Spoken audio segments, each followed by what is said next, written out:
The Equitable Life Assurance Society presents This Is Your FBI.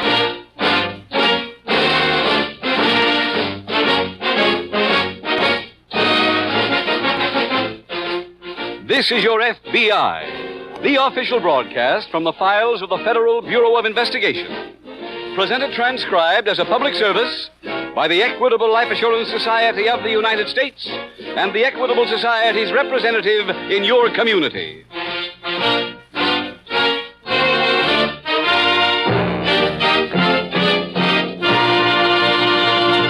From time to time, most men and women ask themselves, what will I be doing when I'm 65 years old? Well, that's largely up to you and the decision you make right now.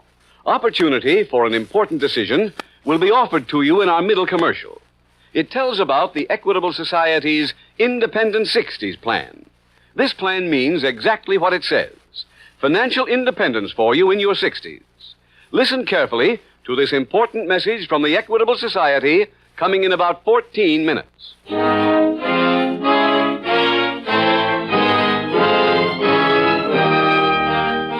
Tonight, the subject of our FBI file, homicide. Its title, The Night Rider.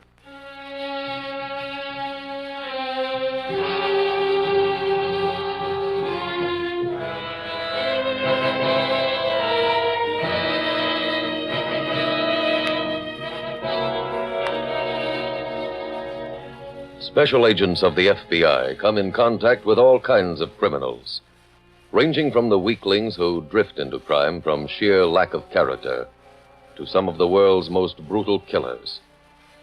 Yet, with all their experience, no agent would ever think of claiming the ability to pick out a criminal on sight, by his face or bearing or the look in his eye.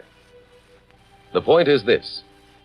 Don't be misled by the villainous gangsters you see in the movies or on the stage. A visit to any prison will show you instantly that the vast majority of criminals don't look like criminals. Most of them look like ordinary, respectable citizens. Tonight's case from the files of the Federal Bureau of Investigation has been chosen because it demonstrates that you can't be too careful in your casual contacts with strangers. Honest-looking faces and frank, pleasant manners are meaningless. You can't recognize a criminal at sight.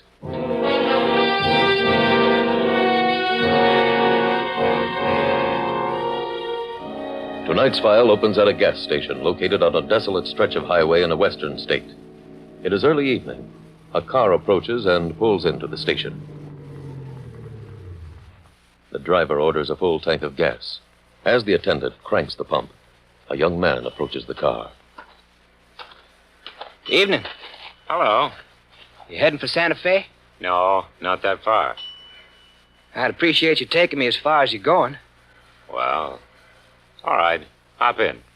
Thanks, mister. The young man gets into the car, and when the tank is filled, they drive off, streaking swiftly across the lonely desert road as miles accumulate on the turning speedometer. Finally, as they reach the top of a high plateau, the young hitchhiker speaks. I guess you better pull over now. Huh? Yeah, pull over and stop. Look, This is a real gun, mister. Oh.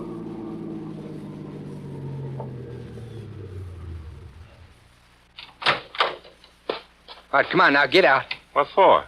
This is as far as you're going. You're not leaving me here. I'm afraid I've got to. But I'll freeze. Yeah, that'll keep you from minding the cold too much.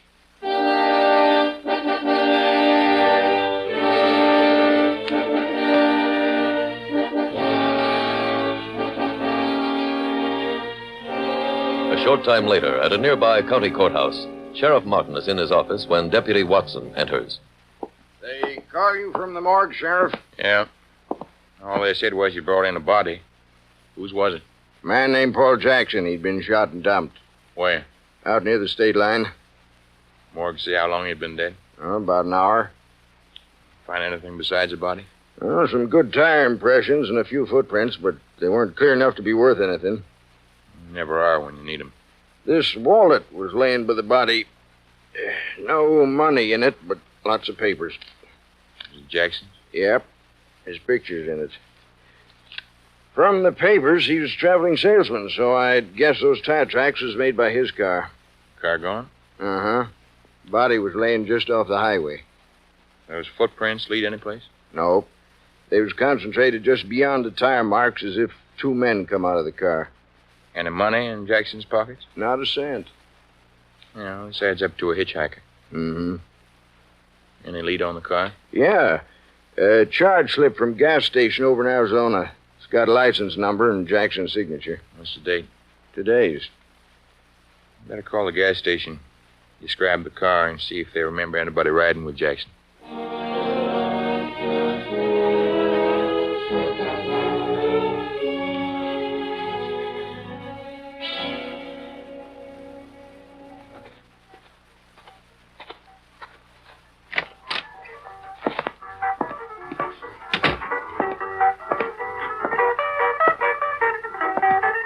Evening, ma'am.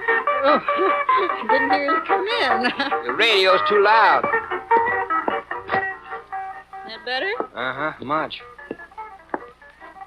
What can I get for you? Hey, that sign telling the truth? Which one? Southern fried chicken? No, it's too late for that. That's on the dinner. Oh. Any coffee left? No. You can have any of those sandwiches. Uh-huh. Baked ham? All righty. Coffee now or later? Now, please. All righty. Not much traffic tonight. No, ma'am, hardly none at all. Here you are. Thank you, ma'am. I'll be back in a minute. Where you going? The kitchen, make your sandwich. Cream and sugar's on the counter. Thanks.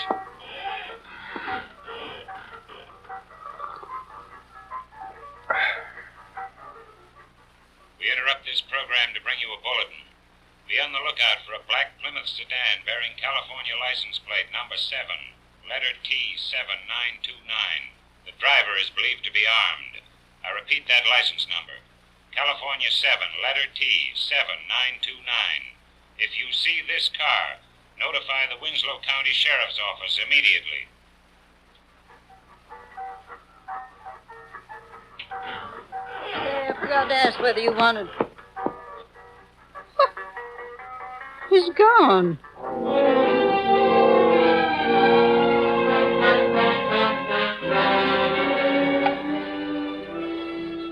Later that evening, at the FBI field office for that area, Special Agent Jim Taylor is finishing a report when his phone rings.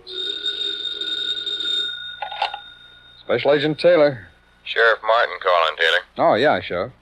Got another case out here for you. Yeah. What kind this time? Murder. A man named Paul Jackson was found on the highway earlier tonight. Now, how do we figure? Jackson gave a hitchhiker a ride over in Arizona. Killing was done this side of the state line. Uh-huh. Any description on the car?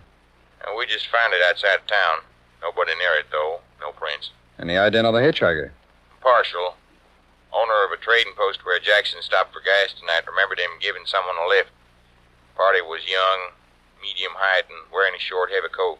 Yeah, it's not much help. I know. We got a full circle of roadblocks up, and I'm bringing in every hitchhiker my men can find. Good. Can you get down here? Yep, tomorrow morning.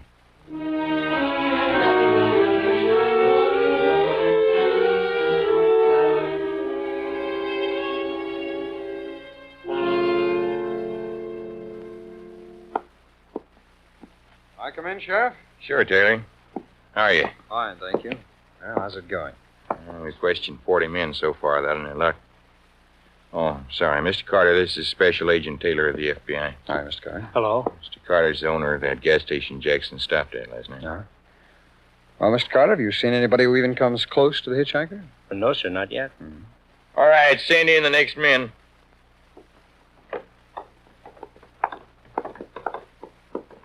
Stand right there.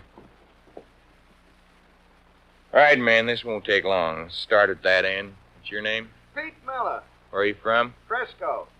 When you leave there? Last week, For where? Santa Fe. Santa Fe. Mr. Carter, isn't Santa Fe where that hitchhiker last night wanted to go? Yes, sir, it is. Uh-huh. Is that the kind of coat the man was wearing? I don't think so. Does his face look familiar? No. No, sir, that's not him. Sure. All right, Miller, you can go. Next man. Name? J. Adams, Where are you from? Biloxi, Mississippi. When did you leave there? Oh, a couple, 3 months ago. For where? Ain't no place special. I just kind of let myself drift, get me a ride, and go where it goes. Mr. Carr, that leather jacket look familiar? No. I didn't hear the man do too much talking last night. But from what little I did hear, I don't remember him having a southern accent like this fella. Recognize his face. No, I'm afraid that's not him either. Right, Adams, you can go. Next man.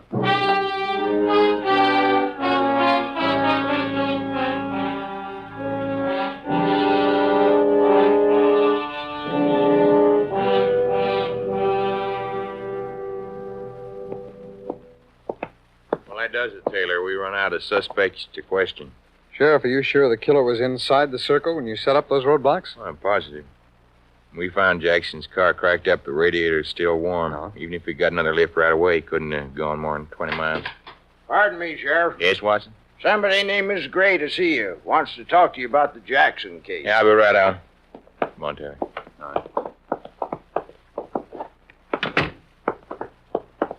Miss Gray, That's right. this is Special Agent Taylor of the FBI. All right, As Mr. you Gray. do. I understand you want to talk to us about the Jackson case? Yes. I own the Two States Diner out near the Arizona line. Uh-huh. Heard you were looking for a black Plymouth sedan. I saw one last night. Did you see the license number? No, but a young man came in for dinner last night, ordered some food, and when I come back from the kitchen, he was gone. And I looked out, and I saw him driving away in this black sedan. Stopped a short piece down the road. He got out, threw something, got back in, and drove away. What time was this, Mrs. Gray? Coming up to 10 o'clock. Just after the killing? Yeah. And this morning, after I heard the news, I went and looked near where he stopped, and there was this gun. Wrapped like that? Oh, no. I saw some policemen do that in the movies so they wouldn't get any fingerprints on it, so I did it, too. Good for you. Now, what did this young man look like? Well, he was medium height, wore a short coat coming out at the elbows. Sheriff, where are those pictures of the hitchhikers? Well, I'll get them. Fine.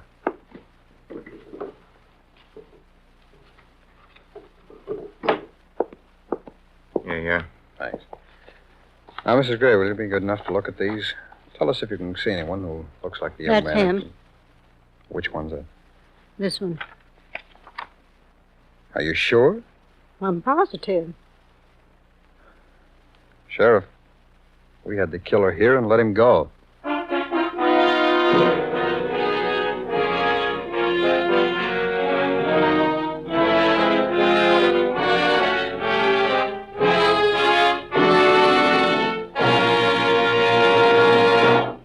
We will return in just a minute to tonight's exciting case from the official file of your FBI. But now, listen. Those are the check writing machines at the home office of the Equitable Life Assurance Society. Every month, those checks go out to members who have paid up their Equitable Independent 60s plan. And here's Mr. George Ryan. You finished your payments last year, didn't you, Mr. Ryan? Right, Mr. Keating.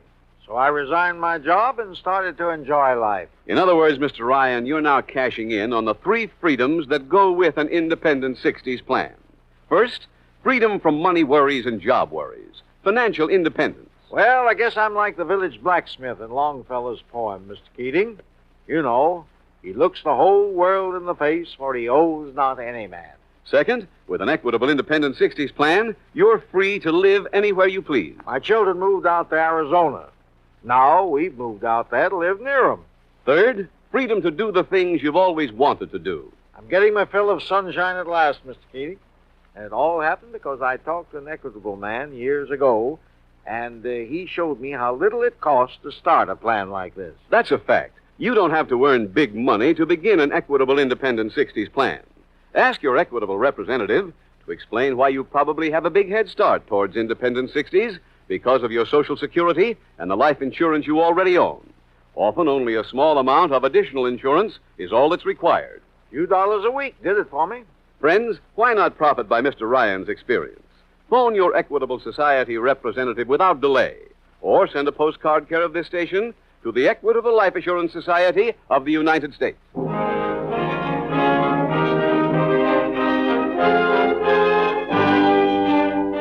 And now back to the FBI file, The Night Rider.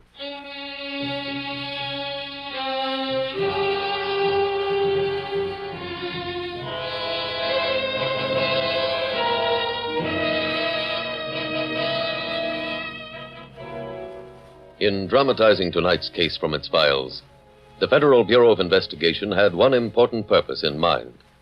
Your FBI wished to repeat a warning issued again and again by almost every law enforcement agency in the land. Every month in all sections of this country, scores of assaults, robberies, even murders are committed by hitchhikers. To those of you who drive a car, do not give any stranger a lift. Remember, you can't recognize a crook on sight. For all you know, the harmless-looking individual who thumbs a ride may be a hardened criminal or even a homicidal maniac. This danger is so well recognized that in more than one half of our states, hitchhiking is against the law. Many communities also have local ordinances prohibiting hitchhiking. If 1951's pattern of crime is similar to those of previous years, thousands of our citizens will be victimized by these hitchhikers. Moral: don't give anyone a ride. Then no one can take you for a ride.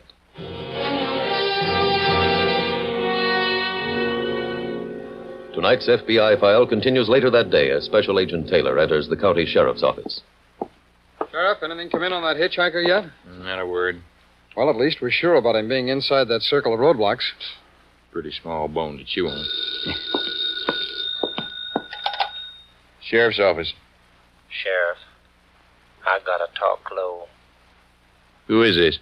Gus Rogers at the Chili Bowl. Go ahead, I can hear you.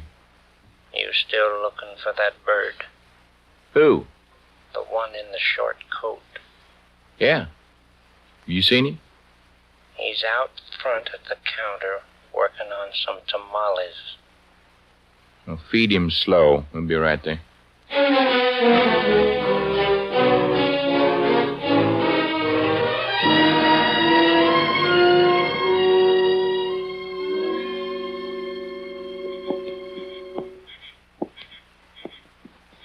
Let's look in the window first, Jim. All right.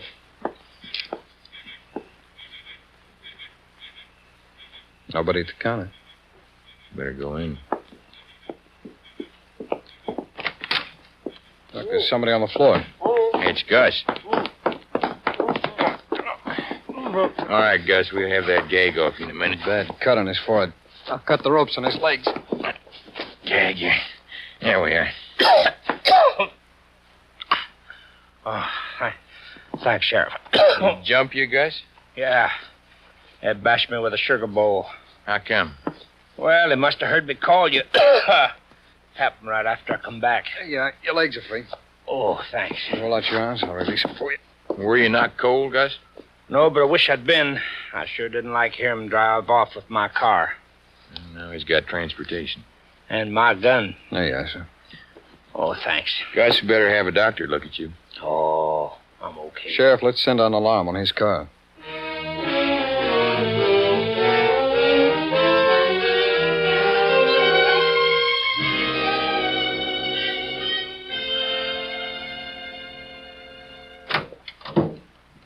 Doc said Gus ain't hurt bad. No, it's fine. Better get back to my office. Roadblock 9 to car 1. Roadblock 9 to car 1. Car 1 reporting. Come in, Watson. Adams just tried to shoot his way through. In Gus's car? Yeah. We stopped the car, but he got away. Where'd he go? Up the hill toward Painted Cavern. You head for there. We'll meet you. Right. Where is this Painted Cavern, Sheriff? Up in the hills. Oh, how far? A couple miles.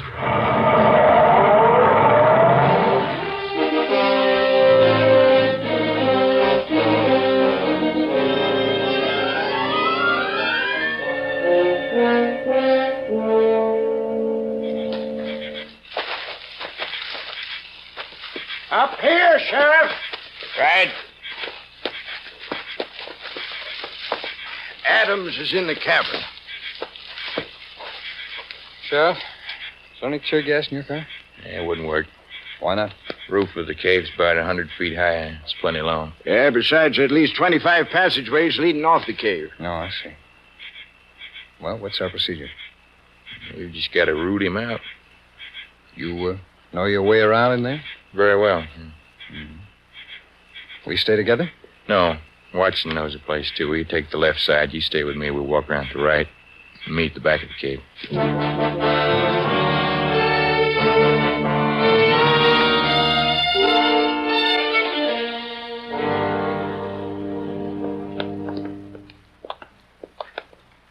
Hold it, Sheriff. I thought I heard something. Probably watching. Think he's reached the back of the cave? Just about. You know, this would be a lot easier with a flashlight. All right, Adams, stop! Watching. They came from back in there. Don't come no closer! I just shot one of you guys. How bad? I suppose you want me to light a match so you can see. What do you think we should do, Taylor? Hey, I'd like to make a deal. What kind? I want to get out of here, but I don't know my way. You give me directions, I'll carry your man out with me, then I'll leave him. I don't trust you. Looks like you've got to. Your guy here is hurt real bad. You better do it, Sheriff. But what do you say? Okay. Go ahead. Now, how do I get out? Can you feel the wall? Yeah? Well, keep walking with your right hand on the wall. You come to an exit. About how far is that? About 200 or 300 feet. You better be telling me right. If I don't get out, your man here stops another bullet. I told you the truth. Okay. There he goes. You guys better stay here. We won't follow you. Come on, Taylor, follow me.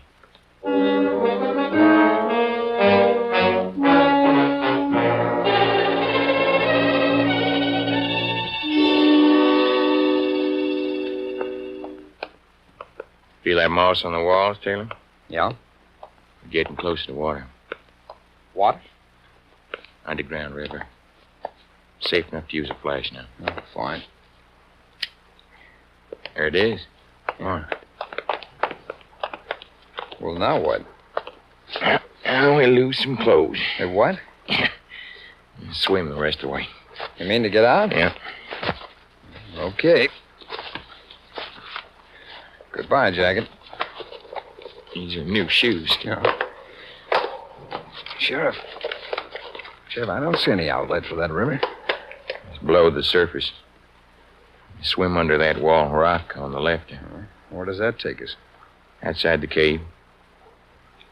Ready? Yeah, let's get in. Oh, brother. Cold, huh? We go under right here. How far down? About 5 feet. Just grope for the opening. Okay. And take a deep breath. Right. See outside.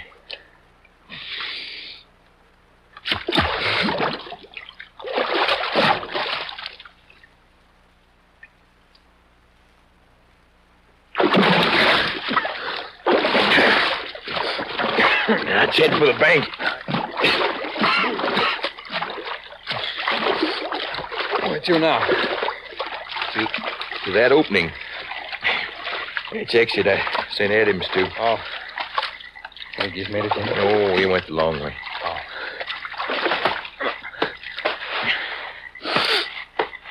Now, let's climb this hill. We He's standing on each side of the opening. Our guns may not be much good. We better grab him. Yeah. You stand over there. Okay. I think we might even... What now?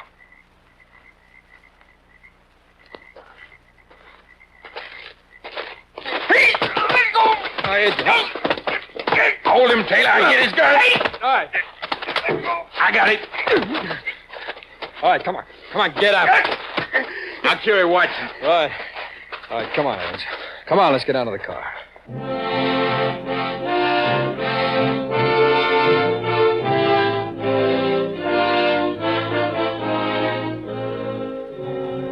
J. Adams was turned over to local authorities, tried and convicted on a charge of first-degree murder.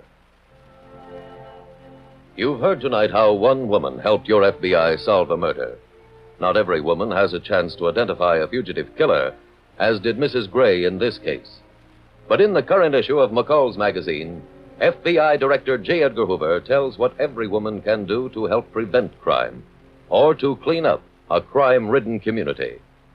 If you want to know what you can do about the situation in your city, read what the women of Gary, Indiana did about it in theirs. And read J. Edgar Hoover's 10 Commandments of Crime Prevention in the current issue of McCall's magazine, now on the newsstands. America's criminals can be conquered if you do your share of the job. But that share has a price tag on it.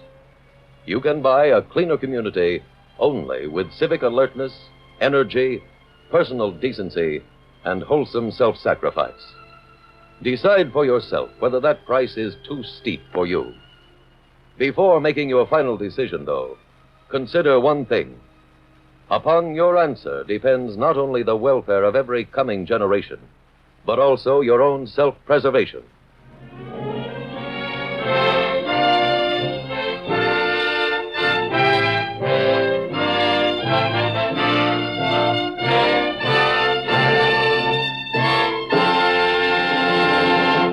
"40 years ago, on June 1st, 1911, the Equitable Life Assurance Society issued the first group insurance contract in the United States. On this 40th anniversary, the Equitable Society is proud of having pioneered a form of coverage that today furnishes life insurance protection to over 20 million American employees, accident and health insurance protection to over 10 million, hospital, surgical, and medical expenses insurance to over 8 million, and assures retirement insurance pensions to over 2 million workers. But we are proud of more than mere numbers. The group insurance movement, which the Equitable started 40 years ago, operates within the framework of the free American private economic system. It provides security without infringing upon liberty. It is an American system, and of that, we at the Equitable Society are particularly proud. Next week, we will dramatize another case from the files of the Federal Bureau of Investigation. Its subject, hijacking. Its title, The Return of Father Crime. The incidents used in tonight's Equitable Life Assurance Society's broadcast are adapted from the files of the Federal Bureau of Investigation. However, all names used are fictitious, and any similarity thereof to the names of places or persons, living or dead, is accidental. Tonight, the music was composed and conducted by Frederick Steiner. The author was Jerry D. Lewis. Your narrator was William Woodson, and Special Agent Taylor was played by Stacey Harris. Others in the cast were Herbert Ellis, Stanley Farrar, Lamont Johnson, Wally Mayer, Henry Morgan, and Peggy Weber. This Is Your FBI is a Jerry Devine production. This is Larry Keating speaking for the Equitable Life Assurance Society of the United States and the Equitable Society's representative in your community, and inviting you to tune in again next week at this same time when the Equitable Life Assurance Society will bring you the return of Father Crime on This Is Your FBI. The Equitable Life Assurance Society presents This Is Your FBI.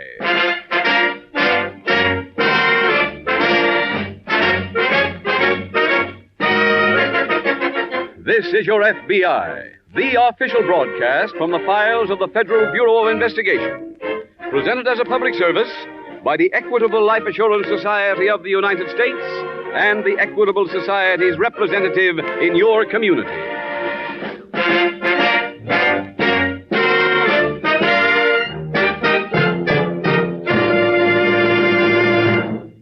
Before we hear tonight's file, I have a special request for our boy and girl listeners. If your dad or mother is not near the radio now, please tell them that in just 14 minutes, the Equitable Life Assurance Society has an important announcement about home mortgages. Yes, the Equitable Society is going to give full details on their assured home ownership plan. It's a money saver, a worry saver, a home saver. So, will you do that, boys and girls? Tell Dad and Mother to listen 14 minutes from now for the important information on the Equitable Society's assured home ownership plan.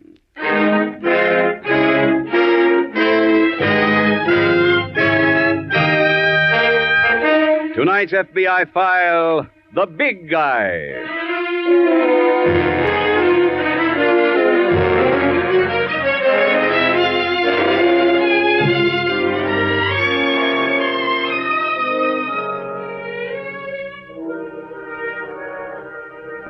History has a way of repeating itself, of forming a pattern which recurs at almost regular intervals. For that reason, anyone studying the field of crime today must go back and study the happenings after World War I. There began a rising tide of crime with the coming of peace in 1918, even as there is a rising crime wave today. Criminals banded together and formed what used to be called gangs. The men were identified by the now almost outworded gangsters. But if the word is outmoded, the methods of operation are not.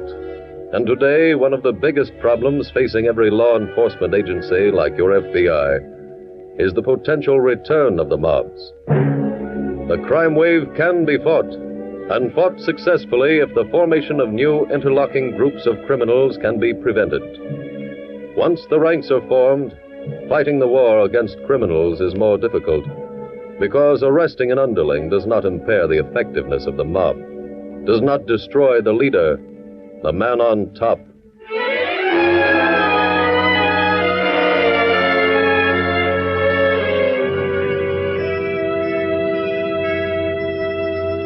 Tonight's file opens in a small apartment in the midtown section of a large eastern city. A short, stubby man is removing his shirt as he talks to a newly arrived visitor. Sorry you had to wait for me, Charlie. I had to go down to the drugstore to get this stuff. What is it? It's for mosquito bites. I'm covered with them. Yeah, I can see them. You want to rub some of the stuff on my back, Charlie? Sure. Oh, I hope it works. This itch is driving me crazy. How's that feel? Oh, great. Get some on my neck, will you? Okay. How'd the trip go? Can't you see the condition I'm in? What a trip. Brother, that's the last time I leave this town. Yeah, here. Little right here? Yeah, right there. The first thing is the train. It's old, it's hot, and it's dirty. Then to make it worse, I draw an old guy sitting next to me who beeps to the conductor when I light a cigar. Can't smoke all the way up. Oh, fine. Then I get up there, walk 3 miles to the river. I find a spot behind some weeds in a little clearing. Mm-hmm. For 3.5 hours I wait, just sitting there. I was chewed by mosquitoes, bees, and every other bug in the book. Yeah. I guess that does it. Oh.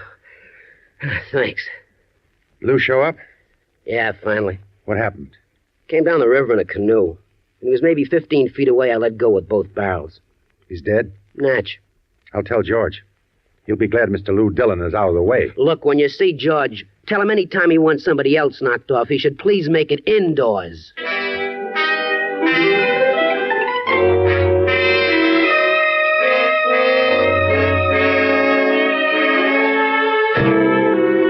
Next morning at the local FBI field office, Special Agent Jim Taylor is standing in front of the teletype machines reading an incoming message when Agent Don Conway approaches. Jim? Oh, hello, Don. I knew you'd come up. There's a girl named Ann Whitman waiting for you at your desk. You talked to her? No, she said she wanted to see you. I called her the other day about Lou Dillon. He's the fellow who violated his federal parole. Oh? She's his girl. Did she know where Dillon was? No, not specifically. She said that he'd gone hunting someplace upstate. How long ago? Last week. She said she'd get in touch with us if she heard from him. Maybe she has some information now. Could be. Come on. Dillon's the man who was sent away for being a lookout on a bank robbery, isn't he? Yeah, that's right. It was his first conviction, and from what he said, his first crime. Yeah. You made the arrest, didn't you? Yes, I did.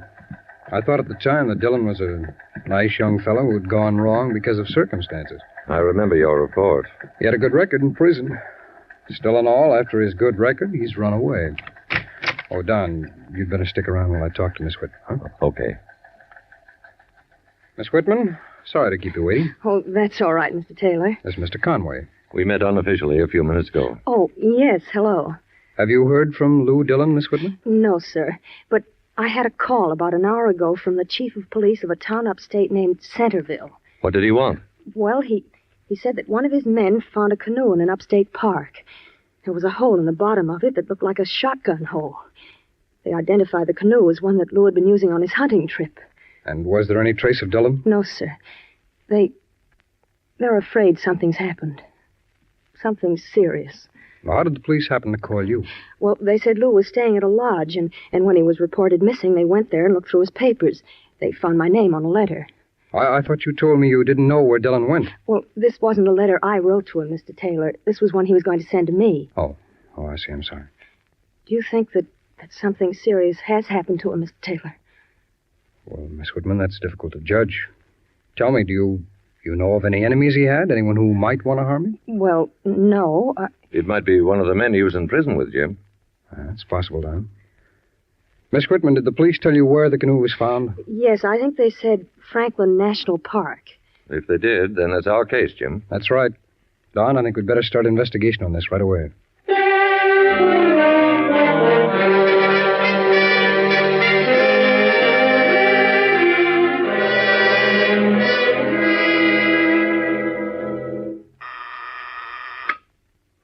Yes? Mr. Blair to see you. Send him right in. Yes, sir. Oh, and Miss Williams, hold all calls for the next 10 minutes. I don't want to be disturbed. Yes, sir. Hi, Mr. Medford. Come in, Charlie. Okay. Well, glad to see you back. Thanks. It's good to be back, Charlie. How was the trip? Very tiring. I covered 10 cities in 10 days. Hey, did you do any good? Well, some things were accomplished, but they didn't come easy. You know, Charlie, I wish that some of the people who think that criminal activities are a soft touch could work alongside of me for a week. I think that they'd have found out that those of us who deal in larceny have to work twice as hard for our illicit dollars. You can say that again.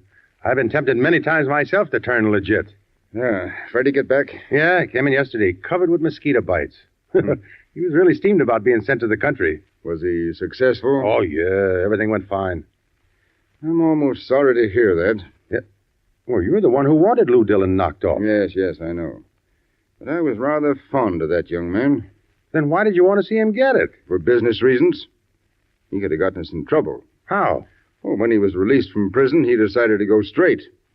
That made him too big a risk. He knew too much about us. Oh. Didn't I hear that he planned to get married? Yeah, next month. Probably be quite a blow to the girl. Do you know her, Charlie? No. Freddie does. Well, have Freddie pay a call on her and, bring her some cash. That might make things a bit easier. Okay. Oh, and tell Freddie that he's got a bonus coming for killing Dillon. A bonus? Yeah. 2 weeks in the country.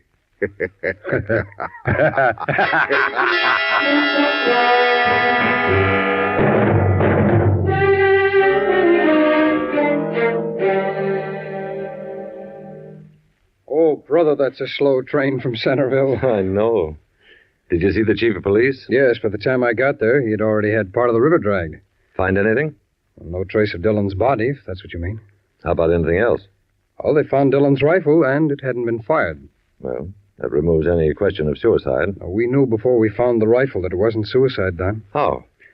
Well, the canoe was found downstream. So? An examination of it showed that the blast which ripped a hole through it had been fired from the outside. It still could have been an accident. Oh, this wasn't any accident, Don. Well, how do you know? Well, we've got evidence. Along the bank of the river, at approximately the same place Dillon's gun was picked up, there were indications that someone may have been lying in wait for him. There was a small area of beaten-down grass where someone had been sitting, and sitting quite a long time, too. There were 17 cigarette butts strewn around. We also found footprints leading to the spot and away from it. I hope they were good enough for impressions. Yes, they were. The lab ought to be able to give us some help on this one. Well, I sent in the cigarette butts and the footprint data on the way up here. Any idea when we'll get a report? Well, we went right to work on it. Jim, does Lou Dillon's girl know about these latest developments? Yes, I notified her. You know, this case started out to be a simple federal parole violation, Don. Yeah. And the way it looks now, it's murder.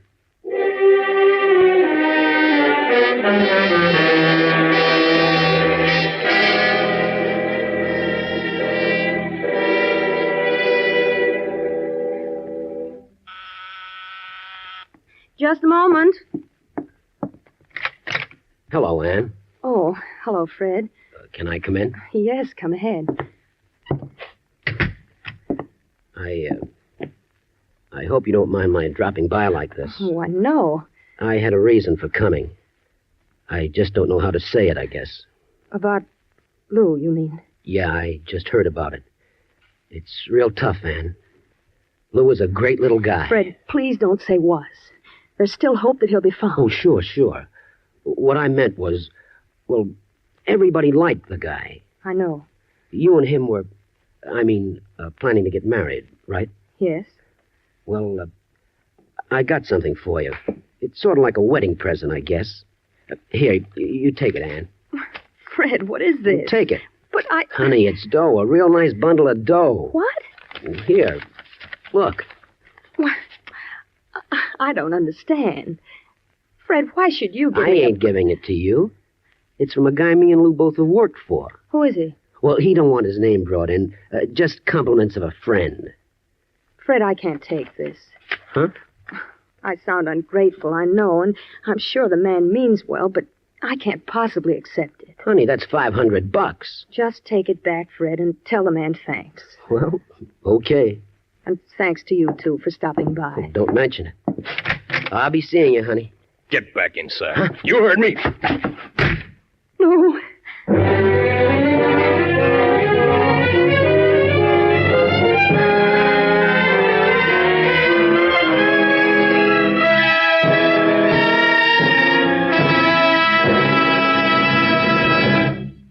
We will return in just a moment to tonight's file, which shows how your FBI protects American citizens in American homes. Now a word about another type of home protection. Protection against mortgage foreclosure. A plan which not only safeguards the homeowner during his lifetime, but also continues to protect his widow if he should die. Here is what happens. It's the Equitable Society representative holding an envelope in his hand. He says, "Good morning, Mrs. Rogers. I thought I'd bring these over personally. Here's the canceled mortgage on your home, all paid up. And here's a check from the Equitable Society. It covers all the payments your husband made to reduce the principal of the mortgage during his lifetime." Sounds almost too good to be true, doesn't it? But this is exactly what happens in the Equitable Society's Assured Home Ownership Plan, which combines a low-cost first mortgage with special life insurance protection. Under this plan, the widow doesn't inherit a mortgage. She inherits a home that's hers free and clear. What's more, every dollar previously paid under the plan to reduce the mortgage is returned to her. If the plan has been in operation for a number of years, this payment will amount to a very considerable sum of money. In addition, this Equitable plan protects the home against another great hazard, hard times. The Equitable Society's Assured Home Ownership Plan accomplishes this through a special cash fund which is built up during the owner's lifetime. This fund is always ready for use if sickness or unemployment threaten home security. As the mortgage shrinks, the cash fund increases. For example, it can be used to pay off a 20-year mortgage in approximately 15 years. Last but not least, the mortgage interest is only 4%, and there's a liberal allowance to cover title search, lawyer's fees, and other closing costs. So, all in all, a man is very fortunate if his health, age, income, home, and its location qualify him for an Equitable Assured Home Ownership Plan. The way to find out if you qualify is to get in touch with your Equitable Society representative. Look in the phone book or write care of this station to the Equitable Society. That's EQUITABLE. The Equitable Life Assurance Society of the United States.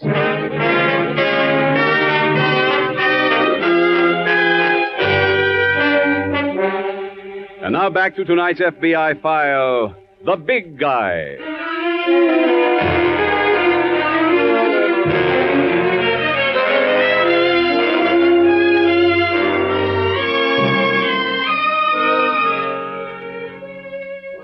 One of the many shocking things about the tremendous segment of our population confined in the prisons of the nation is that more than 50% of those persons are in prison for at least the second time. Some of them have been returned more than a dozen times. Somewhere there is an answer to why there is more than an even chance that anyone who is sentenced to prison for the first time will ultimately be returned to prison after his release. Possibly part of the answer lies in the fact that the public will not accept an ex-convict into its midst. There are many firms which will not hire a man who has done time. There are some communities which will not allow him to live within their confines. Not every ex-convict wants to lead a perfectly law-abiding life after his release from prison. Some of them are bitter at their treatment by society and want only to inflict revenge.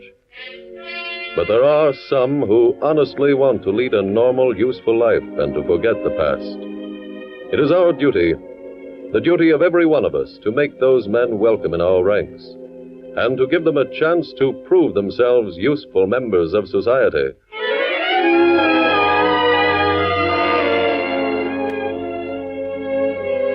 Tonight's file continues at the apartment of Ann Whitman. Lou. Oh, Lou, darling, this is so wonderful.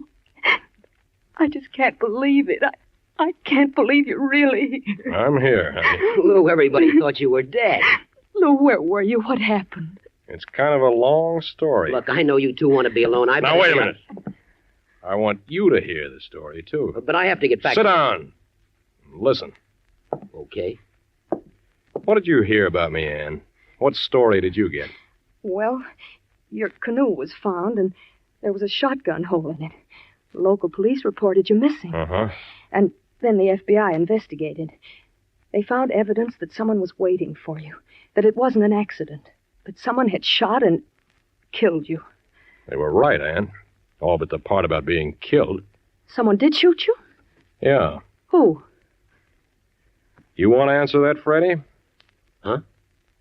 Do you want to tell her who shot me? How would I know? I saw you through the weeds, just before you pulled the trigger. Me? Uh-huh. I don't know what you're talking about. No, no. That's it.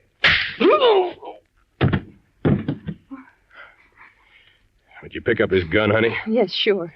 You got anything we can use to tie him up? Well, I don't have any rope. Can I use that extension cord? Oh, sure. I want to be sure we keep him here after he comes to. Lou, did Freddie really try to kill you? Yeah. But why? You were friends. He was just taking orders. From who? The big guy. Who's he? The guy I used to work for. But why should he I'm want to... playing it straight, honey. I guess the big guy didn't like that. So he tried to take care of me. How awful. He almost did it, too. What did happen, Lou? Well, I saw Fred just as he was going to shoot, and I ducked away a little. Only got hit in the shoulder. Oh. The canoe went over, and I went underwater and came up some distance downstream. I guess Fred figured he'd really finished me. Well, why didn't you go back to your lodge? I knew they'd come after me again. I went to a cabin downstream. An old trapper lived in it. He took care of me until I felt well enough to leave. There, that ought to hold him. You better keep that gun on him anyway, though, just in case. Lou, where are you going? I got a call to make. To the police? No, not yet. I've got to see the big guy first. When I see the police, I want him to be with me.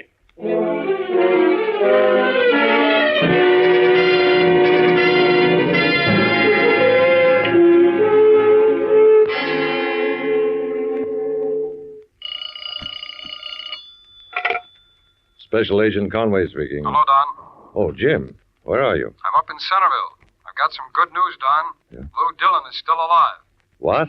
How do you know? I just interviewed an old trapper who has a cabin about 5 miles downstream from where the accident occurred. He said that Dillon stayed with him after he'd been shot. Well, why didn't he notify the police? Well, Dillon asked him not to. He claimed it was just a hunting accident. Where's Dillon now? He left there earlier today. Any idea where he's headed? The trapper believes he said something about going to see his girl. Oh, this was early today. That's right. Well, if that's his destination, he should be at her place by now. Just about. Oh, Don, has anything come in from the lab yet? They just called. They'll have all the information for us in about an hour. Good. Now, look, I'm flying down. I'll go right to Miss Whitman's from the airport. I'll meet you there.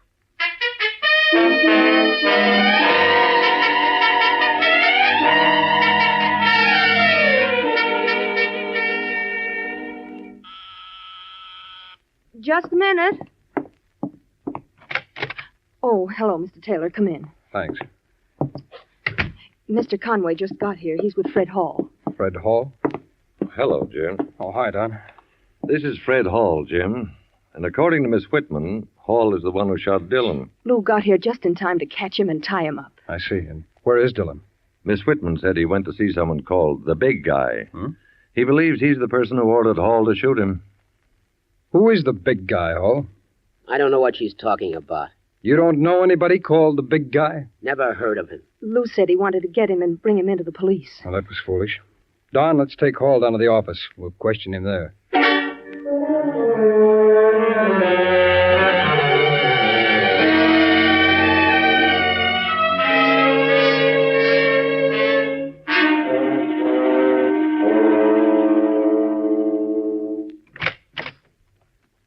Hello, Mr. Medford. Lou Dillon. That's right. I didn't bother to announce myself. Do you mind? Well, where did you come from? I thought... I know. You thought I was dead. I'm afraid Fred gave you a bum steer. Fred? Well, what do you mean? Oh, look, don't go into any act. I know the whole deal. Lou, I don't know what you're talking about. Fred Hall tried to kill me, Mr. Medford, and you ordered the job. I know this because I just left Fred. But I haven't seen Fred Hall in 6 months, Lou. Suppose you tell that to the cops, huh? Cops? That's what I came here for, to bring you to headquarters. Lou, I honestly don't know what this is all about. Obviously, you're under a strain of some sort. It appears to have stimulated your imagination. Now, why don't you be a good boy and go home and get some rest? I'm not leaving here without you. That's what you think, kid. Huh? Oh. Thank you, Charlie.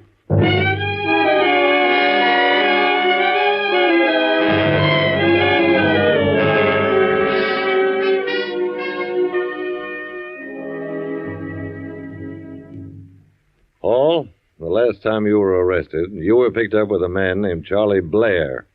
Is Blair the Big Guy? I don't know anybody by that name. Don, I think we've got some ammunition now to use on Mr. Hall. Did you get something in the lab? Yes. Hall, listen to this report. It should interest you. Item 1. There were 17 cigarette butts found in one spot on the bank of the river where Dillon was shot. What's that got to do with me? Well, the laboratory says that the person who smoked those cigarettes has type AB blood. They determined this by analyzing the saliva. The blood test you took a little while ago showed your type matches this. What does that prove? AB is a reasonably rare type of blood. Still don't prove I shot Dillon, does it? No, it doesn't. Item 2. The lab states that footprints found at this ambush were made by a man approximately 5 feet 8 inches tall, weighing about 170 pounds. You get that kind of stuff from a footprint? That's right. Once the laboratory knows how long a stride that person takes and how deep his footprint went. That still don't prove I did it. Granted. Item 3. Item 3 was a sample of ground at the scene of the crime. This was analyzed by the lab. From it, they could tell you were there. How? Recognize these shoes, huh? Yeah, they're mine. Where'd you get them? We got a search warrant. We found them in your apartment. Have they been to the lab yet, Jim? Yes. And the report shows that the sample of earth I brought in matches the mud on these shoes. So what? A lot of guys have shoes with mud on them. Not that mud, Hall. There isn't another place in the country where you'd find dirt of this exact composition. I'd say that report proves that you were by the river. Hall, we've got enough here to have a federal attorney get a conviction. And attempted murder is the same as actual murder. Now, do you want to take this all alone? Do you want to go to jail for life? Do you want to let the man who gave you the orders go free? Start talking.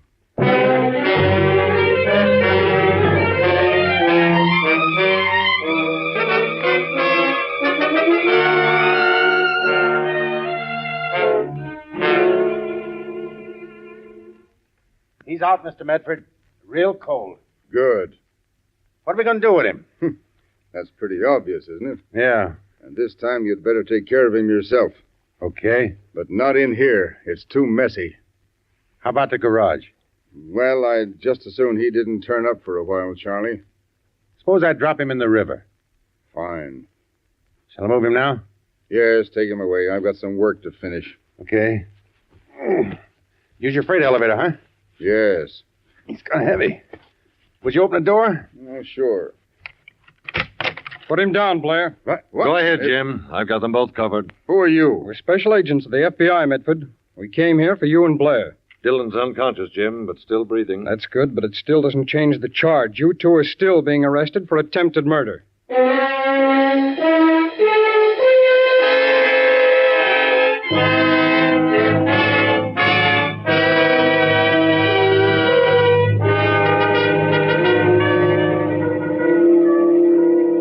Charles Blair, George Medford, and Fred Hall were tried in a federal court for attempted murder on government reservation. All three men were sentenced to life imprisonment.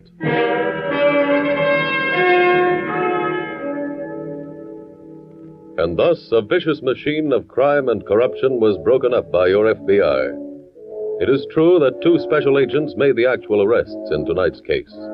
But the evidence from which the convictions were obtained came from the laboratory of your FBI, the laboratory which serves as the unsung hero in a great percentage of cases. As recently as 1932, there was one man in the FBI lab, and he had one microscope with which to work. Today, there are more than 300 trained scientists who examine evidence, who last year examined more than 104,000 pieces of evidence. Those reports helped your FBI to prove the guilt of a great many criminals, and thus helped the Federal Bureau of Investigation protect its employer, you, the American people.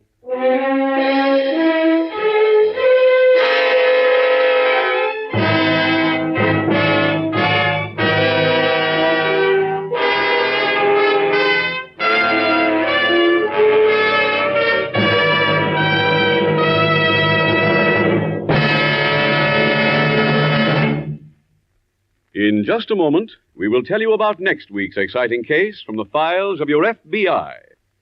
Friends, if you were impressed a few minutes ago by what I told you about the Equitable Society's Assured Home Ownership Plan, if the idea appeals to you of a low-interest rate first mortgage combined with life insurance to protect your home against death and hard times, then I suggest that you get in touch with your Equitable representative soon. He'll show you exactly what this plan will do for you personally, how much money it can save you, how much added security it will give you. So contact your Equitable Society representative without delay, or write care of this station to the Equitable Life Assurance Society of the United States.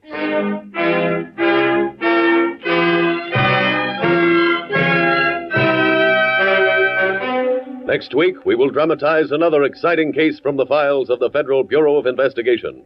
The dramatic story of a manhunt through a flaming forest. Its subject, a prison break. Its title, The Curious Prospectors. The incidents used in tonight's Equitable Life Assurance Society's broadcast are adapted from the files of the Federal Bureau of Investigation. However, all names used are fictitious, and any similarity thereof to the names of persons living or dead is accidental. Tonight, the music was composed and conducted by Frederick Steiner. The author was Jerry Lewis.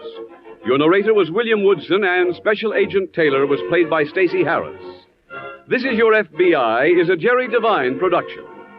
This is Larry Keating speaking for the Equitable Life Assurance Society of the United States and the Equitable Society's representative in your community, and inviting you to tune in again next week at this same time, when the Equitable Life Assurance Society will bring you another thrilling story from the files of the Federal Bureau of Investigation, The Curious Prospectors, on This Is Your FBI. The Equitable Society presents This Is Your FBI.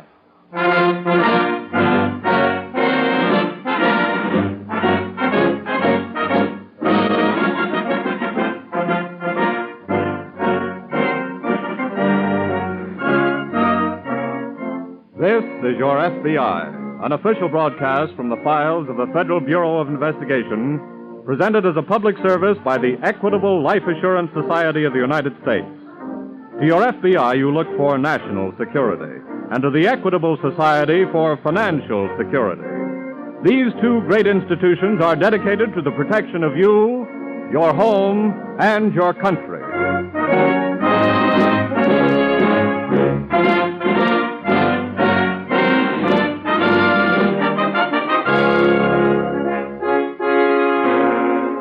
Tonight's file, The Strange Extortion.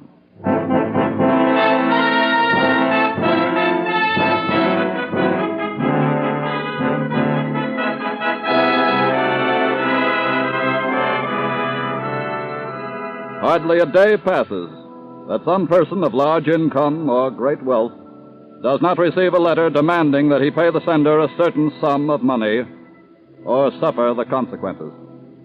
The usual implication is death to himself or some member of the family. True, most of these extortion letters are written by cranks who never carry out their threats, but the FBI must investigate them all. And quite often, the letters are the real thing.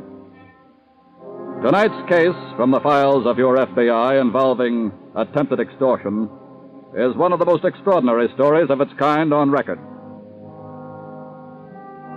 Flint Rock was a wholly appropriate name for the old secluded Long Island estate, for it not only described the volcanic outcroppings about the place, but it suited the character of the despotic old woman who ruled the cold gray stone house with perpetual ill temper and a passionate contempt for all under its jagged roof. Although Letty Bradford could seldom leave her bed, her irascible spirit haunted every room and had long since made Flint Rock a house of mutual hates. It is now 1 minute after 9 o'clock in the morning. Letty Bradford reaches for her stick and... Janet! Janet! Oh, that stupid nurse. Janet! Oh, about time, young lady. Good morning, Mrs. Bradford. Nearly 2 minutes after 9, Janet. I'm sorry. That's no excuse. You know very well I want my breakfast at 9 o'clock, and 9 o'clock doesn't mean 2 minutes after 9. Yes, Mrs. Bradford. I suppose you stopped to poison the orange juice. No, Mrs. Bradford. Don't tell me the thought hasn't occurred to you. No, Mrs. Bradford. Of course it has. It's occurred to all of you. And why should it? Don't question me and don't look at me that way. You're all too impatient for me to die. You can't wait for my affliction to kill me. You're too eager to get your ungrateful fingers on the money I've left for you in my will. I don't expect any money. You've always paid me for my services. Inefficient as they are. Shall I pour your tea? Don't you always?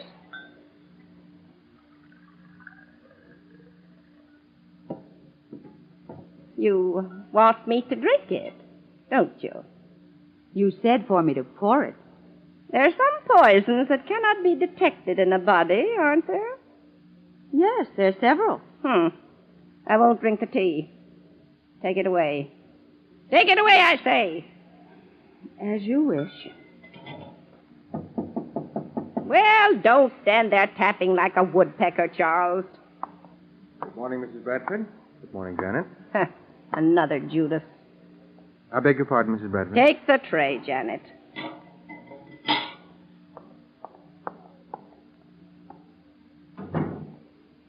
How long have you been my secretary, Charles? It will soon be 10 years. You must have robbed me of a tidy sum in that length of time. If you think I have, why don't you have me arrested? Nonsense. I admire your ability to hide your pilferings. What have you got there? The morning mail, of course. Oh, don't bother me with mail this morning. Where's my adoring niece? Miss Darrell is... I know, sleeping it off under a pile of ice bags. Miss Darrell stayed in New York last night. Well, they have ice bags there, too, don't they? What's that? A letter addressed to you marked confidential. Confidential poppycock. Open it. I didn't want to without your permission. Open it.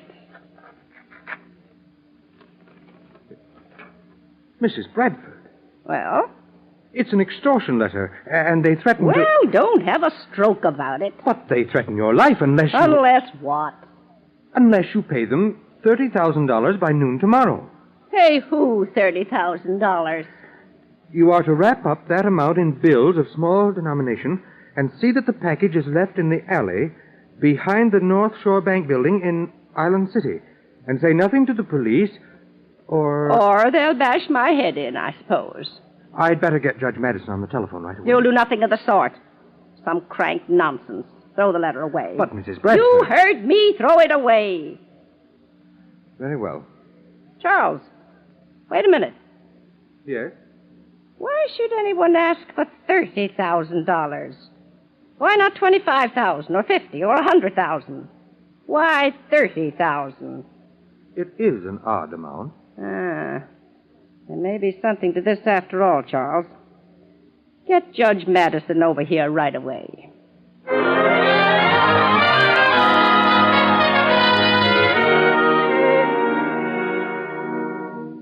I wouldn't be surprised if all this weren't some scheme of your own, Tom Madison. Oh, my dear Letty.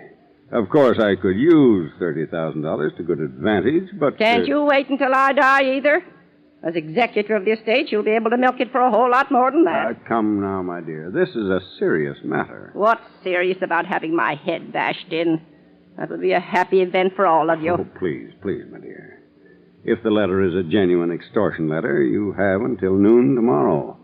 And you may rest assured, my dear, before then I'll see to it that you have ample protection. I don't want a lot of to-do about this in the papers, you understand? The FBI doesn't operate that way. What does the FBI have to do with it? This is a federal crime, and I must report it to the FBI at once.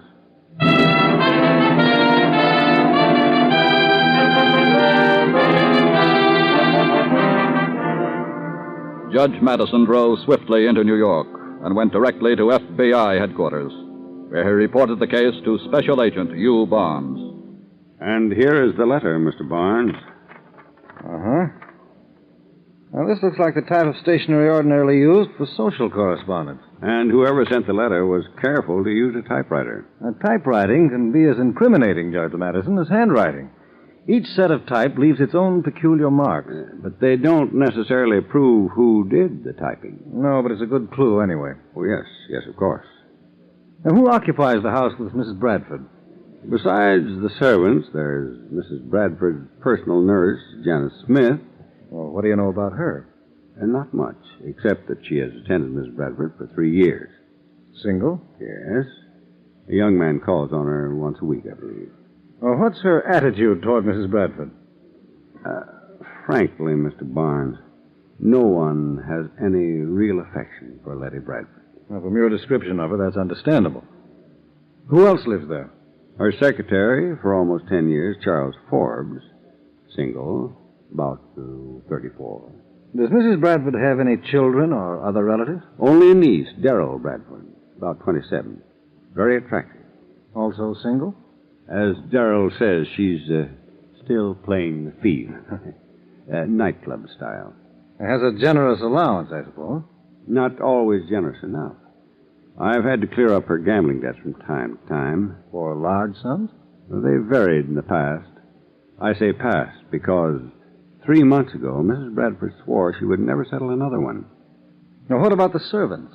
Well, there'd be no reason to suspect any of them, except, Except whom? The chauffeur, Floyd Parker.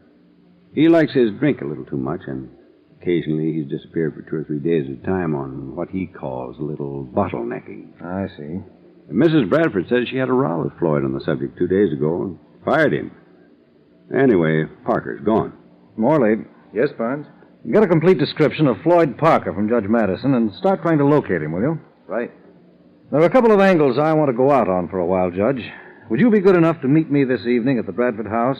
Certainly. And please see that everyone's there, including Darrell Bradford.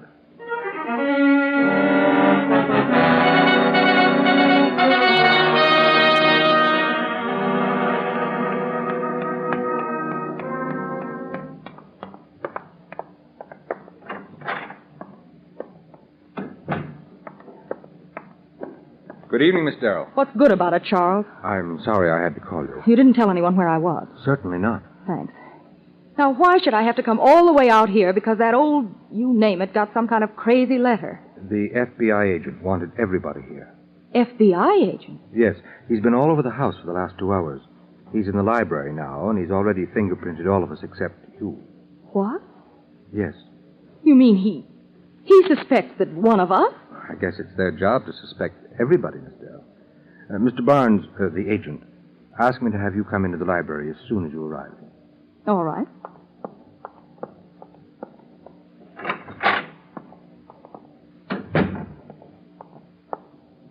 I'm Darrell Bradford. They say you want my fingerprints. Well, please, if you don't mind. Were you expecting me to object? Do you? Why should I? It'll only take a moment. Now, press your right fingers on this ink pad, please. Good Lord. Wonder if I've robbed any safes lately. Well, probably not, or you would have paid off your gambling debt to Nick. Now, press your fingers on this card here. What do you know about Nick? Well, he's a dangerous man to owe $30,000 to. Now, the left fingers, please. All right, so you know about it. But I didn't write that letter. I didn't say you did or you didn't. If I didn't, who did? I haven't found out yet how many people know about your debt. And a lot of people, including you, would benefit by Mrs. Bradford's death. Have you finished with me? Well, for now, yes. Oh, please send the nurse, Miss Smith, in, will you? And I'd rather you wouldn't leave the house. Very well. You're in charge.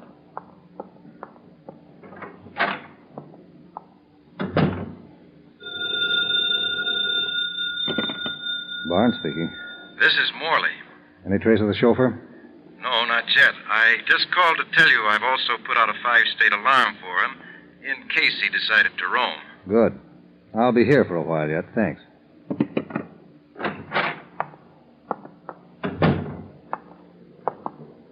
Well? Oh, this is a sheet of your stationery, isn't it, Miss Smith? Where did you get it? Out of your room. Then I guess it's mine. Why? Well, the extortion letter was written on a sheet of paper exactly like this. That makes me guilty, I suppose. I didn't say so. If anybody wanted to get $30,000 from Mrs. Bradford, it probably would have been... Then you knew about Darrell Bradford's gambling debt? Charles knew about it. He told me. I thought he was supposed to be a confidential secretary. Charles gets sort of confidential with me, too, Mr. Barnes. Oh? Excuse me, Mr. Barnes. Oh, yes, Charles? Judge Madison called over the other phone a few minutes ago. Said he'd been detained, but was coming right on over. Thank you. Oh, that's all for now, Miss Smith. Charles. Yes? Do you recognize the typing on this sheet of paper?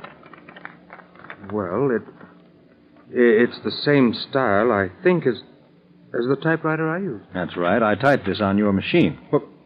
What for? I mean... Well, it's just possible that under a microscope it'll exactly match the typing on the extortion letter.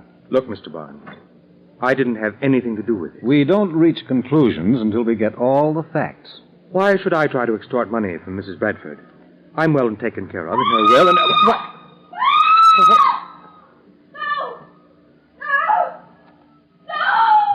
What? Come on. Charles! It's Mrs. Bradford, Janet. She's been shot. Miss Darrell! I'm coming.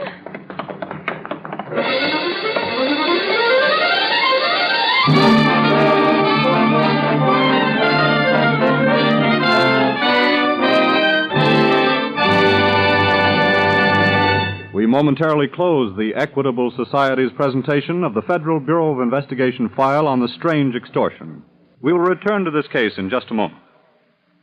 A quarter of a century ago, a great American president, Woodrow Wilson, saw the need for world cooperation. He urged the nations to get together, to drop their rivalries, to form a united front for world peace and security. Today, the ideals of this far-sighted leader are an inspiration to those who are planning to banish injustice, war, and aggression from the face of the earth. Members of the Equitable Life Assurance Society of the United States will be proud to learn that this great advocate of international cooperation was a member of their society.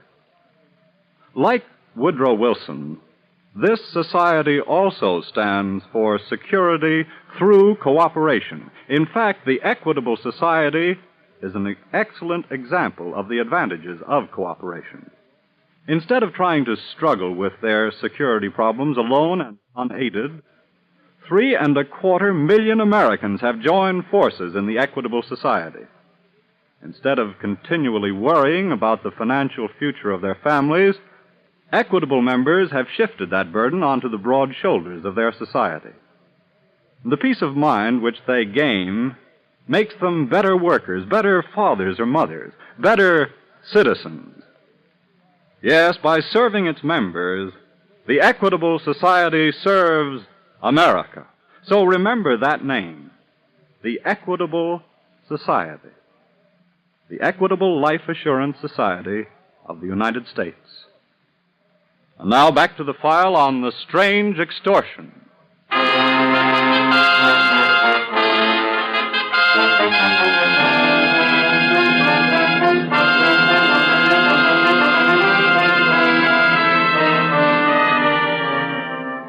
In the case of Letty Bradford, mailing the extortion letter was a federal offense.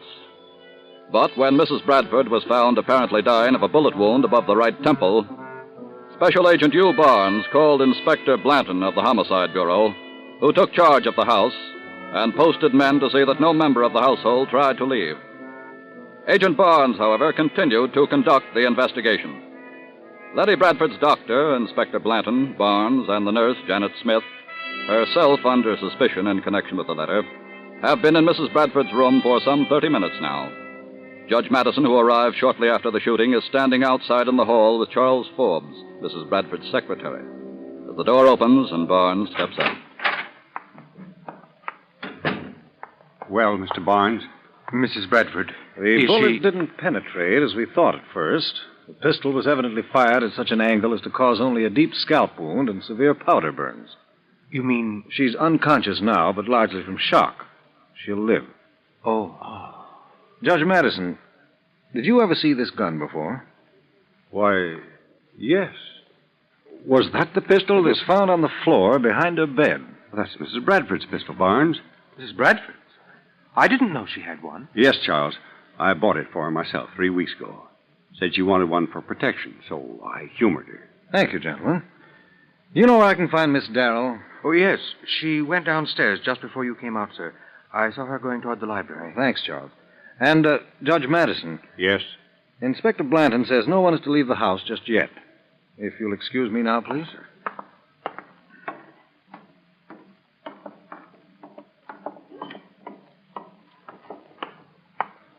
Look, Nick, it's not my fault if she doesn't die. I didn't do the shooting. What? Well, if she lives, you'll just have to give me more time. I can't raise $30,000 like an umbrella. All right, do anything you like about it. I didn't intend to eavesdrop, Miss Bradford. I didn't call Nick, Mr. Barnes. He called me to hound me about the money. I told him what had happened, and Oh, all right, believe what you like. I'm on my way to New York. I merely stopped to give you the doctor's verdict. Your aunt will live. Good night, Miss Bradford.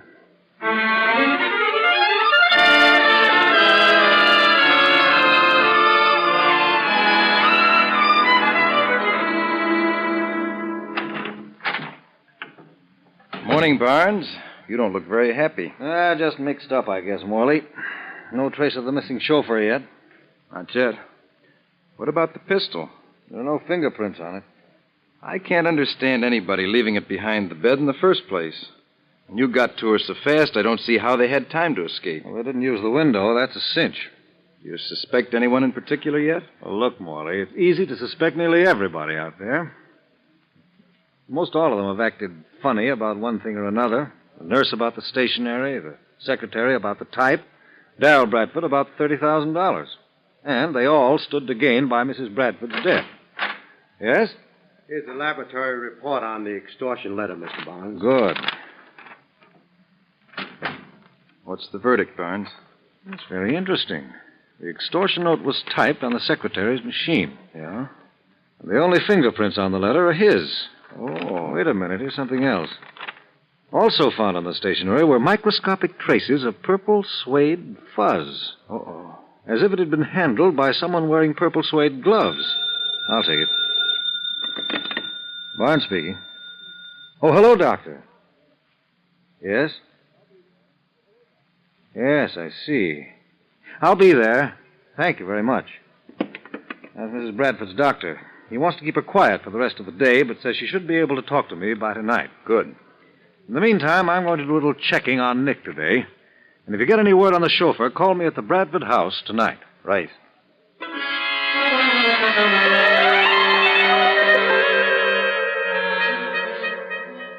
Special Agent Barnes spent the rest of the day investigating the movements of the gambler Nick and his men during the past 24 hours, but could uncover nothing involving them with the shooting or the extortion letter. Shortly after dark, Barnes forged his car through a rain and windstorm sweeping Long Island up to the Bradford house. Letty Bradford could talk, but claimed she could remember nothing that happened. Barnes then assembled the others in the library. Charles. Yes? The extortion letter was typed on your machine. But, Mr. Barnes, I tell And you your that... fingerprints were also found on the letter. Of course they were. I read the letter to Mrs. Bradford. I had to handle it to read it, didn't I? And Miss Smith, your fingerprints were not found on the stationery used, but there were traces of fuzz from purple suede gloves. I never owned a pair of purple gloves in my life. And Mrs. Bradford was shot with a pistol which you say you bought for her, Judge Madison. Good Lord, Barnes, you don't think I'm not accusing you or anybody else here of anything, Judge. I'm merely setting down some facts, and I... Excuse me for butting in, Barnes. Morley, I thought you were in New York. Well, I thought I'd better bring him out instead of phoning. The police found our man. All right. Come on in. Parker. I don't get the idea of all this. Are you Mrs. Bradford's chauffeur? Mrs. Bradford's ex-chauffeur. Oh, you're just the man I've been waiting to have a talk with. Will you come into the other room with me, please?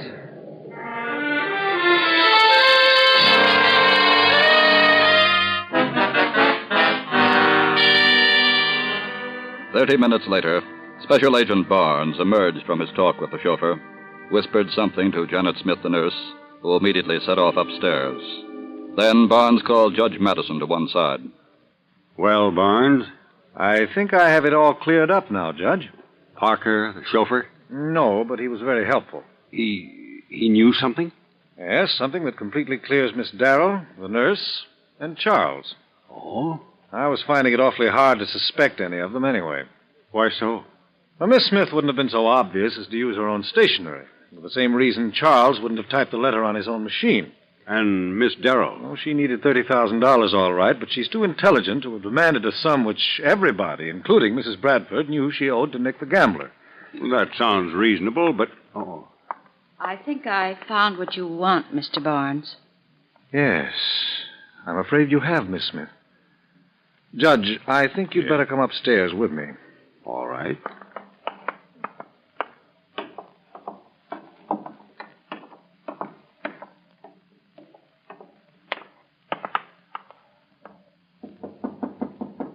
Don't stand out there and knock.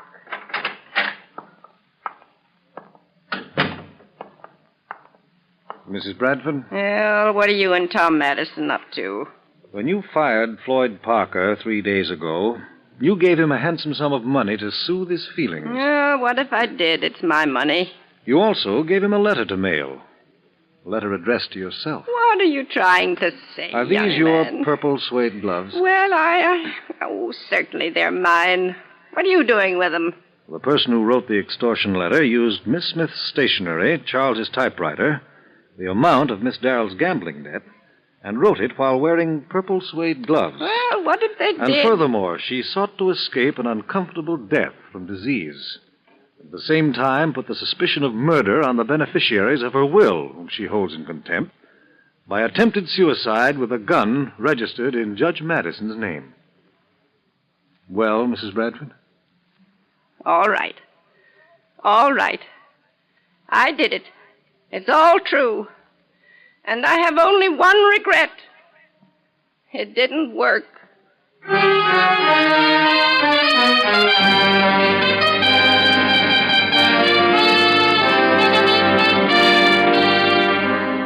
As a public servant charged with protecting the lives, property, and general welfare of all citizens, the FBI is just as diligent in establishing the innocence as well as the guilt of persons involved in a crime. In the case of Letty Bradford, there were 5 persons on whom the shadow of guilt fell. But Special Agent Barnes was not willing to arrest any one of them for the crime because of lack of sufficient incriminating evidence. Instead, his investigation was directed at removing from over them what shadow of suspicion was there. And in doing so, he discovered the person who was guilty.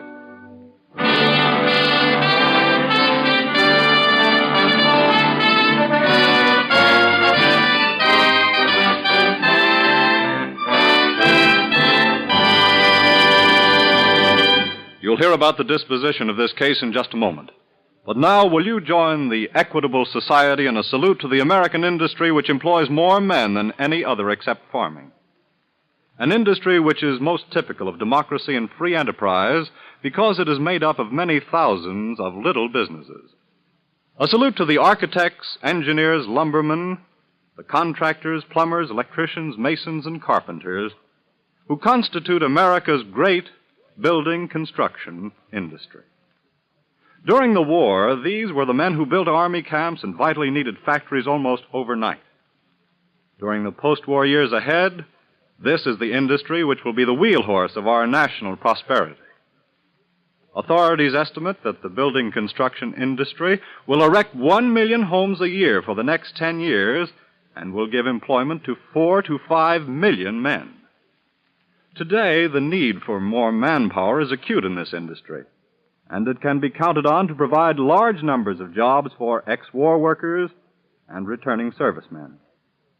For many years, the Equitable Life Assurance Society of the United States has been closely associated with the building construction industry. Equitable Society funds have made possible the construction of countless homes, factories, and business buildings. Every time a member of the Equitable Society pays a life insurance premium, he knows that his money is helping to make jobs for millions of his fellow Americans. For just as Equitable Society dollars were fighting dollars in wartime, so at all times they are security dollars for you, your home, and your country.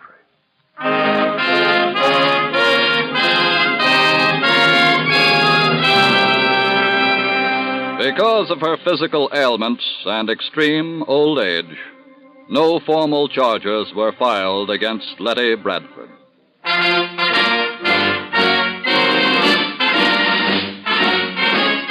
Next week on the Equitable Society's presentation of This Is Your FBI, be sure to hear the adaptation of the forthcoming 20th Century Fox motion picture, The House on 92nd Street, relating the counter-espionage work of the FBI in protecting the secret of the atomic bomb.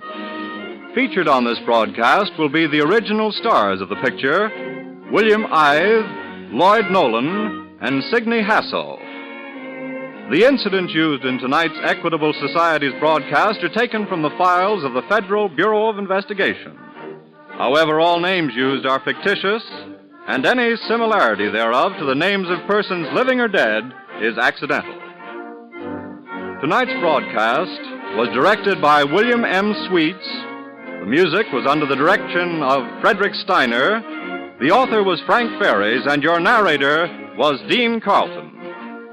This Is Your FBI is a Jerry Devine production.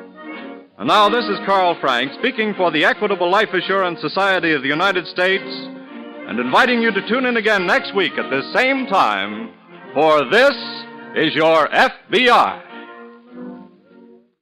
Hi, this is Greg from An Evening of Old Time Radio. Hope you're enjoying the video and the old time radio shows. If you're watching this on any other channel than An Evening of Old Time Radio, you should be aware that the channel owner has stolen this audio track from one of my videos and uploaded it with a different background as if it were their own. Again, this video and this audio is from my channel, An Evening of Old Time Radio. On with the show. This is Greg Fordyce from An Evening of Old Time Radio. Thank you so much for listening and watching and enjoying the video. Hit the like and subscribe buttons if you did. It really helps the channel out. And again, if you're seeing this video on any other channel than An Evening of Old Time Radio, there are no numbers in my channel's URL name, then you are watching a pirated copy of my video where the thief has stolen my audio track and republished it with a different background on their channel. Thanks again for all of your support. The Equitable Life Assurance Society presents This Is Your FBI.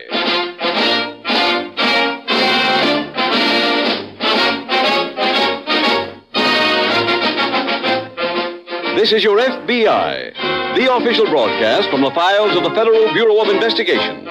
Presented transcribed as a public service by the Equitable Life Assurance Society of the United States and the Equitable Society's representative in your community.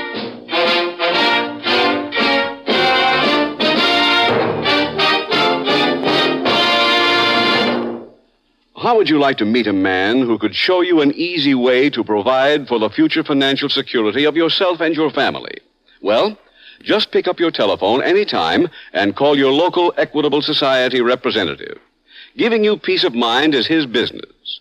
Talking things over with this friendly, helpful neighbor won't cost you a penny. In about 14 minutes, I'd like to tell you more about him.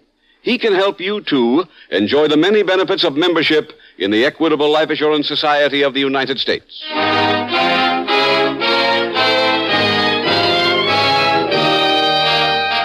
Tonight, the subject of our FBI file, kidnapping. Its title, Pickup.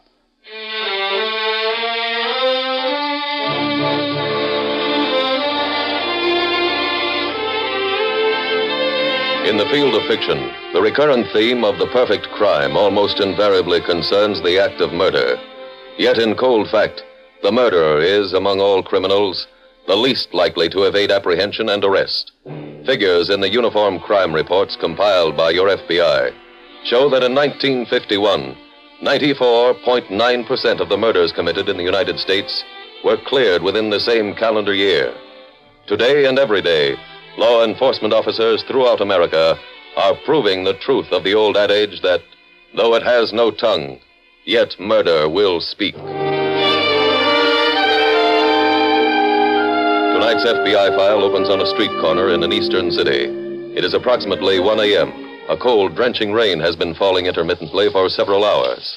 The two young women who stand beside a bus stop sign, peering down the almost deserted street, hold soggy newspapers over their heads in an effort to shield themselves from the elements. Oh, here it comes again. Oh, isn't that bus ever going to come? Oh, this newspaper leaks like a sieve. I'm sorry. I should have brought the umbrella. You certainly should have. Oh, I still think we should have let Bob Hershey drive us home. Oh, Ellie, not me. Just one dance and he gets fresh. Want to lift, girls? Ignore him.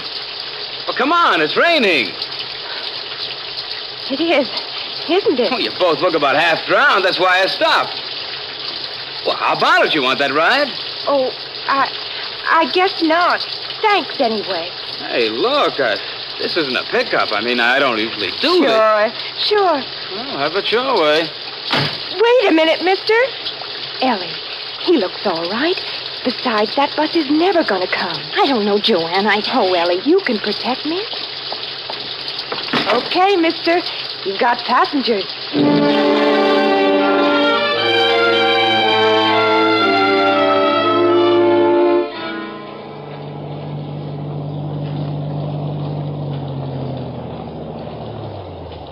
This is the place, isn't it, Ellie? That's right. Okay. Joanne, why don't you spend the night with me? We could go to work together in the morning. Oh, all right. Hey, wait a minute. I said door-to-door delivery. Oh, thanks, Sergeant. I got to drive all the way to West Park. Anyhow, I want company. Well, that's very nice. Oh, come on, be a sport. Coming, Joanne? Yes, I think so. Forget it, Ellie. She's going home. Oh, Art, please. I said I'd take you home now, didn't I? What's the matter? Don't you trust me? Joanne, Joanne!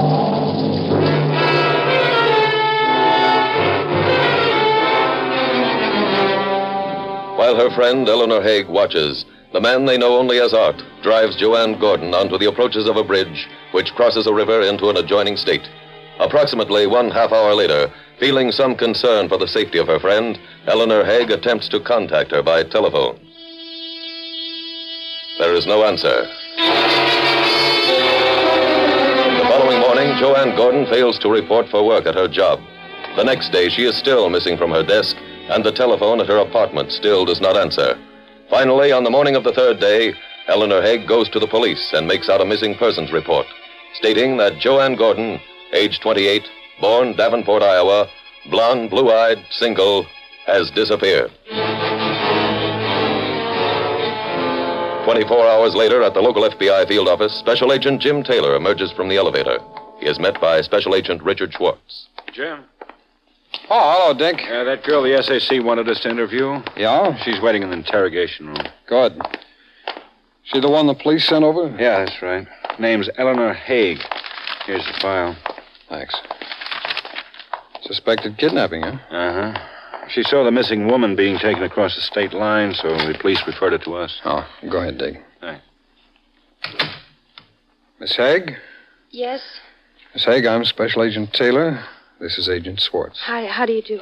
How do you do? Do you mind answering a few questions for us? Oh, anything at all. Fine. Now, your friend, Joanne Gordon. She wasn't in the custom of going off with strange men. No. And she's been missing for the last 4 days, is that right? Yes.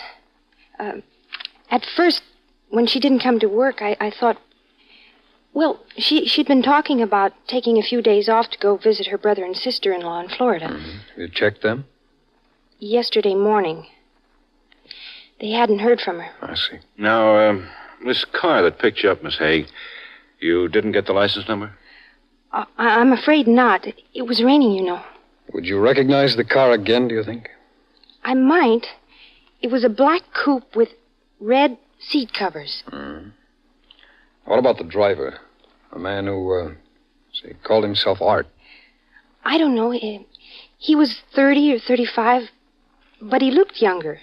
Sandy hair, a real short cut. You know, a butch. Mm-hmm. You're going to find Joanne, aren't you, Mr. Taylor? You're going to be able to find her.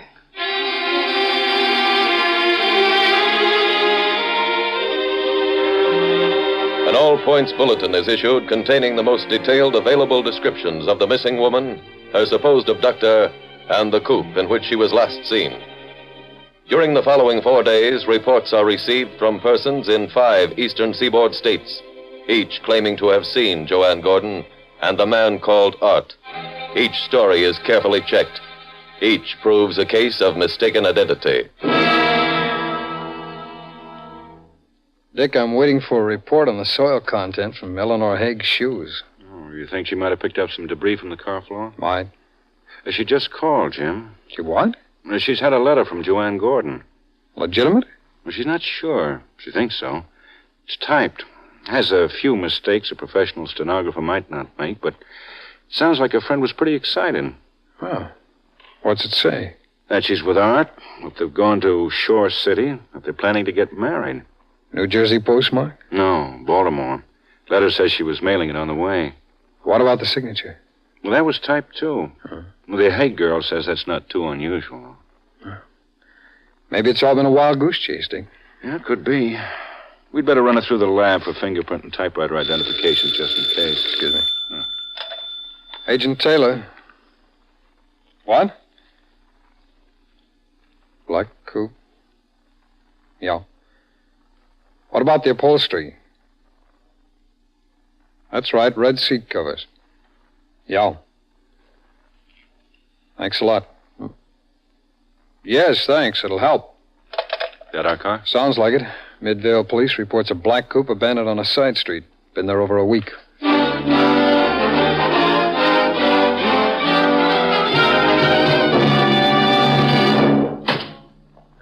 Steering wheel, dash, and door handles have been wiped clean. Sounds suspicious. Police have that license report for you yet? Yeah. Car's registered to the Wellington Tire and Rubber Company.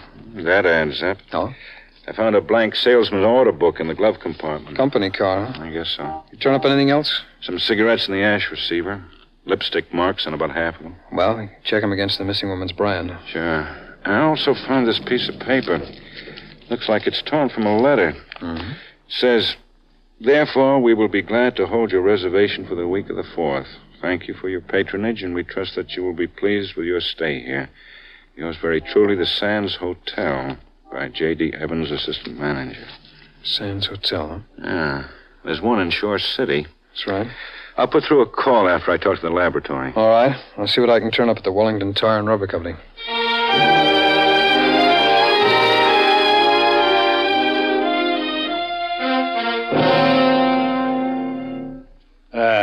Yes, Mr. Taylor. That automobile is most certainly one of ours. Matter of fact, I was discussing it with our transportation director just this morning. Oh? We were considering reporting its disappearance. Well, why didn't you, Mr. Wellington? Well, Arthur Foster, the salesman assigned to it, has been one of our most trusted employees. We wanted to give him every opportunity to straighten it out. You say had been? Yes. He came in here, I guess about a week ago, I think it was, collected commissions due, and handed in his resignation. Did he give any reason? Said it was his doctor's orders. Nerves were shot. Had to take a long rest. He didn't say where he was going, did he? No, he didn't. And the car, sir? Well, we waited a day or two expecting it to come in, and then I called his wife. And? Well, she seemed to think he was still on the road. Well, have you talked to her since? No. Well, do you know his address? Lives somewhere out in the suburbs. Nice little house. Controller will be able to give you the address. All right, fine. Thank you, sir. Oh, there's one more thing. Yes? When Foster was last in, you wouldn't know if he used a typewriter. Yes. As a matter of fact, he did. Said he had a couple of letters to get out, and I told him to use the machine in the salesman's office. First door, right down at the end of the hall.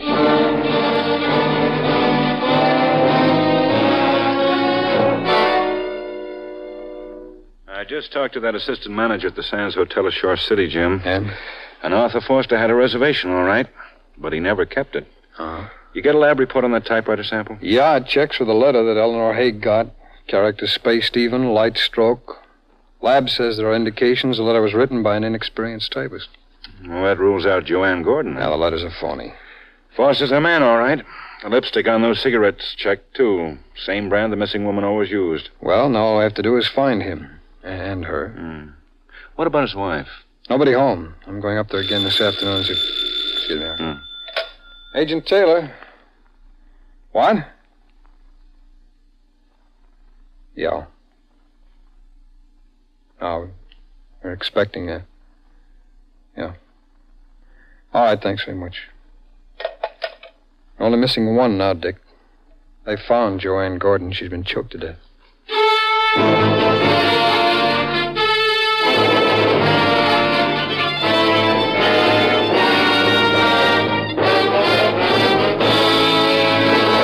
We will return in just a moment to tonight's exciting case from the official files of your FBI. How much money do you think your family would need to keep them in comfort if something happened to you? There's an easy way to find out. A way that will show you how to turn your Social Security into full security. Now, one of our Equitable Society members would like to tell you how he did just that. Mr. Herbert Niles.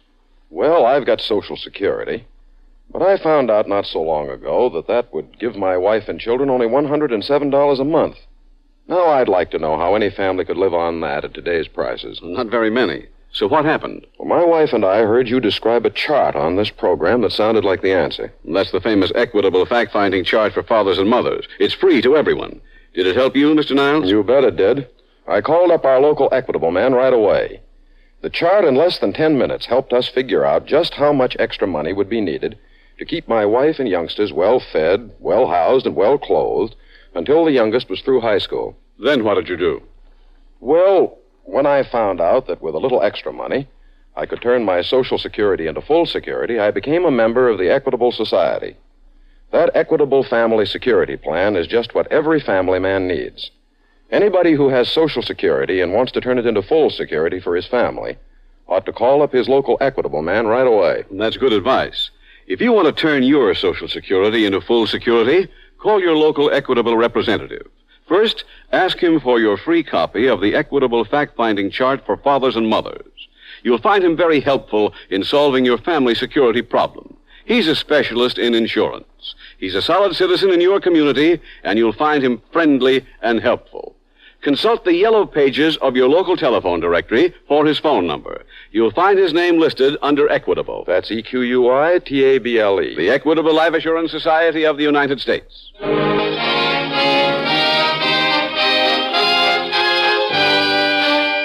And now back to tonight's FBI file, Pickup.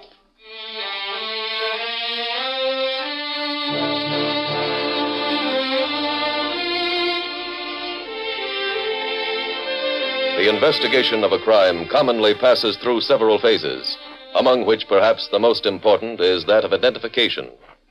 Frequently, as in tonight's case, identification may depend on a grain of soil, a scrap of fabric, a bit of hair, a smear of blood or food or cosmetic, the imprint of a rubber heel, a typewriter key, an automobile tire. In the hands of the trained scientist in the FBI laboratory, These often microscopic indications of a criminal's passing form his clear signature, sometimes on his own death warrant. Tonight's FBI file continues at the city morgue. Special agents Jim Taylor and Richard Schwartz pause before the slab which contains the body of Joanne Gordon. This is it, Jim. Oh, I called Eleanor Haig. She said she'd meet us here. Uh-huh. How'd she take it? Not too bad. I guess she was really expecting it. Coroner's report in yet? Yeah. She was strangled, all right. Died almost instantly. Nice guy. Clean cut. Hold it, Dick. Mr. Taylor, is this absolutely necessary? I mean... I'm sorry, Miss Haig, but I'm afraid we need a definite identification. Definite? Then there's a chance that this isn't Joanne? There's a chance, yes. All right, Dick.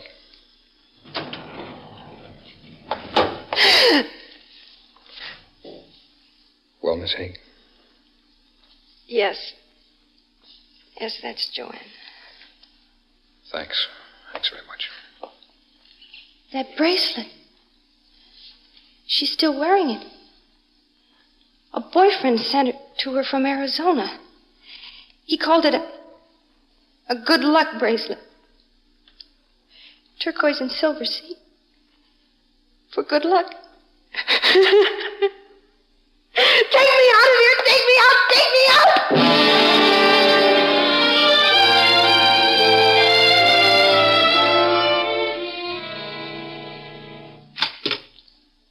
Yes? Mrs. Foster? Yes?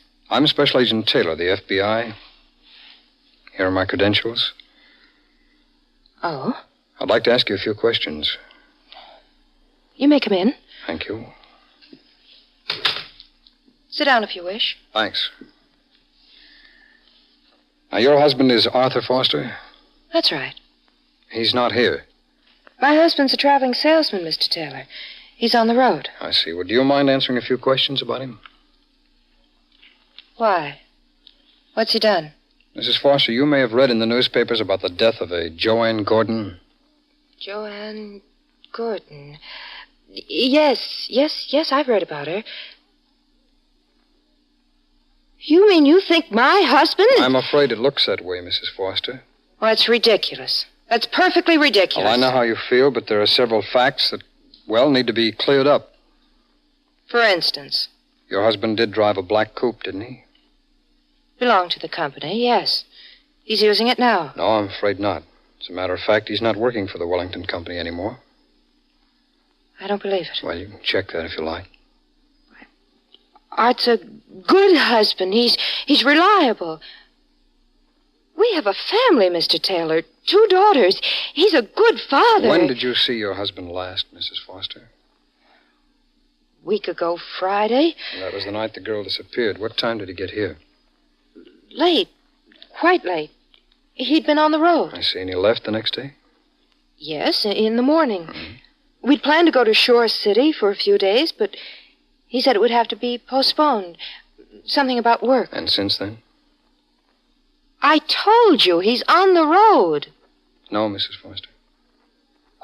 I don't know what you're up to, Mr. Taylor, but I'm not going to let Art be persecuted like this. Persecuted? Just because that crazy doctor at the sanitarium said that... He was in a sanitarium, huh? I don't have to answer your questions. Do I, Mr. Taylor? No. No, ma'am, you don't, but we want to find your husband, Mrs. Foster. We want to talk to him. Whether he's innocent or guilty, we want to find him. He's innocent. If he is, I give you my word that we'll do everything possible to clear him just as quickly as it can be done. If he's guilty, he should... You've already made up your mind to it, haven't you? I work with facts, Mrs. Foster, not opinions. You said you have a daughter. 2 of them. Well, whoever did this thing is still at large. We want to catch him. Get out! Very well.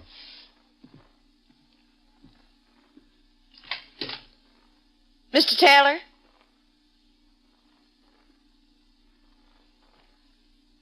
Yes, ma'am. I'll answer your questions.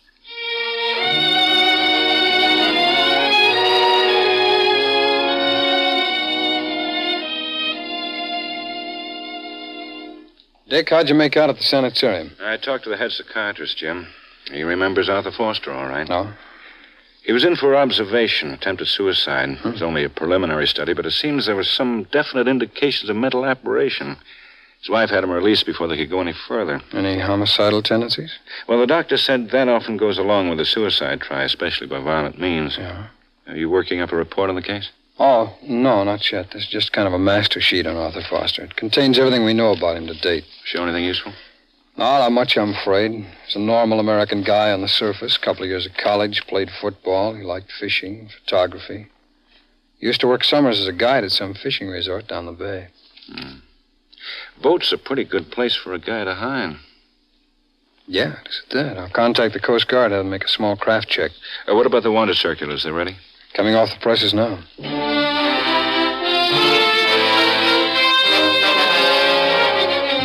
The net around Arthur Foster is made of fine mesh. Circulars containing pictures and a full description are distributed to police departments, county and state law enforcement agencies, and service organizations in 18 states. Coast Guard and customs officials are alerted to be on the watch for the wanted man, as are ticket agents for all forms of interstate transportation. Foster's home, his former place of employment, and all of his known haunts are put under 24-hour surveillance. A week passes, and another, and Arthur Foster has not been taken into custody. On Thursday of the third week, nearly a month after Joanne Gordon and Eleanor Haig had accepted a ride in the rain from a stranger, a message is received at the local field office from the sheriff at Wilbur Cove.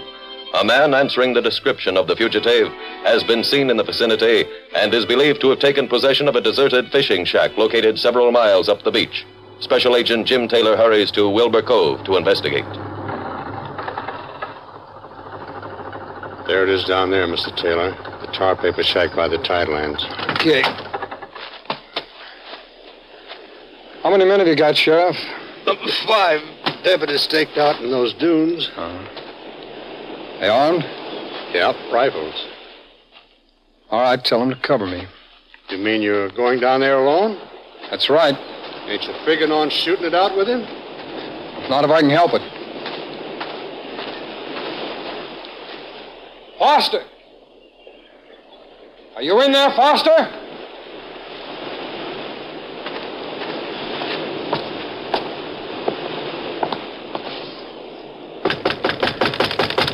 This is an agent of the FBI, Foster. Open up.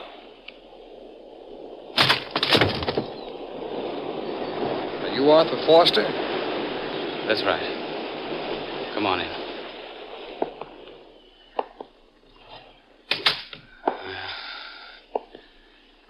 I was afraid you'd never get here.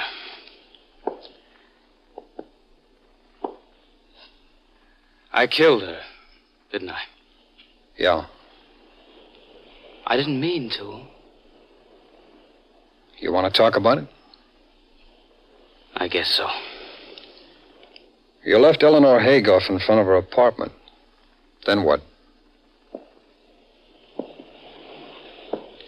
Me and the other girl, Joanne, we stopped over the bridge. Had something to eat. Then we drove around for a while, parked on a side street. I started to kiss her, and I don't know what came over me. It was like a light. Right behind my eyes. It hurt. Seemed like it just lasted a couple of seconds.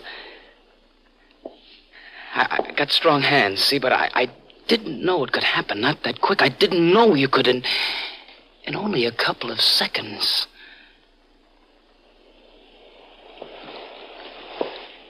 Well, then you knew she was dead. Not right away. I wasn't sure. I thought maybe she'd fainted. I kept trying to bring her out of it, and then I knew. And after that? Drove around for a while. Then I went home. Body still in the car? Yeah. All night. The garage. Next day, I started out. I figured I'd drive to the bay, and I got scared, and I dumped her. Well, I guess you know the rest. Yeah, most of it. There's just one thing that I don't get. Yeah? What happened to me? I was just an ordinary guy. Sure, I chased around a little, but I'm no killer. What happened? Why did I do it? Why? Why?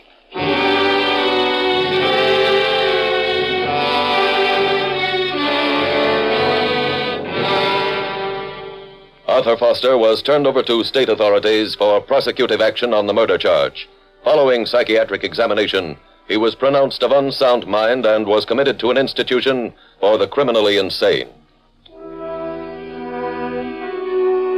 Since the Second World War, crimes such as the one dramatized tonight, crimes of violence, crimes against the person, have shown an alarming rate of increase. To this problem, law enforcement alone is not the answer.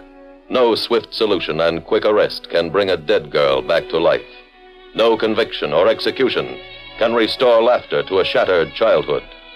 Your FBI urges you to exercise caution when dealing with strangers, to report suspicious persons to the police, to cooperate with your local authorities in order to speed the day when the streets of America will be paths of light on which you and your children may walk without fear.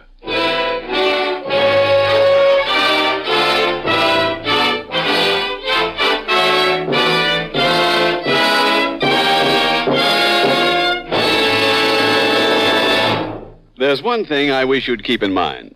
You don't have to be rich to provide future financial security for yourself and your family. And there's a man who can prove it to you. Get acquainted with your local Equitable Society representative. He'll be glad to bring you free and without obligation Equitable's fact-finding chart for fathers and mothers. He'll be glad to analyze your problem and present a plan that serves your best interests. No matter what your life insurance problem, home ownership, your children's education, independence when you quit work for good, he knows the answers. Just consult your local telephone directory for the name of your local Equitable representative. You'll find it in the yellow pages listed under Equitable, the Equitable Life Assurance Society of the United States.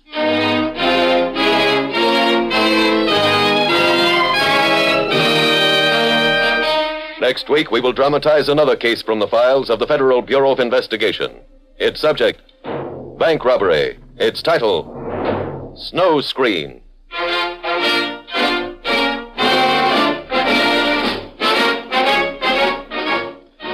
The incidents used in tonight's Equitable Life Assurance Society's broadcast are adapted from the files of the Federal Bureau of Investigation. However, all names used are fictitious, and any similarity thereof to the names of places or persons, living or dead, is accidental. Tonight, the music was composed and conducted by Frederick Steiner. The author was Robert Yale Libet. Your narrator was William Woodson, and Special Agent Taylor was played by Stacey Harris. Others in the cast were Irene Anders, Michael Ann Barrett, Sally Cassell, Walter Catlett, Tony Hughes, Bill Johnstone, and James McCallion. This Is Your FBI is a Jerry Devine production. This is Larry Keating speaking for the Equitable Life Assurance Society of the United States and the Equitable Society's representative in your community, and inviting you to tune in again next week at this same time when the Equitable Life Assurance Society will bring you another thrilling transcribed story from the files of the Federal Bureau of Investigation, Snow Screen, on This Is Your FBI. Stay tuned for the adventures of Ozzie and Harriet. There's fun for the whole family when Ozzie and Harriet come your way next. The Equitable Life Assurance Society presents This Is Your FBI.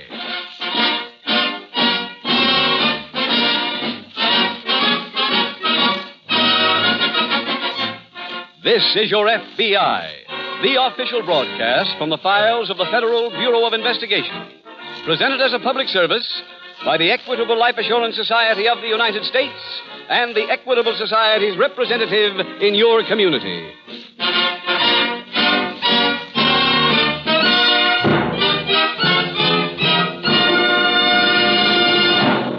The Equitable Life Assurance Society is a great mutual institution organized to serve Americans and America. Therefore, one of the Equitable Society's major objectives is to make all possible contributions to the welfare and stability of American business, on which so many of the Equitable Society's nearly 4 million members depend for their livelihood.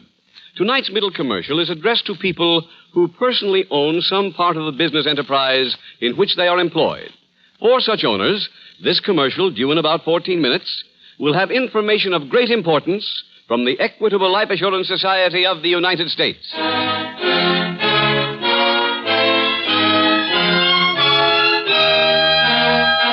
Tonight's FBI file, The Gridiron Swindle.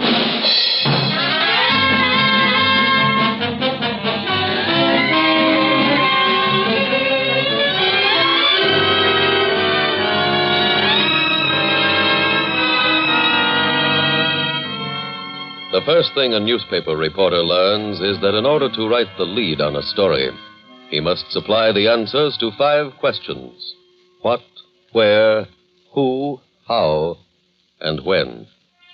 Because special agents of your FBI and newspapermen are both investigators, it is not unnatural that the members of the Federal Bureau of Investigation should be able to answer those questions with respect to crime.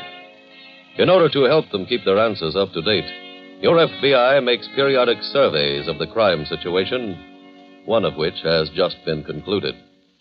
The study reveals many shocking facts, with perhaps the most shocking being the fact that in the first 6 months of this year, the number of larcenies, a number which includes swindles, amounted to more than 277,000, or more than 1,500 every day. Should those figures fail to impress you, should you feel that it's much ado about little, then perhaps you might be interested to know that the loot taken by criminals in those larcenies represented cash and property valued at more than $17 million.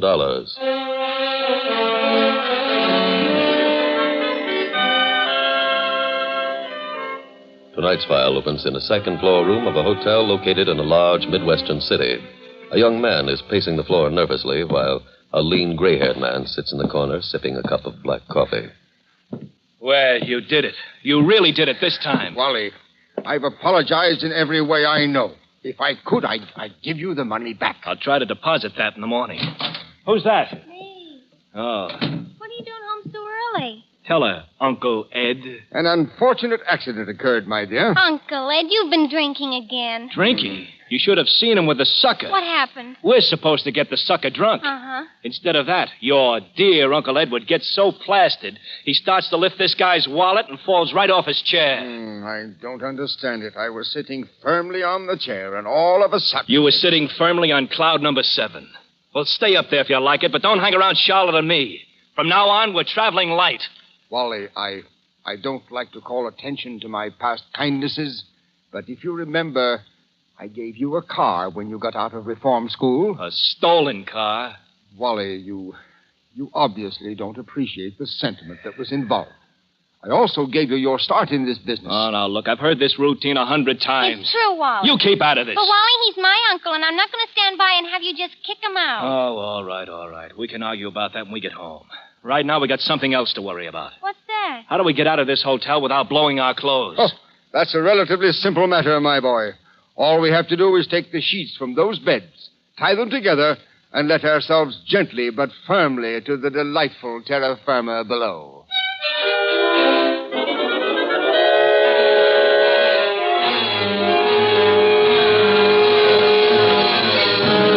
A few days later, in an FBI field office, Special Agent George Watson is approaching the desk of Agent Jim Taylor. Hi, Jim. Hello, George.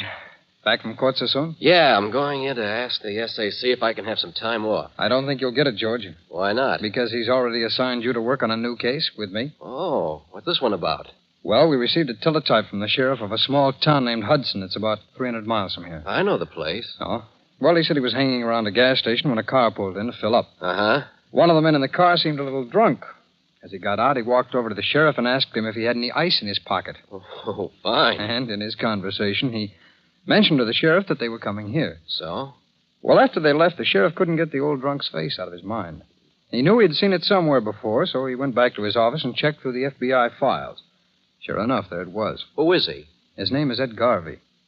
I don't know him, at least by that name. Well, he's been a confidence man for about 40 years. Well, they change their names so often, I I guess I never ran across him. Well, there was another man and woman in the car. The sheriff found a flyer on the man. His name is Wally Billings. He and Garvey have worked together in the past. At what? The old lemon pool swindle, you know, where they get the victim to take cash out of the bank, get him drunk, and then pick his pocket. Uh-huh. I had an alarm sent out to every local police department between here and Hudson. How long ago? A couple of hours ago. Come on, let's walk down to the teletype room. Okay. Maybe they've been caught by now, and you can get that time off.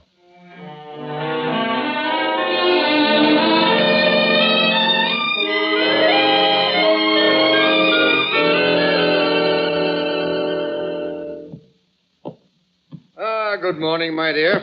Good morning, Uncle Ed. Where's Wally? He went out. He's still mad at you. Because I got out of the car and discussed generalities with a stranger? You didn't have to pick the sheriff, did you? Charlotte, I was partially a man of distinction at that moment. I didn't notice that the gentleman was an arm of the law. Well, Wally had a right to be mad. Well, he isn't any longer. I've mended the breach. You mean you made up with him? Yes. How? Oh, I gave him a very commercial idea. It's a little thing based on the current national hysteria over football. Oh, that's nice. Where is Wally? He had a date. With whom? A Mrs. Cornelius Hines. Who is Mrs. Cornelius Hines? Wally said she was a big society lady. He's building her up for something. He said it looked good. That's fine. Uncle Ed, are you going out? Yes. Well, Wally said to make you promise one thing. What is that? He said to ask you not to get drunk. Charlotte, you know I never drink when I attend the Sport of Kings. Are you going to the races? Yes. But you have no money. My dear girl, those racetrack trains are very crowded. And in a jostling mob, it is a well-known fact that wallets are very likely to slip from one pocket to another. Well, goodbye, my dear.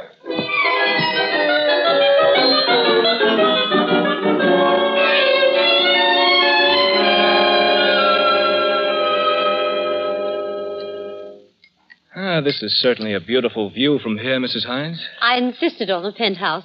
I think if you must live in the city, you should at least be able to look down on it. That's a good idea. Another cup of tea, Mr. Billings? Oh, no. No, thanks. You're probably wondering why I called you. Frankly, I am. Well, I read about you in the papers. I also read about your pet charity. Oh? Charities happen to be my business, Mrs. Hines. I'm a professional promoter. I raise money for charities and charge a percentage. I see. I have a feeling that I could be quite useful to you. Well, I never have used high-pressure tactics. Oh, this isn't high pressure, Mrs. Hines. I have a means of making money for your charity that will have the public clamoring to give you money. Really? Take a look at this. What is it? Those are football games this coming Saturday. Yes? People all over the country buy these cards for from $1 to $10. But why? They try to pick winners. If they do, they win. And if they don't? They lose. Of course, more lose than win, so the people who sell the cards make money.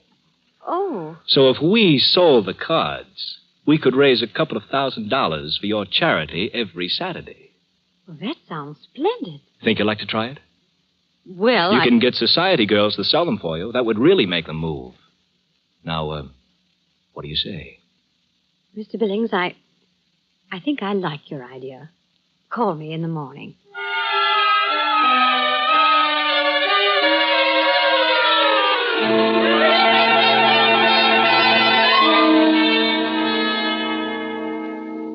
Jim, any word yet on Billings and Garvey? No, not yet, George.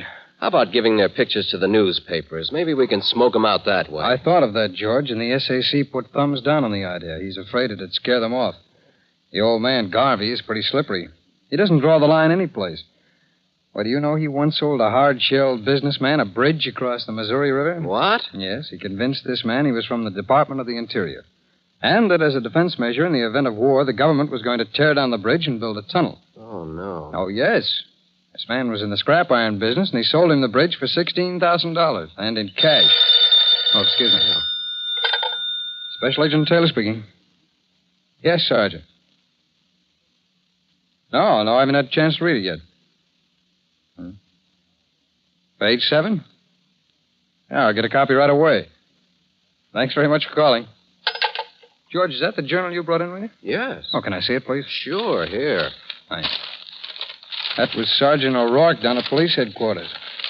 Said there was a picture on page 7 that might interest us. Hey, look at this picture of the horse that won the big race yesterday. Oh, let's see. There. There's our man Garvey practically weighing in with the jockey. Well, that proves he's living here, Jim. Yes, now let's see if we can find out where.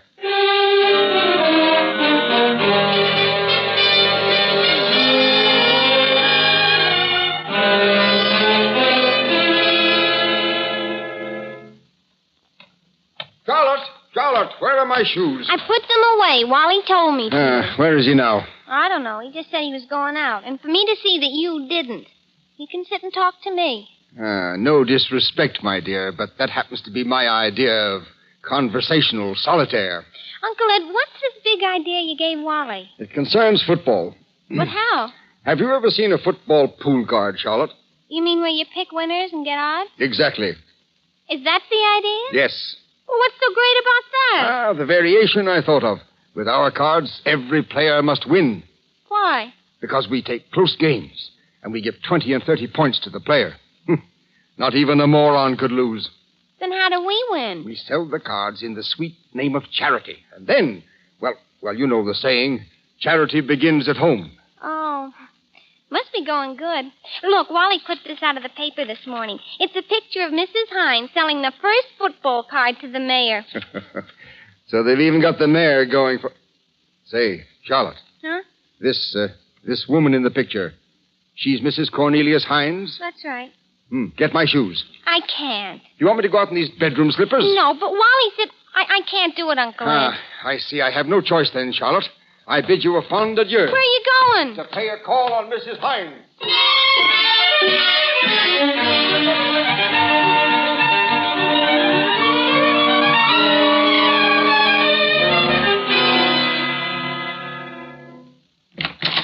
Charlotte? Oh, Charlotte. I'm in the living room. Oh, well, get out the bottle, baby. What happened? I talked to Mrs. Hines this morning, and she told me the cards were almost sold out. Oh, honey, that's wonderful. Where's Uncle Ed? Well... call him in. We'll all have a drink. He's not here, Wally.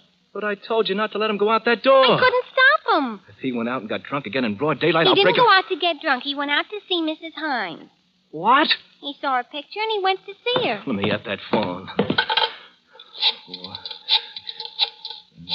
If he does anything to spoil this deal, I'll murder him. I worked for a week on this dame, and I finally got her on... Oh, hello. Hello, please connect me with Mrs. Hines' apartment. Thank you. I finally got her on the hook. Hello. May I speak with Mrs. Hines, please? Oh, it's you. Well, let me talk to Mrs. Hines. I want to tell her... Who? But...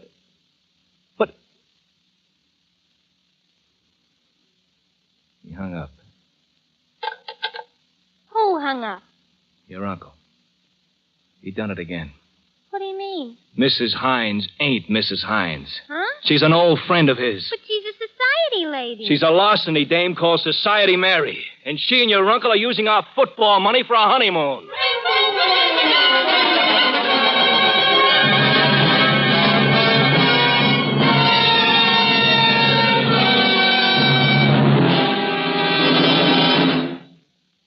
We will return to tonight's exciting case from the official files of your FBI in just a minute. Now, a brief case from the official files of the Equitable Life Assurance Society of the United States, showing how Equitable Business Insurance helps stabilize our American economic system. Names used are fictitious, but the case is an actual one. This was the problem that confronted Mr. James Shanahan, president of a large contracting company in Texas. When those two boys of mine came out of the Army, they signed up to work for the old man. And they've really taken hold. As far as I can see, there's only one cloud on my horizon. What's that, Mr. Shanahan? Well, those two boys of mine have really pitched in. But they've still got a lot to learn. Can't expect them to pick up any 30-year know-how in 3 years. Now, say I get killed in an accident tomorrow. What happens to my business? Mr. Shanahan, every day, trained representatives of the Equitable Life Assurance Society are helping business executives solve problems similar to yours. Well, I'd really be interested in hearing a sound and practical suggestion. Well, it might be something like this. The Equitable Society business insurance specialist would probably recommend a substantial amount of insurance on your life, payable to your company. This sum would make it worthwhile for key employees whom you trust to stay with your sons. Or it might be used to hire a first-class man from the outside. Strikes me as a step in the right direction. How can I get the whole story? An Equitable Society business insurance specialist will be glad to sit down with you and your associates and discuss business insurance. He's fully qualified to work out a plan that's tailor-made for your business. Have your secretary call the nearest Equitable office and ask for the manager. Or dictate a brief note to the home office of the Equitable Society in New York City. That's EQUITABLE. The Equitable Life Assurance Society of the United States.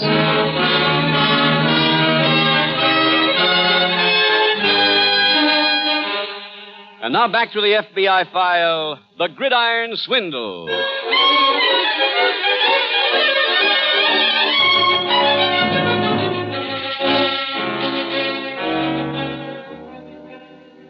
In one form or another, the axiom that truth crushed to earth shall rise again has existed almost as long as man himself.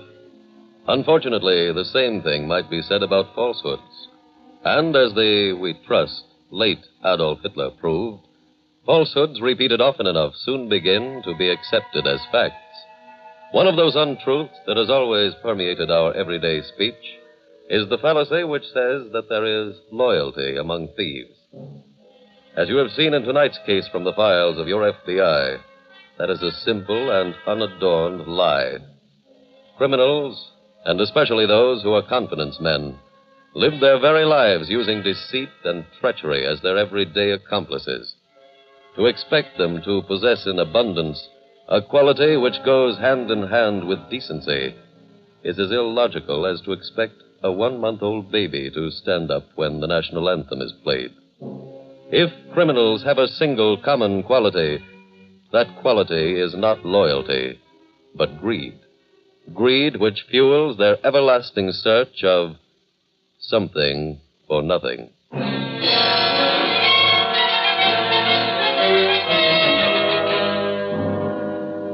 Tonight's file continues at the FBI field office.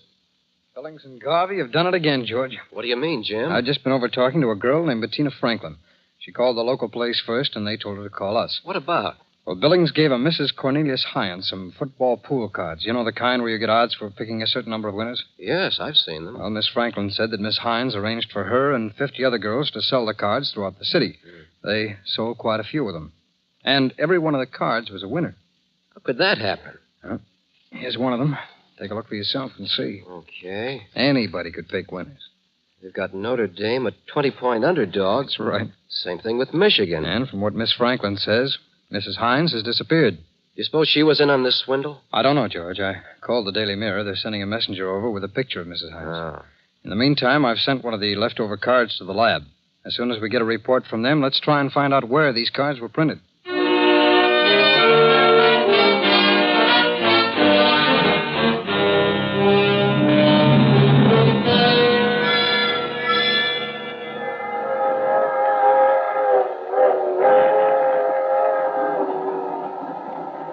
Mary, Yes, Edward. I can't tell you how happy I am. I'm so glad. Ah, fate is a merry prankster. To think that just this morning I was a veritable prisoner, and now I'm speeding across the country, cozily confined with my radiant bride. That's a little flowery, dearest, but keep on talking. I love it. Ah, Mary, my dove. Do you realize how many times in the past we almost got married? It ran into the dozens, didn't it? It was the most frustrating, I can tell you that. Every time I would be in a position to plead for your hand, you were either married to someone else or confined to the Bastille. Darling, a couple of times you were legally detained yourself. Remember? Too true. It'll be fun being in California. I've never been out there before, you know. I was there. My first husband took me there on our honeymoon. Oh, I wish you'd told me that before, my dear. I'd have taken you elsewhere. Why? Oh, because you'll have memories. What memories? They arrested him as we pulled into the station, and I went on the honeymoon alone. Oh. Well, I trust no such vulgar occurrence will interrupt us. Let's drink a toast, my dear. To what? To my niece and her husband for being nice enough to pay for our honeymoon.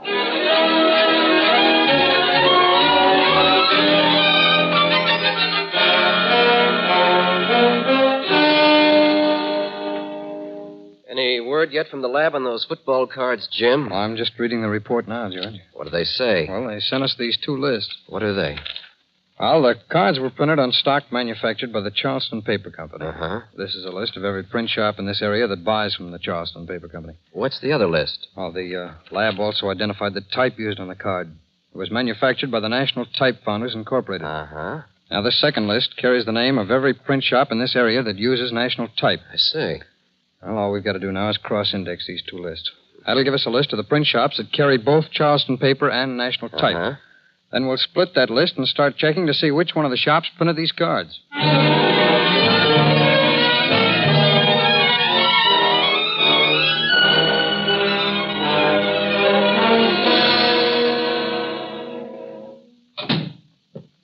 Hello, Wally. Don't hello me. What's the matter now? If it wasn't for you, we wouldn't be in this jackpot. What did I do? I wanted to throw your uncle out 5 years ago. But he's not going to get away with this one. You can bet on that. He's not? No. What your dear uncle doesn't know is that I know where he's headed for. Huh? I went over to Mrs. Hines' apartment and told the superintendent I was her brother. And he told you where they went? No, but he let me into her apartment. I ransacked the joint until I found what I wanted. What was that? This piece of paper. What is it? It's a copy of a telegram your Uncle Ed sent to the Hotel Central in Los Angeles. What for? To reserve the honeymoon suite. Where did you find that? In the waste paper basket. Then maybe he didn't send it. He sent it. I checked. How? I called the Hotel Central. You call Los Angeles? Yeah, and they got reservations for Colonel and Mrs. Edward Garvey. So we're flying out there. I never knew Uncle Ed was a colonel. Don't you remember? He appointed himself the week he was being Assistant Secretary of War.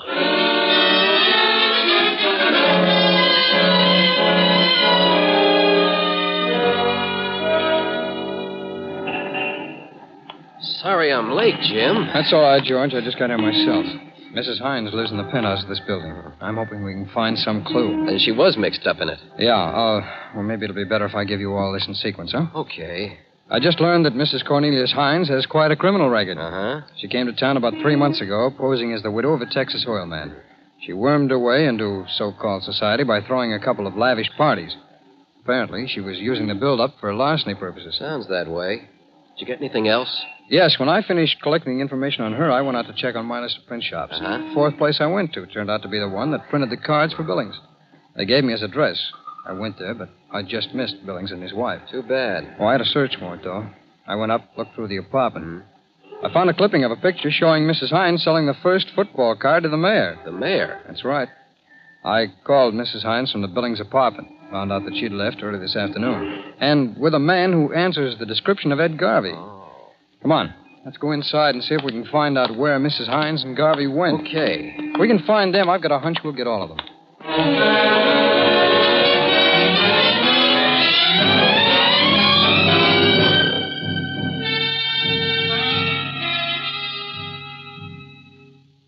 Well, Mary, this is California. With all this fog, how can you tell? I guess that's room service. I'll get it. Hello, Colonel. Huh? Out of the way, Uncle. Mary, we have some guests. Oh, it's Mr. Billings. That's right. How did you find us? Never mind that. You know what we're here for. Get up that dough. Edward, he seems quite insistent. You better give Mr. Billings his share. Are you kidding? No. You're entitled to half the money. She's right, Wally. You don't think I'm going to split with you now, do you? That was our original agreement. I made that agreement before you two grabbed the whole thing. Mr. Billings, we were going to mail you your share. Oh, now stop it, will you? You expecting somebody? It's room service. That's who I thought it was when you came. Okay. Answer the door, but don't talk. All right. Wally, What? you never introduced me. Oh, I'm sorry. Mrs. Hines, this is my wife. I couldn't be happier. Wally, I'm afraid you're not going to get that money now after all. Why not?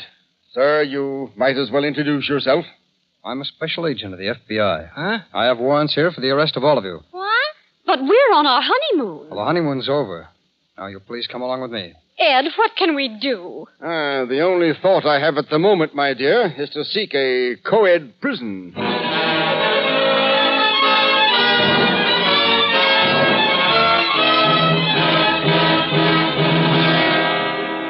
Mr. and Mrs. Billings, along with Edward Garvey and the woman known as Mrs. Hines, were all convicted for violation of the National Stolen Property Act and sentenced to 10 years in a federal prison.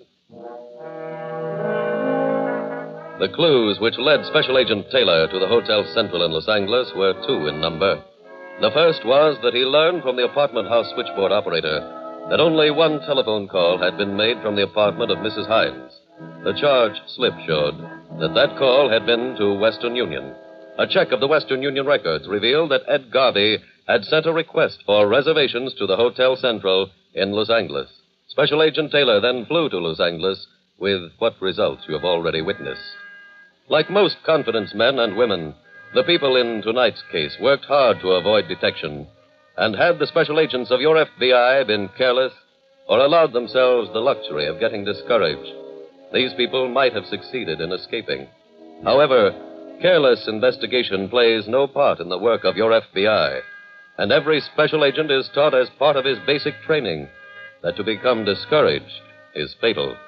99 clues might prove fruitless, but there is always the chance that the next one will be the one that leads to the solution, to the arrest and conviction of another segment of America's criminal population.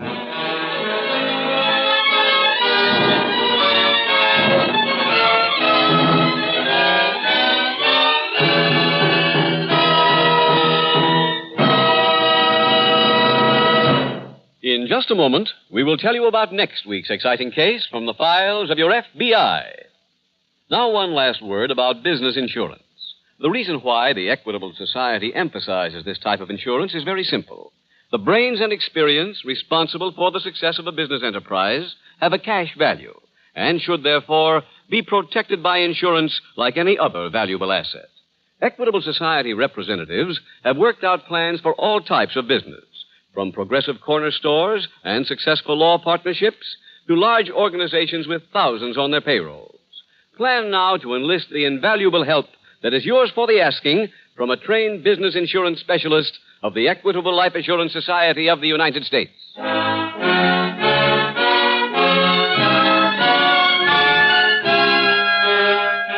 Next week, we will dramatize another case from the files of the Federal Bureau of Investigation. A thrilling, factual story of an elusive manhunt. Its subject, murder. Its title, The Man Who Died Twice. The incidents used in tonight's Equitable Life Assurance Society's broadcast are adapted from the files of the Federal Bureau of Investigation.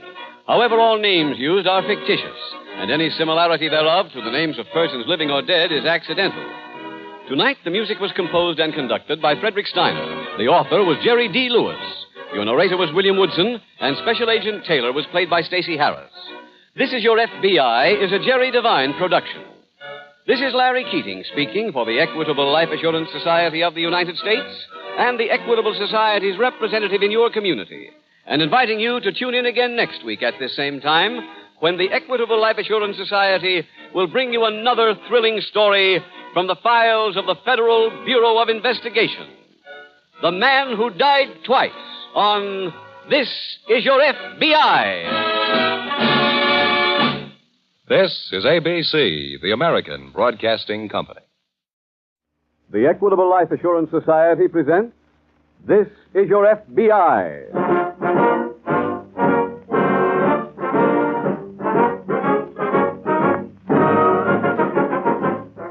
This is Your FBI, the official broadcast from the files of the Federal Bureau of Investigation.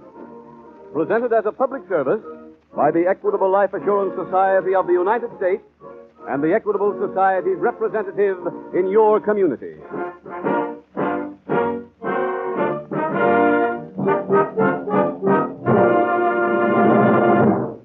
Are you the owner of the house you live in? If so, and if that house has a mortgage on it, then our sponsor, the Equitable Life Assurance Society, has some interesting and important information for you. In just about 14 minutes, the Equitable Society will give you the facts about America's finest plan for home ownership. It's called the Equitable Assured Home Ownership Plan, a money-saving plan that has meant increased security for thousands of homeowners.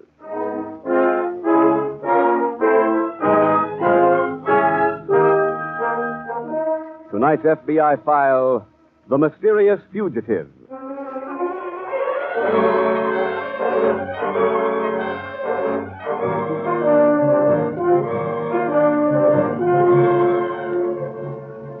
It is the proud record of your FBI that 97% of those the Bureau apprehends and takes to court are later found guilty and sentenced. Now, that record indicates a thoroughness and a basic respect for detail in every investigation, because it often happens that the only testimony for the prosecution is given by special agents of your FBI. After conviction, the file on that case is marked closed. Now, those files are records of jobs well done, records of which the Bureau is justifiably proud. For that reason, it is understandable that your FBI does not like to reopen a file that's been marked closed, does not like to have to do its job all over again. That does not happen very often, but as you will see in tonight's case, it does happen.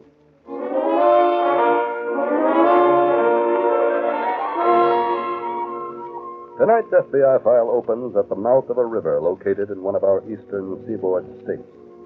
A cabin cruiser courses slowly down the stream. Rounding a bend and reaching the sea, it noses into a weather-worn dock. Its pilot, a young man in his middle 20s, ties the boat to a stanchion and walks down the dock to a dilapidated waterfront hotel.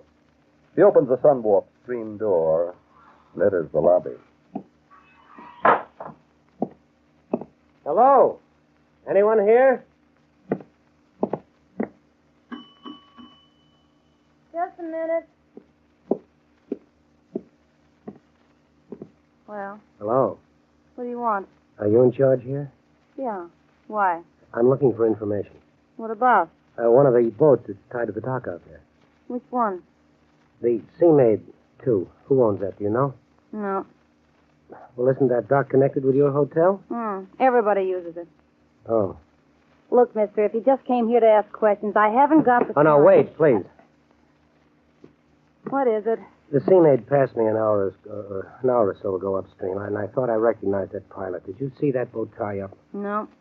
Well, perhaps you know this man. He's about my size, blonde hair, mustache. His name is Sebring. Never heard of him. But if he uses this dock... I told you anybody could Well, he use couldn't it. have docked more than 10 or 15 minutes ago. Where could he have gone from here, do you know? Oh, the town, maybe. What town? Fairfield, Clearwater, Twin Falls, they're all near here. Let's see. Well, I guess I'll just have to wait for him. Sometimes people leave their boats here for days. I'll wait.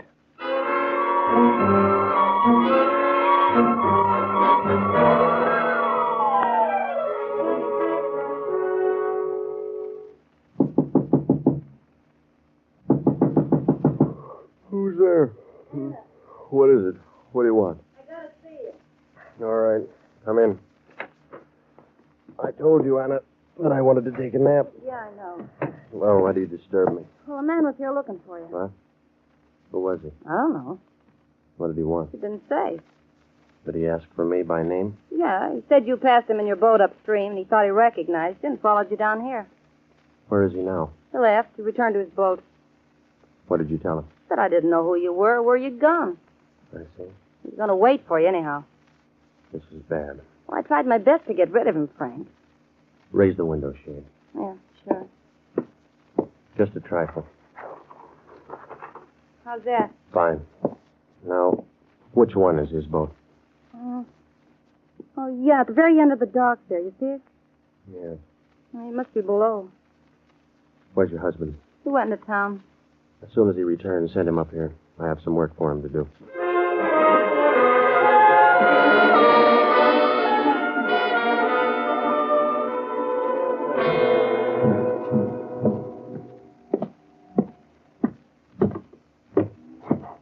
Hello, aboard there. Yeah. Someone hailing me? Yeah. What do you want? Are you the owner of this boat? Yeah. I see your license. Boat license? Nope, the license for using this dock. Oh, I didn't know that one was necessary. It's a town ordinance. Who are you? Deputy sheriff. Oh, I see. Well, can I arrange to get a license from you? Nope. Got to get one in town. They open this time of night? Nope. Well, then what do I do? Leave the dock.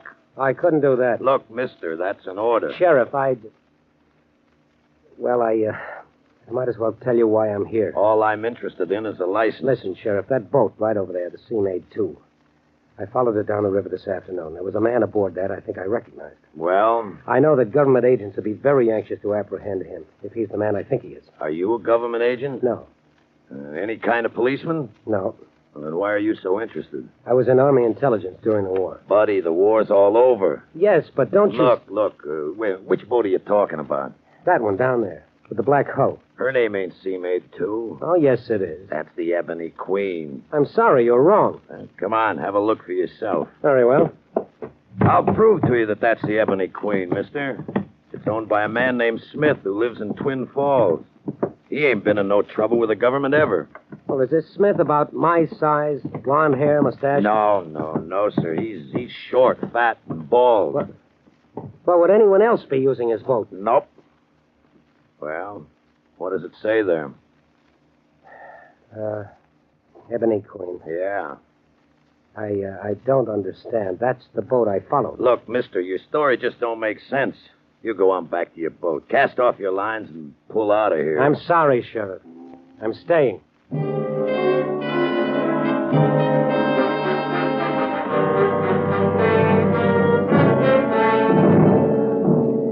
Some 50 miles away in an FBI field office, Special Agent Jim Taylor is just approaching the desk of the agent in charge. Mr. Price. Yes, Jim? Could I see you for a moment, sir? Surely. What's on your mind? Well, I received a phone call late this afternoon from a friend of mine named Tom Logan. Yes? Tom was in Army intelligence during the war. We worked together on a number of cases involving enemy aliens. That was when I was with the New York office. I see. One of the men we picked up at the beginning of the war was a Nazi named Frank Sebring. Mm-hmm. He'd been engaged in subversive activity. He was convicted on several counts and sent to a federal prison. I remember hearing about him. Well, then you may recall also, sir, that Sebring was released at the end of the war and deported to Germany. Yes, I do, but what's this got to do with your friend's phone call? Oh, well, Tom has been out on his boat for a fishing trip for the past week. This afternoon, a small pleasure cruiser passed him. Tom was almost certain the man at the wheel was Sebring. What? Yes. He said he followed the boat to a dock down near Twin Falls. No one was aboard her, so he inquired at a nearby hotel as to where the man had gone, but he couldn't learn anything there. Jim, this sounds more like a case of mistaken identity. Well, I thought so myself at first, sir, but Tom insisted he had the right man. Knowing him, I'm inclined to believe him. We have a file here on Sebring, Jim. Check it. It's possible that we're both mistaken. Maybe he wasn't deported. I already have checked on it, sir. He was sent out of the country over 6 months ago. I see. Where's your friend now? He's standing by down there, waiting for the man to return. Has he contacted the local police? I advised him to, but I'm not so sure that he will. Mm-hmm. Well, Mr. Price. Yeah? I wonder if you'd give me permission to go down there. If this is a false lead, I'll be back by tomorrow night. Yes, go ahead, Jim.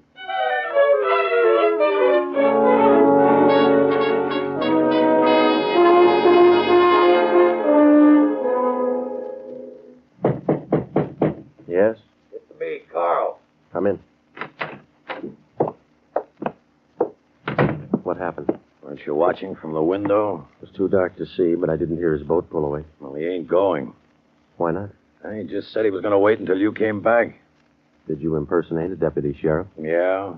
Didn't you threaten to arrest him? Yeah, and he just said go ahead, so what could I do? What about the boat? Did you repaint the name? But he's still going to stay. What did you find out about him? He said he was in Army intelligence during the war. Oh? And he also said that government agents would be very happy to grab you.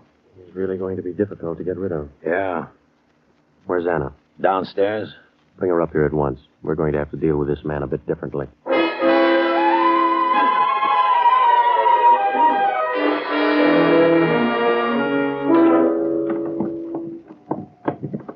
Can you see all right, mister? Yes, just lead the way.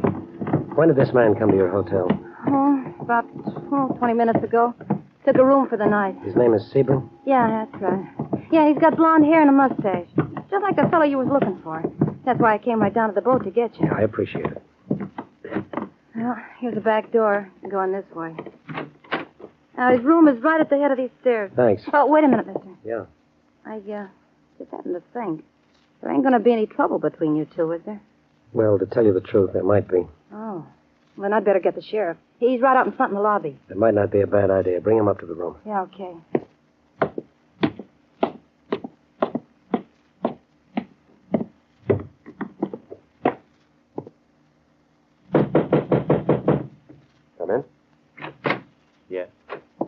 Hello, Mr. Sebring. Hello. You remember me? Yes, of course. You're the young man who was in Army intelligence. That's right. What brings you here? Your boat passed mine on the river today. I recognized you. So?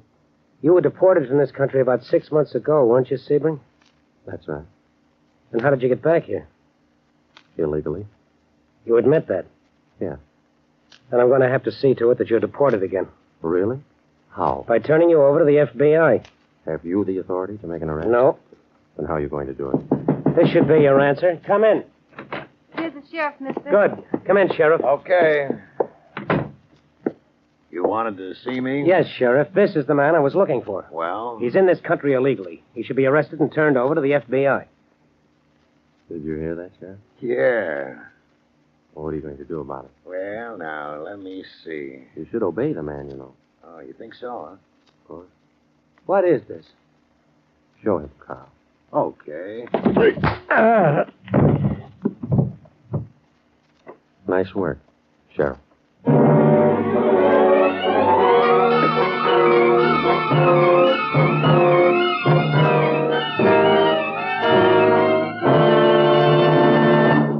Tonight's case from the official files will be reopened in just a moment.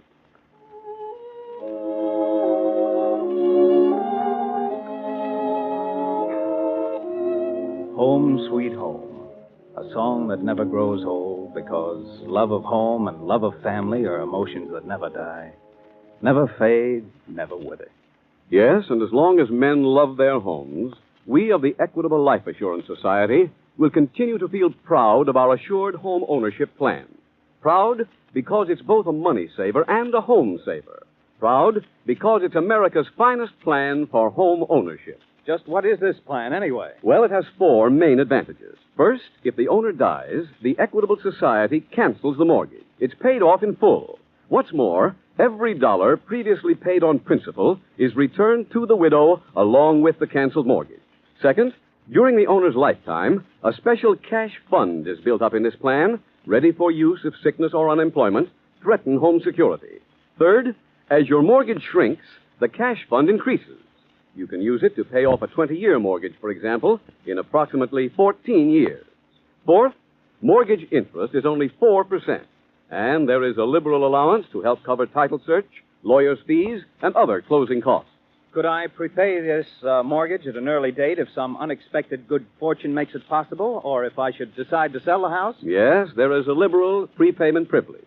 All in all, a man is mighty lucky if his health, age, income, and the location of his home qualify him for an Equitable Assured home ownership plan. Well, how can I find out if I meet those qualifications, Mr. Keating? Ask your Equitable Society representative.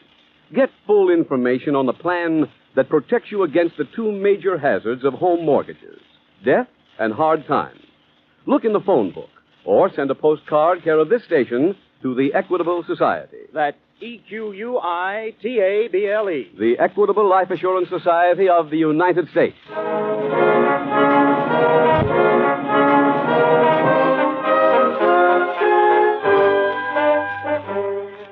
And now back to the FBI file, The Mysterious Fugitive.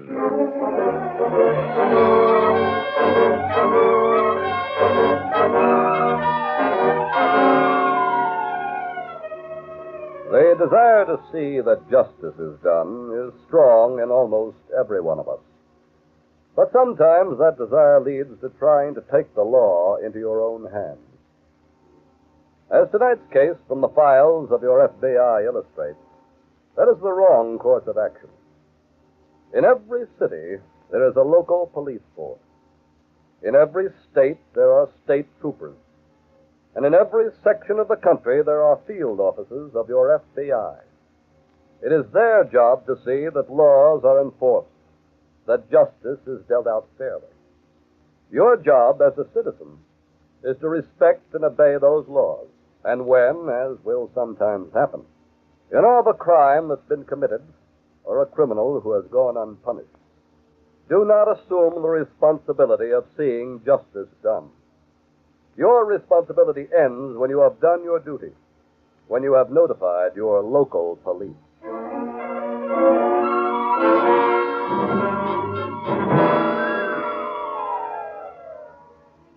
Tonight's file continues at the police station in the town of Twin Falls.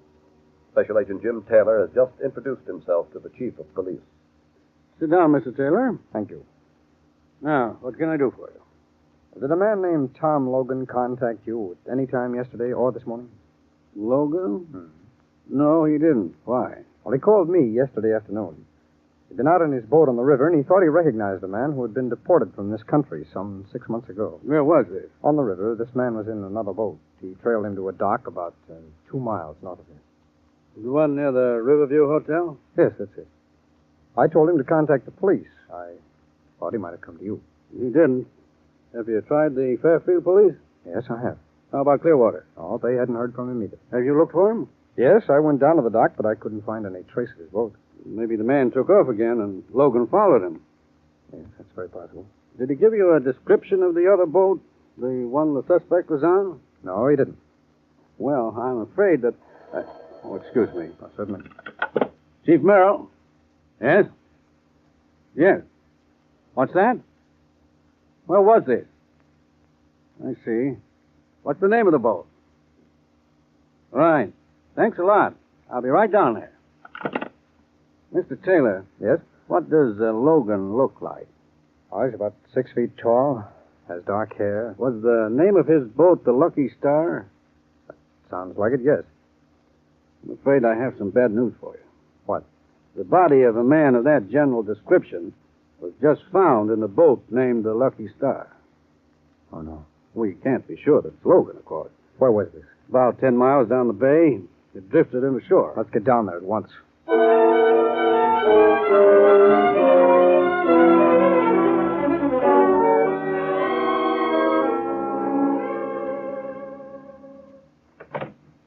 Anna, find out who that is. Okay.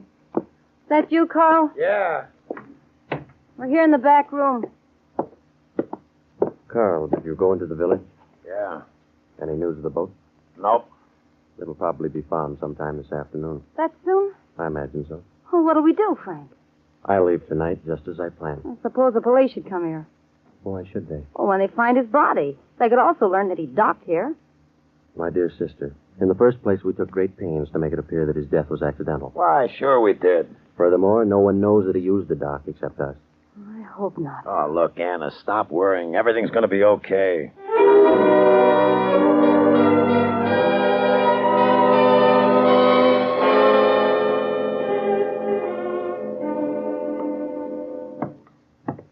There's the body right over there, Mr. Taylor. Yes, I see. Well? That's Tom Logan, all right. Too bad. Well, I guess we'll have to examine him. Look at the back of his head. Yes, I see. Say, there's blood on the back of that boat hook there. From the position of the body, he could have very easily slipped and fallen against it. He could have, but I don't think he did. I'd say this was very carefully staged to appear that way. You think he caught up with the man he was looking for? Yes. If only he'd contacted you, Chief, instead of trying to do the job alone. Yeah. Well, shall we go below? Oh, wait, I want to search his pockets first. Very well. Just barely possible that he might have left a note of some kind. Telling you more about this man he was following? Mm-hmm. We just had a description of his boat. Yes, I know. Find anything? Just this book of matches. Might be of some help to us. How's that? They're from the Riverview Hotel. That's the place by the dock, isn't it? Yeah?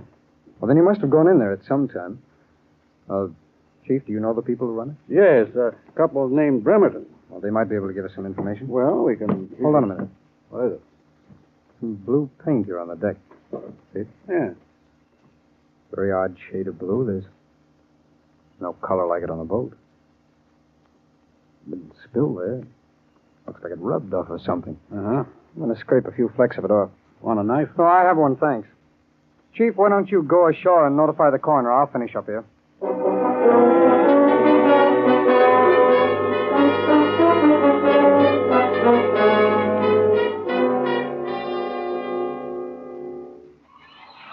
Go ahead, Mr. Taylor. Thanks. Who's that? Chief of Police Merrill, Mrs. Bremerton. Oh. Oh. Oh. Hello, Mr. Merrill. Hello. This is Mr. Taylor, Mrs. Bremerton. How do you do? Hello.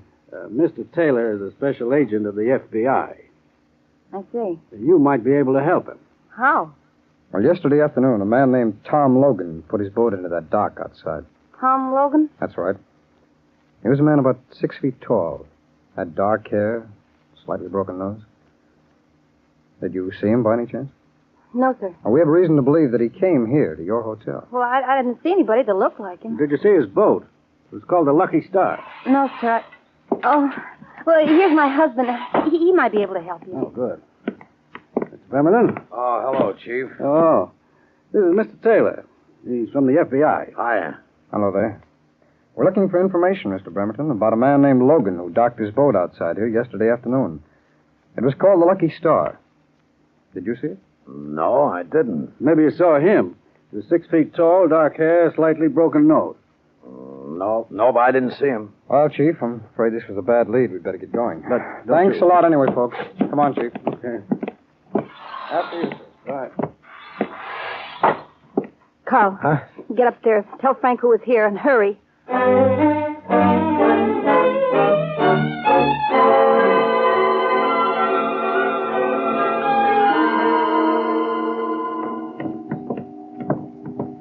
Chief, let's head out here to the end of the dock. Okay. Say, don't you think we should have questioned the Bremertons a little more? I purposely cut that interview short. Why? Did you notice Bremerton's trousers? No, I didn't. Well, there was a streak of blue paint on his right leg. And I'm certain it was the same color paint that I scraped off the deck of Logan's boat. Wow. And that reminded me of where I'd seen that paint before. I noticed a can of it yesterday when I came down here to the dock. Whereabouts? Right alongside this boat up here. Chief, shine your flashlight around, will you? Sure. Hey, there's a paint can. Yeah, I think that's the one. See? That same odd shade of blue. Yeah. I wonder if... Wait a minute. I'll shine your light again on the stern of that boat. Right there? Yeah, that's it. Look, Chief, the name on that boat has been freshly painted. Ebony Queen. Did you suppose it was called something else before? But the name was changed to avoid suspicion? Could have been. Well, if it was, then that's Sebring's boat. Oh. This whole paint cycle ties together. I think Bremerton's mixed up in this, too. Look, you go aboard, search the boat. Right. I'm heading for the nearest phone to call my office. I want to see if anyone named Bremerton has ever been mixed up with Sebring.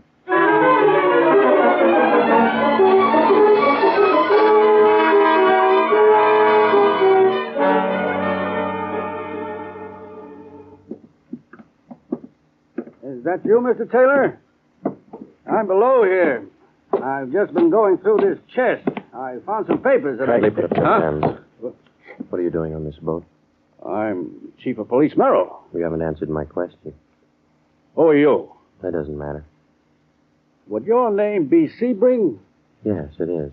Then you know why I'm here. Yes, but unfortunately it isn't going to do you any good. What do you mean? I'm about to take a trip down the river. I need a change. You won't get very far. I will if I travel alone. You'll be with me, Chief, but only in spirit. You talk real tough. As a matter of fact, I am. Is that you, Carl? Yeah. Come below. We have company. Okay. You undoubtedly know the chief of police. Yeah.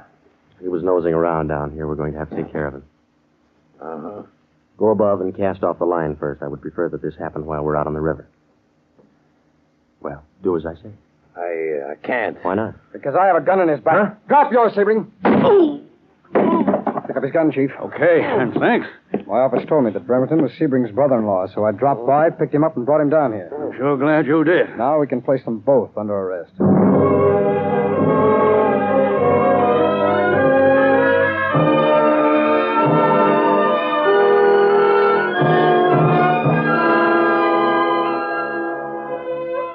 It was proved that although Logan was assaulted in the hotel, his death occurred on the boat.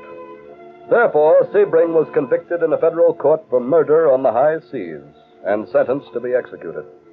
Carl and Anna were convicted as accomplices and given a life prison term in the federal penitentiary. At this time, your FBI marked its file not closed, but dead. And it was able to do that only because of the shrewd powers of observation of a special agent who remembered where he had seen an off shade of paint. Now, those powers of observation are not a talent that anyone is born with, but they are a talent that can be developed, that has been developed in the course of study that every special agent must pass before he becomes a qualified member of your FBI, before he goes to work for you, the American people.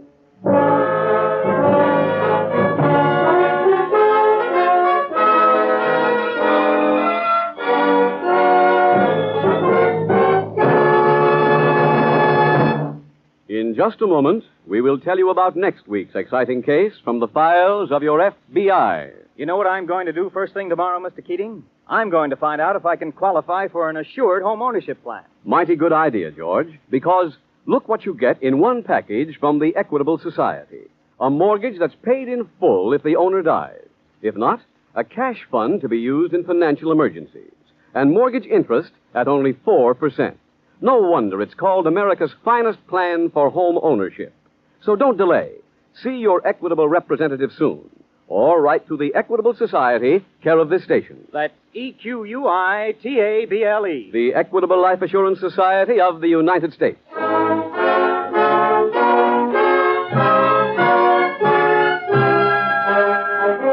Next week, we will bring you another colorful story from the files of the Federal Bureau of Investigation.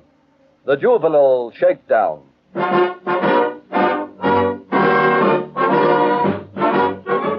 The incidents used in tonight's Equitable Life Assurance Society's broadcast are adapted from the files of the Federal Bureau of Investigation. However, all names used are fictitious, and any similarity thereof to the names of persons living or dead is accidental. Tonight, the music was composed and conducted by Frederick Steiner. Your narrator was Dean Carlton, and Special Agent Taylor was played by Stacey Harris.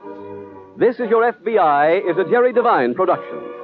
This is Larry Keating speaking for the Equitable Life Assurance Society of the United States and the Equitable Society's representative in your community. And inviting you to tune in again next week at this same time when the Equitable Life Assurance Society will bring you another thrilling story from the files of the Federal Bureau of Investigation. The Juvenile Shakedown on This Is Your FBI. This is ABC, the American Broadcasting Company. The Equitable Life Assurance Society presents This Is Your FBI.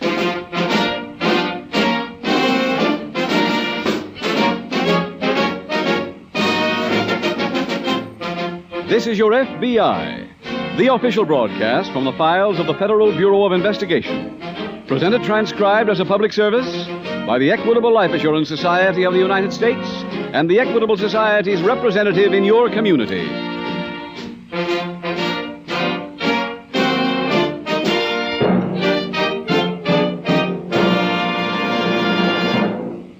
There are two ways to look at the future, with fear or with confidence. Now, if you know that your wife and children are protected against any eventuality, if you feel sure that your old age will be independent and comfortable, if you are sure your children will enjoy a college education, if you can plan to own your own home free and clear, if you know these things, then you can look at the future with confidence. Now, there is one man, a neighbor of yours, who has helped many others enjoy this feeling of confidence. He's your local representative of the Equitable Life Assurance Society. In about 13 minutes, I'd like to tell you more about this friendly, helpful man and how freedom from worry may be yours with membership in the Equitable Life Assurance Society.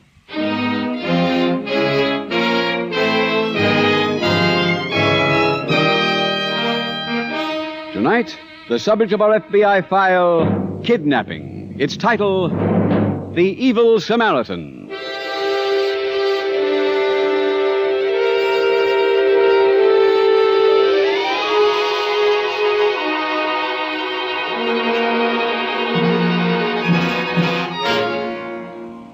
It is the business of your FBI to investigate crimes within its jurisdiction. And in the carrying out of that business, it is necessary that your FBI know as much as possible about the habits of criminals.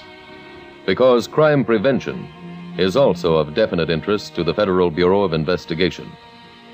A recent study undertaken by your FBI revealed a fact which will seem odd to those of you who are law-abiding citizens. But there are seasons in crime just as there are seasons in every other business. During the fall and winter months, the criminal generally concentrates on crimes against property, crimes like auto theft, armed robbery, and burglary. But in the spring and summer months, the criminal's fancy turns to people, and the fashion is to commit crimes against the person.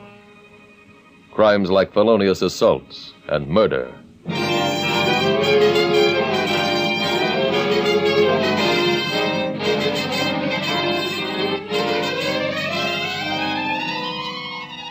Tonight's FBI file opens in a small private plane that is flying over the desert wasteland of one of our southwestern states. A young man is seated at the controls of the plane. He calls out to a girl who sits beside him. Alice? See that mesa down there on the left? Yes. That's our landmark. 20 minutes more and we're at the ranch. Kind of sorry to hear that. I really enjoyed this flight very much. Yeah. I hope you'll enjoy the ranch, too. Of course I will. Dick. Yeah? There's something I think I better tell you right now. Yeah? It's about your mother and Dad. Dick, I'm scared to death about meeting them. Are you kidding? They're the sweetest guys you'll ever meet. I know all that, but you're their only son. We're engaged. And they'll love it. I hope so. Alice, baby, will you please? Hey. Trouble, honey? I don't know. Yeah, we got trouble. What do we do? Just stay where you are, honey. Keep calm. I will. I think this motor's coming back. We're now at about 800 feet. I'm going to try to set it down easy. Well, you've got plenty of landing field, miles and miles of desert. It isn't as flat as it looks from here. If we're lucky, we'll hit a good spot. Tighten your safety strap, Alice. Sure. I'm afraid we're losing altitude too fast. I'm going to try to set it down right. Just level her up a little more. Dick, we're going to crash. Easy, baby. Oh, Dick. Dick!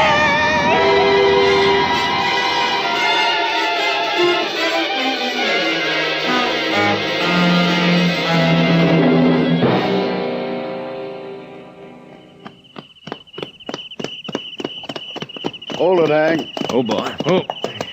There's that aeroplane. I told you I seen it fall. Yeah. Well, let's take a look. All right. Plowed into the sand pretty deep, huh? Yeah. You think there's people in it, Mike? We'll find out right now. Oh, rip. Let's have a look, see. All right.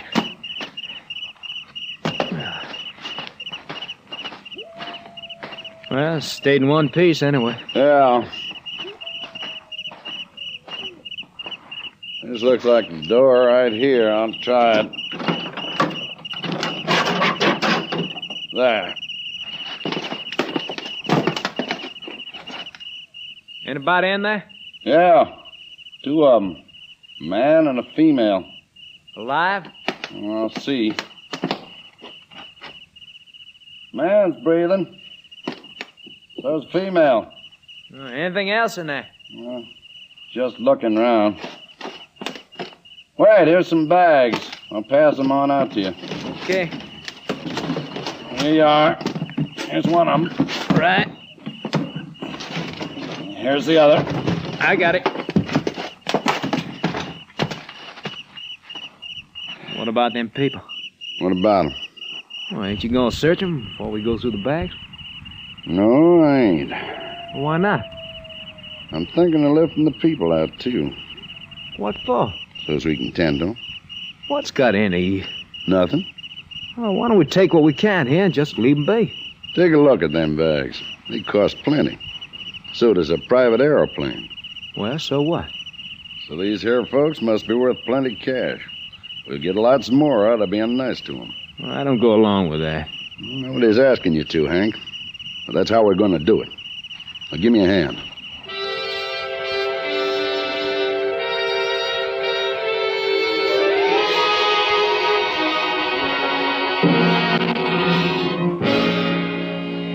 Some 50 miles away from the scene of the plane crash, in an FBI field office, Special Agent Jim Taylor is about to leave on an assignment. Say, Jim.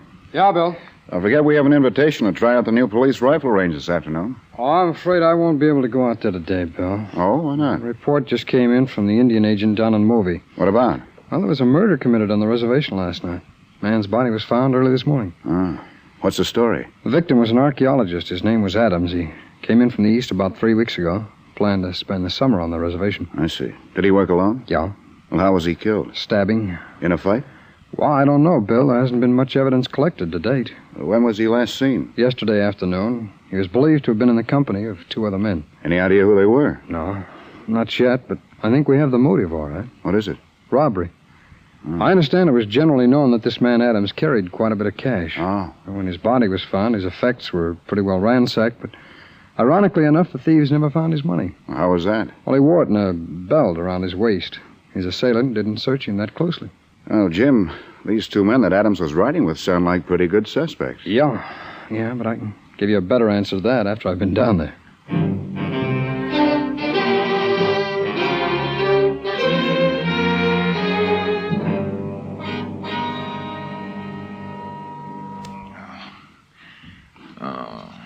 Take it easy, mister.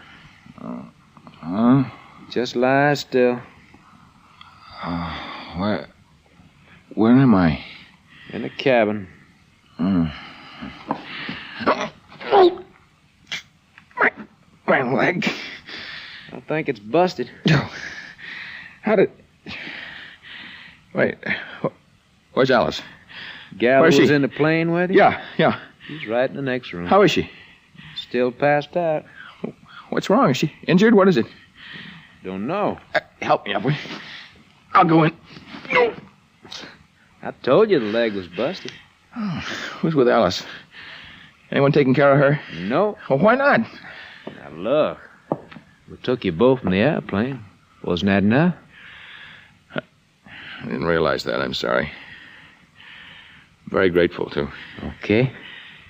Is this your cabin? Nope. But we're staying in it. Well, where's my plane? About 30 miles. Huh? How far from a town are we? About 30 miles. Who else is here beside yourself? My brother Mike. Your car? Nope. Horses. Oh. Could one of you go to town at once? What for? A doctor. Young lady who was with me must need one. Looks though I do, too. Well, see what my brother said. Where is he? Outside. Yeah, please, would you call him in here? I'll talk to him first. Tell him I'll pay him well for his trouble. I'll tell him. I'll be back.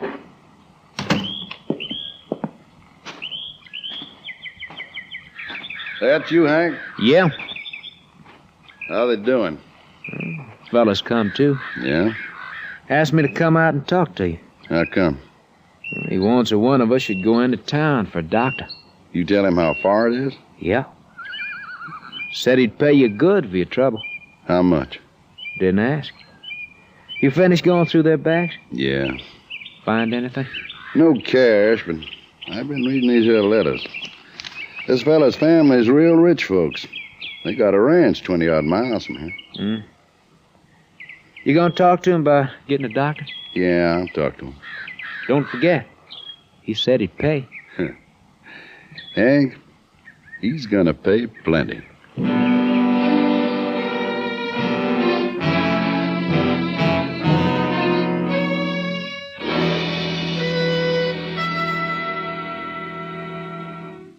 Bill, how things go on the rifle range? I didn't get there. I've been working on an assignment myself. Oh?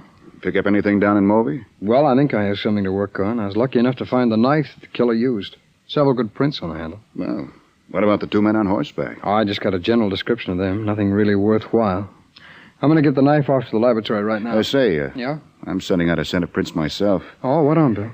Call came in right after you left this morning. A family named Reed. They have a ranch about 20 miles out of town. They reported that their son had left Denver yesterday in his own plane. His fiancée was with him. Huh? The plane was to arrive at the ranch early last evening. After it was several hours overdue, searching parties were sent out. Early this morning, the plane was spotted from the air. Pilot landed, examined young Reed's plane, and found it empty. Wow. There were bloodstains in the cabin and numerous prints of horses' hooves around the plane. Some clothing was strewn around the ground. Where'd you say that Reed's plane landed? On the Indian reservation. That's why the family called here. Mm-hmm. Did you go out and look it over? Yeah. Find anything? Just the fingerprints. Huh. Well, Bill, I wouldn't say either one of us had an easy assignment.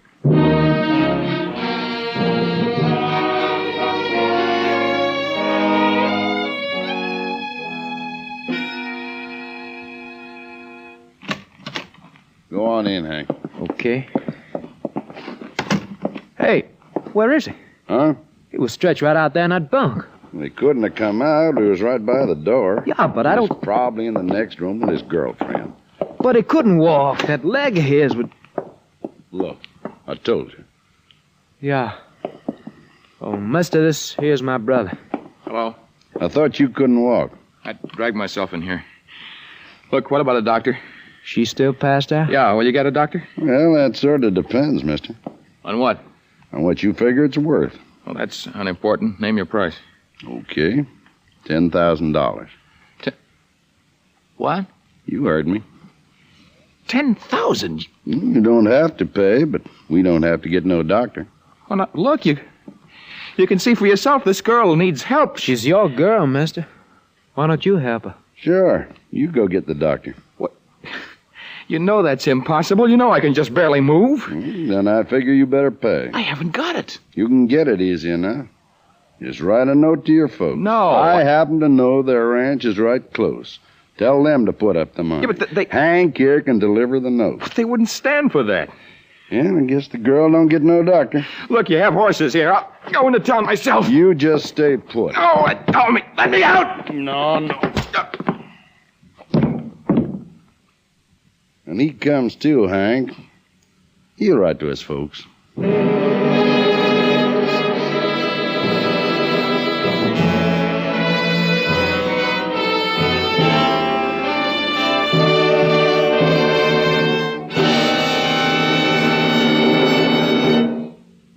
We will return in just a moment to tonight's exciting case from the official files of your FBI. But right now, let's discuss your own case. Let's say your income is average. Let's suppose you have Social Security. Would that be enough to keep your wife and children in comfort if something should happen to you? Now, that's a situation millions of breadwinners must face. If that's your problem, then you'll be interested in how Mr. Warren Hoyt solved this same problem through membership in the Equitable Society. Well, I have a wife and 3 children. My income is maybe a little better than average, but Social Security wouldn't be a drop in the bucket to my wife and youngsters if I passed along. That's where the Equitable Society comes into the picture. So you called your local Equitable Society representative? Just as you suggested on this program. Well, the first thing he did was bring along a chart that showed my wife and me how to figure out how much more we'd need in addition to our Social Security. That's the Equitable Fact-Finding Chart for fathers and mothers. It's free simply for the asking. Well, then my Equitable friend figured out a plan that would keep my family well-fed, well-housed, and well-clothed until my youngest boy finished high school. That's the Equitable Family Security Plan. That's right. You know something else, Mr. Keating? I'd like to say our Equitable representative is a swell guy. Mr. Hoyt, all of our Equitable men are swell guys. Equitable representatives are selected for character, intelligence, and their attitude towards other people. They are thoroughly trained to solve life insurance problems.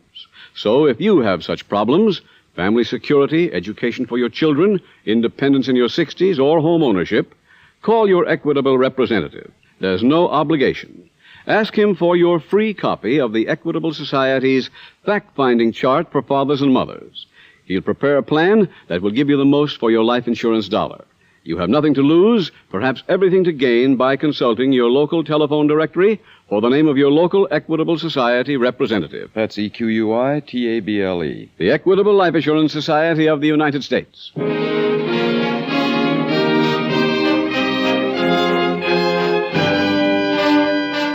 And now back to the FBI file, The Evil Samaritan.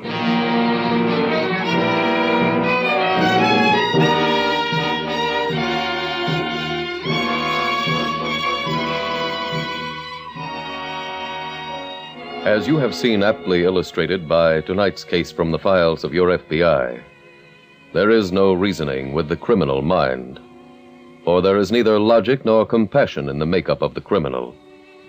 The human being has no dignity as an individual to the criminal. because he has chosen to live his life outside the conventions set up and obeyed by his fellow beings. That lack of regard for his fellow man is the basic reason for the lack of success of every criminal. For one thing is as true in crime as it is in every other field of life, and that is that unless we have a common and mutual loyalty, we are doomed, because no one person is entirely self-sufficient. To rephrase that point, which the criminal can never understand, we are indeed our brother's keeper.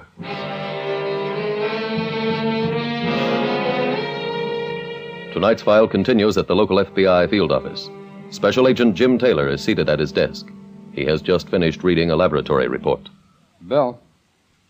Oh, Bill. Yes, Jim. Come on over here a minute, will you? Surely. What do you want?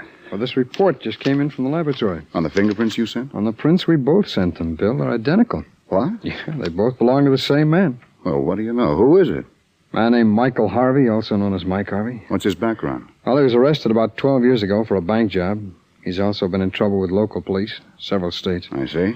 He's always worked with his brother. His name is Henry Harvey, also known as Hank. Well, then they could be the two men who were seen with Adams that afternoon before he was murdered. I would think so, yeah. Oh, I have a complete description here on both of them. Here, read it. Oh, thanks. Mm-hmm. You know, they must have come across that disabled plane. Yeah, and they undoubtedly took young Reed and his girlfriend along with them. That's right. You know where they can be found, where they live? No, but they're from these parts originally. Local police can probably help us on that. Yeah. Bill, I'll send out an alarm on these men. Good. I'll run over and talk to the police.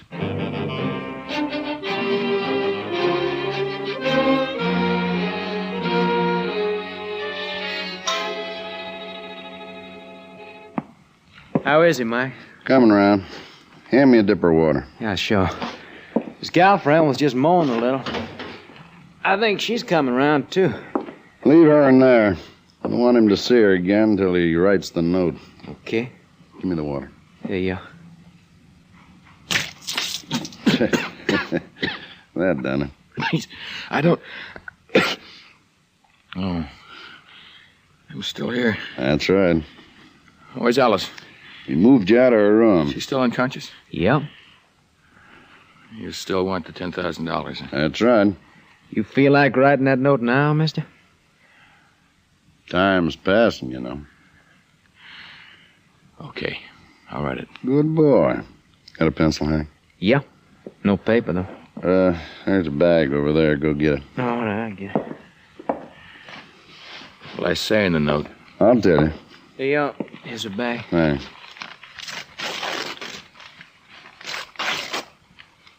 There you are. You can write it right there on the floor. Here. Oh. Go ahead. Dear folks, some good people saved my life. I'm staying with them.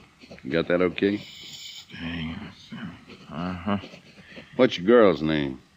Alice. Alice. All right. Say, me and Alice is okay. I want to pay these good people for helping me. Yeah. Give the man who brings this note $10,000. Wait. Come on. $10.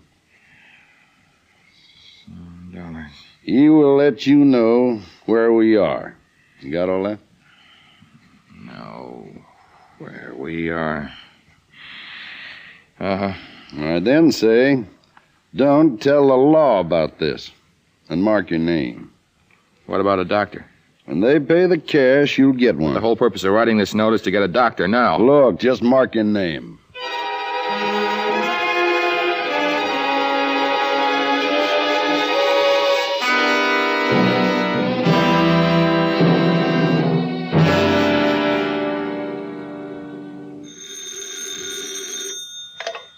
Special Agent Taylor. Hello, Jim. This is Bill. Oh, hi, Bill. How'd you make out? Well, I've spent most of the afternoon here at police headquarters. The Harvey brothers turned up around here about 2 weeks ago. Lived at a hotel for about 5 days, then checked out. Well, then they have no home here, huh? No. But someone reported seeing them down near Movie the day before yesterday. Yeah. And they do have horses. Police say they know the desert country like a book. Yeah, well, then they must be hiding out in the wasteland somewhere. Mr. Taylor? Excuse me, Bill. Yes, Miss Brown. A message for you. Oh, thanks very much. Bill. Yeah? Hold on a second, will you? A message just came in. This is from Reed's parents. I just received a phone call from a man who claimed he has a note from their son. He told them he'd be right out to see them. Bill, I'd better get over to their ranch.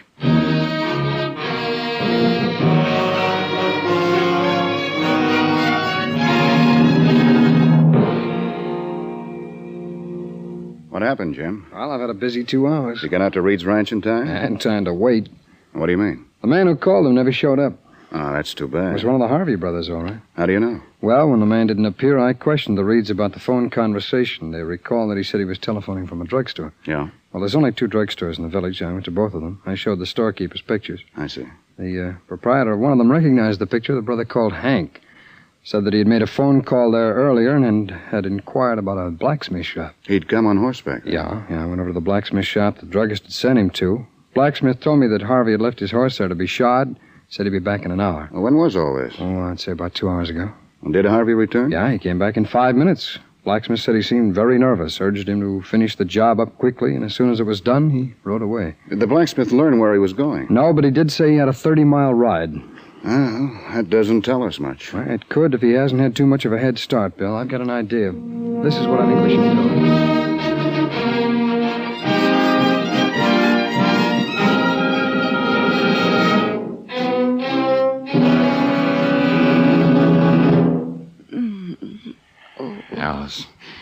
Alice, it's all right, baby. I'm right here with you. Huh? I'm right beside you, darling. Oh, Dick. Dick, where are we? We're gonna be okay, honey. But the plane, what happened?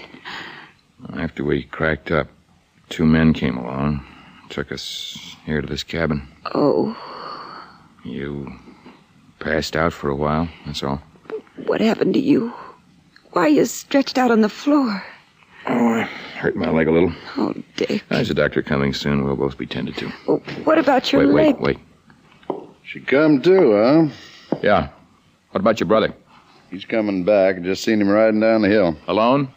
Yeah. No doctor? Look, that happens after the payoff, remember? What's he talking about? Nothing, honey. What does he mean, payoff? I'll explain it all to you later. Mike! I'm in here. Well, how'd you make out? No good. What happened? Wouldn't they pay? I never delivered the note. How come? Because I seen this newspaper before I went there. Look, our picture's right on the front page. What for? Knocking that guy off. The FBI found out we done it. But how? I don't know how. We gotta blow out of here, Mike, fast. Yeah. Oh, what about them? They stay here. Dick, what's this all about? These men wanted money. $10,000. Why? For you to leave here alive, lady, and we didn't get it. You still can't leave us here like this. I ain't gonna. But you just said... I said I was leaving you here. I didn't say how. Come on, Mike. We're wasting time. I know. Now, wait a minute. What are you gonna do? What do you think? Put away that gun. Only after I'm done with it. Dick! Shut up. Drop that gun, Harvey. What? Drop it! All right, now raise your hands, both of you. Who are you? I'm from the FBI. Well, how'd you get here? We knew you had a 30-mile ride. Inasmuch as planes travel faster than horses, we circled in a 30-mile radius until we picked up your trail. Thank you, stupid... All right, Bill. Let's get these people out of here.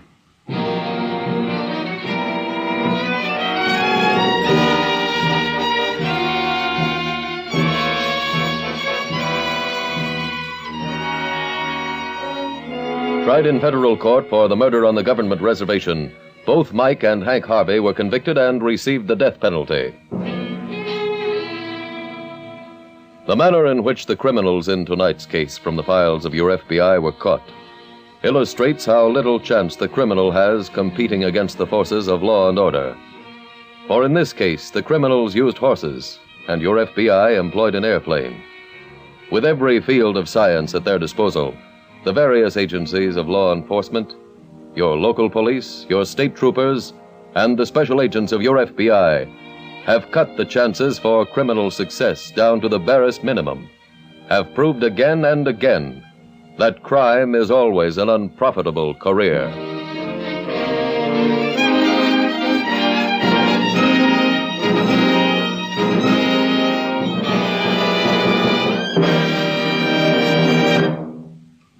There are 2 ways to protect your family. First, safeguard your health. Second, safeguard their future. Your doctor is the man to see at least once a year to safeguard your health. Your local Equitable Society representative is the man to see to safeguard your future. You may be concerned about security for your wife and children. You may want to enjoy an independent and comfortable old age. You may want to own your own home free and clear. You may want to assure your youngsters a college education. Whatever your problem, your local Equitable Society representative is the man to see. He's helpful, friendly, and he knows the answers. Get in touch with him today. Consult your local telephone directory for the name of your local representative of the Equitable Life Assurance Society of the United States.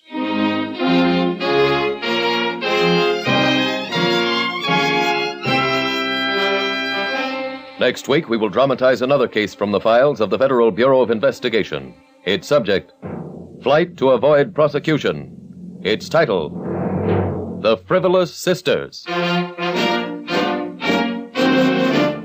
The incidents used in tonight's Equitable Life Assurance Society's broadcast are adapted from the files of the Federal Bureau of Investigation. However, all names used are fictitious, and any similarity thereof to the names of places or persons, living or dead, is accidental. Tonight, the music was composed and conducted by Frederick Steiner. Your narrator was William Woodson, and Special Agent Taylor was played by Stacey Harris. Others in the cast were Anthony Barrett, Ted DeCorsia, Lamont Johnson, John Stevenson, and Kay Stewart. This Is Your FBI is a Jerry Devine production. This is Larry Keating speaking for the Equitable Life Assurance Society of the United States and the Equitable Society's representative in your community. And let me remind you that in this national election year, one obligation of citizenship heads all the rest. The obligation of every qualified voter to choose his or her candidate, to register, and to go to the polls and vote. Tune in again next week at this same time when the Equitable Life Assurance Society will bring you another thrilling transcribed story from the files of the Federal Bureau of Investigation. The Frivolous Sisters on This Is Your FBI. The Equitable Life Assurance Society presents This Is Your FBI.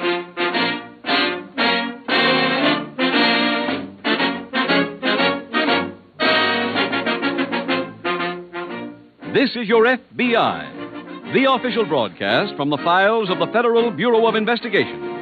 Presented transcribed as a public service by the Equitable Life Assurance Society of the United States and the Equitable Society's representative in your community.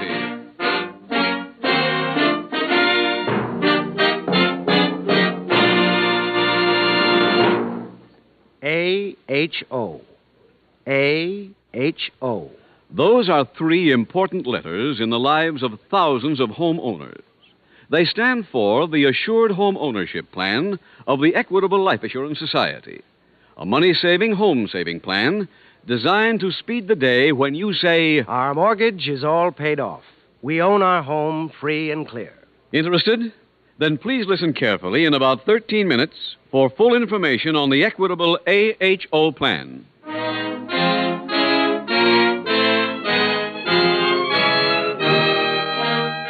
Tonight, the subject of our FBI file, Armed Robbery. Its title, The Intruder.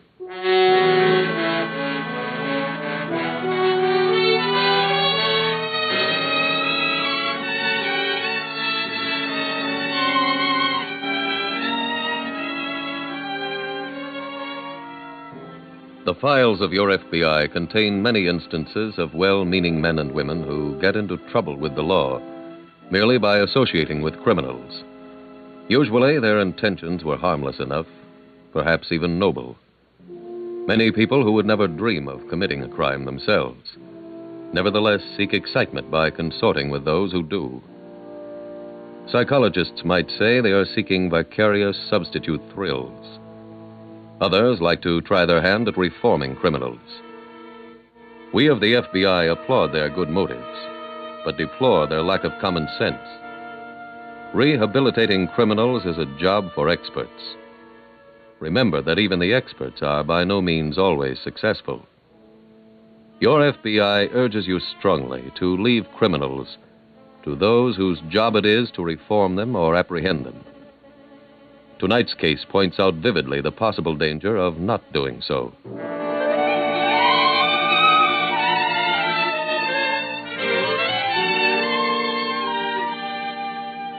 Tonight's FBI file opens at a winter resort located in an eastern state. In an isolated cottage off the main highway, a girl sits waxing a pair of skis. Another girl comes out of the bedroom. Ruthie, Yeah, honey? mind if I wear your gold earrings? No, go ahead. Thanks. What time is it? Just 8:30. Good. Turn around. Let's see how you look. Well? You look lovely. Thanks. In fact, you look so lovely, I hate to see it wasted. What do you mean? You know what I mean, Anne. Guy you're going out with. Now, don't start that again. You don't even know Al. I know his reputation. Oh, Ruth. I got the whole story on him the other night. I know. He's a racketeer. He's no good. You told me all that. Doesn't that matter? Look, Ruth, I spend 50 weeks a year slaving in an office. My dates are usually a friend of my brother's or the boy next door. So this is a vacation. 2 short weeks away from that endless, dull routine, and I'm going to make the most of it. With Al? Yes, with Al. Ruthie, it's fun to be with him. It's exciting. Sure. We go the best places. Everybody knows him. We get the best table. And listen to me a minute, will you? Well? I know how you feel. Believe me, I do. But just let me say something. Go ahead. When I was your age, a date with a guy like Al would have been exciting to me, too. But as you grow up, you learn things. Mm-hmm. You learn that fellas you pick up at a dance, at a resort, who act like big shots like Al don't run 1-2-6 with that friend of your brother's or the boy next door. End of sermon. Ruthie, you're awfully sweet. But don't worry about me, will you? Oh, that must be Al now. Oh? Is Al Benton here? No. You expect him, don't you? Well, yes. Then I'll come in and wait. Well, And who is that? I don't know. What? Just the two of you here? What do you want? Al Benton. I told you he isn't here. I'll wait. Well, now, just a minute. Why, you... I said I'd wait.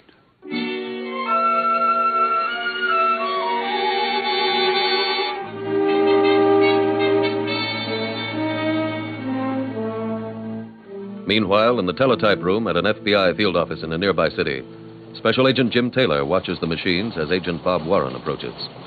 Jim, how about some dinner? Oh, no thanks, Bob. I've got to stick around. Something special? Yeah, I'm waiting for a report from Washington. What about? Some fingerprints I sent back there this morning by wire photo. They're on that central bank holdup. What's the story?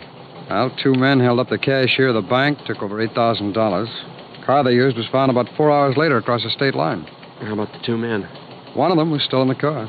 Good? No, not so good. He was dead, shot through the heart. Well, what about the money? No sign of it. Had there been any gunplay in the holdup? No, I believe he was killed by his partner. That's the usual loyalty of one thief to another. Any identification? Dead man was named Johnson. At least that's one of his aliases. Habitual criminal. Long record. How about the one that got away? Well, I've got a fair description on him, but I'm hoping for more than that. I picked up some prints in the car on the back of the rearview mirror. Johnson? No, I've already checked that. Are those the ones you sent to Washington? Yeah, that's right. Well, wish you luck, Jim. Thanks. Can I bring you back a sandwich? Yeah, will you? Ham and cheese on rye. Tastes fine. Coffee? Yeah, black, please. Anything else? Oh, that's all.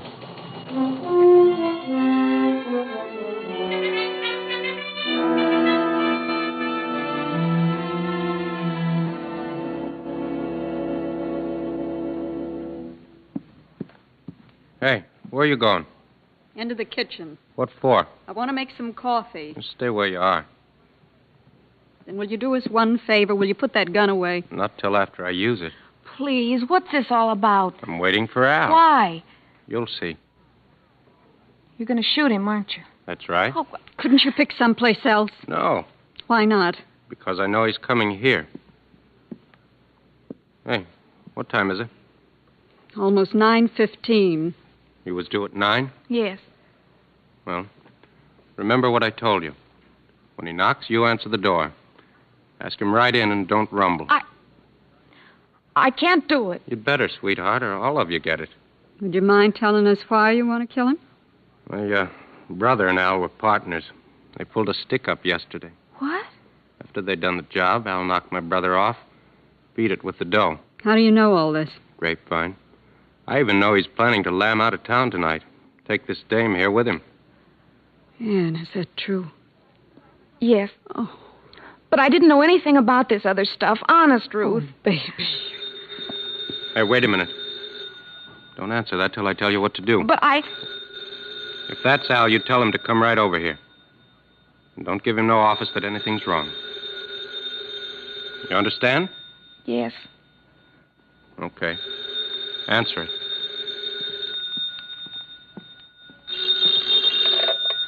Hello? Is that you, Ann? Yes, Al. Honey, I got tied up here down at the inn. Let me send a cab for you, huh? Well, We can leave from here. I'd rather not, Al. Why not? I'd rather you called for me. Well, it'll be another hour. That's all right. Okay. See you later, honey. Bye. Bye. Is he coming? Yes. That's swell.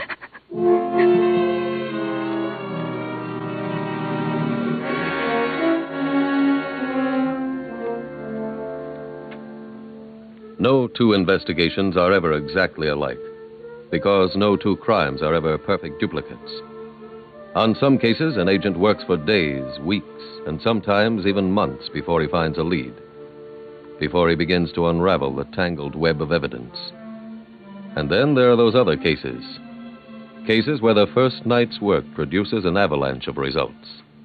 Cases such as this one. One combination on a ride coming up. Oh, thanks, Bob. Here's your coffee. Oh, great. Anything break? Yeah, plenty. Report on those fingerprints came in right after you left. Were they identified? Yeah. Belonged to a small-time racketeer named Al Benton. Al Benton. That name's familiar. Yeah. We had him in here for questioning on that liquor hijacking case last year, you remember? Oh, yeah, sure. Well, I dug out his picture. Williams took it over to the central bank. He just called. Clerks identified Benton as one of the two bandits. Well, you have been moving. That isn't all. There's more? Yeah. I started a quick check on Benton. I found out he'd been living in a hotel over on 12th Street, but he'd moved over a month ago. They know where he's gone? Well, he didn't leave a forwarding address, but the hotel porter remembered shipping his trunk to an inn out at Snake Hill. That's a ski resort. Yeah. Well, there are only two inns out there, and the first one I called told me that Mr. Al Benton was one of their guests. And all this happened when I was out to dinner. Well, that's the way it goes, Bob. You spend endless hours waiting, and then, wham, everything breaks at once. I suppose now you're headed for Snake Hill. Oh? We're heading for Snake Hill. What? Yeah, the SAC put you on the case, too, Bob. Let's go.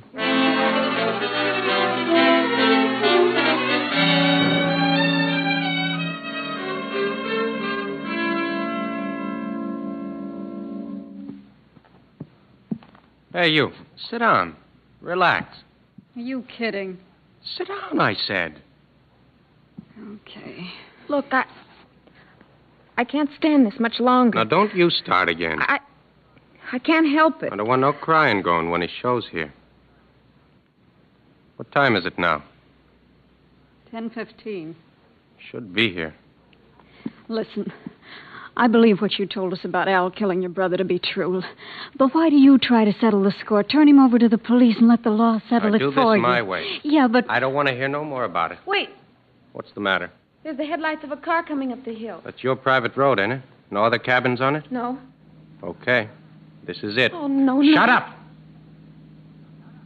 Now listen to me, both of you. When he knocks, Ann here answers the door. He's almost here. Invite the guy to come right in. I'll take care of the rest. Car's out front. It stopped. Did you hear what I told you? Yes. I'll have your girlfriend here with me. If you make the wrong move, it'll be just too bad for her.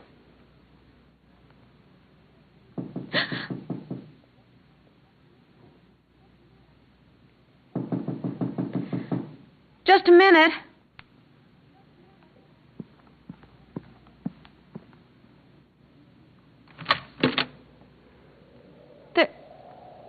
There's no one here. Well, there's no one out there. What is this? I tell you, nobody's there. You're lying. No, she ain't, Chuck. Huh?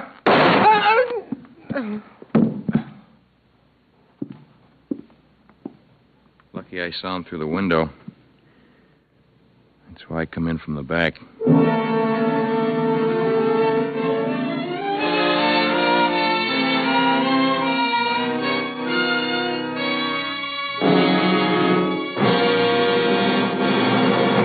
We will return in just a minute to tonight's exciting case from the official file, which shows how your FBI helps promote America's security. And now listen to 3 letters that spell security for many thousands of homeowners. A-H-O. A is for assured. H is for home. O is for ownership. Put these 3 words together, and you have the famous Assured Home Ownership Plan of the Equitable Society. It's known as America's finest plan of home ownership because it includes benefits not always found in other mortgage plans. First benefit, an Equitable AHO plan gives you a way to pay off your mortgage years ahead of time. In other words, one of the primary purposes of this plan is to hasten the day when you can sit back and tell yourself, my mortgage is paid off in full. I own my house free and clear. How does this happen? Well, it's very simple. Equitable AHO gives you a low-cost first mortgage teamed up with life insurance. One monthly payment takes care of both. Thanks to the insurance element, a constantly growing cash loan fund is created. Year by year, the mortgage grows smaller and the cash loan fund larger until it's actually big enough to pay off what's left of the mortgage. Imagine paying off a 20-year mortgage in about 14 years. That's what hundreds of AHO owners have actually done. Second benefit of an Equitable Assured Home Ownership Plan. If the owner dies, his widow doesn't inherit a mortgage. She inherits the home free and clear. Not only that, in addition to canceling the mortgage, the Equitable Society also returns to the widow every cent her husband has paid to reduce the principal. Last but not least, an AHO mortgage draws interest at only 4%. So, all in all, a man may count himself fortunate if his age, income, health, and the location of his home enable him to qualify for an Equitable Assured Home Ownership Plan. For full information, see your Equitable Society representative or write care of this station to the Equitable Life Assurance Society. Remember, the sooner you start an Equitable Assured Home Ownership Plan, the sooner you'll be able to say, no mortgage on our home. We own it free and clear.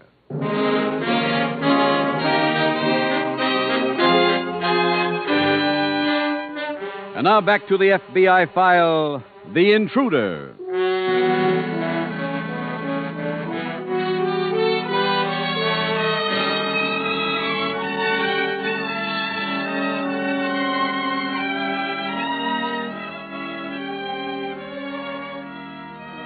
A remark made by Agent Taylor tonight is worth repeating. He said, I believe he was killed by his partner. That's the usual loyalty of one thief to another. If that comment seems hard-boiled, remember that your FBI agents know criminals, not by reading about them in books, but from personal contact. FBI men know that the saying, there's honor among thieves, just isn't true in the vast majority of cases. Criminals are out for themselves and themselves alone. Even the code against squealing, so strong among young hoodlums, is often violated when they're caught, when they're safe behind locked doors, when they want to save their own hides. Those who work behind the scenes in children's courts know this all too well. Your FBI is convinced there is no code a criminal will abide by unless it's to his advantage to do so. Being romantic or sentimental about the underworld shows a complete ignorance of the facts. Your first approach to understanding crime in America is to become a realist. Stop sentimentalizing either crime or criminals.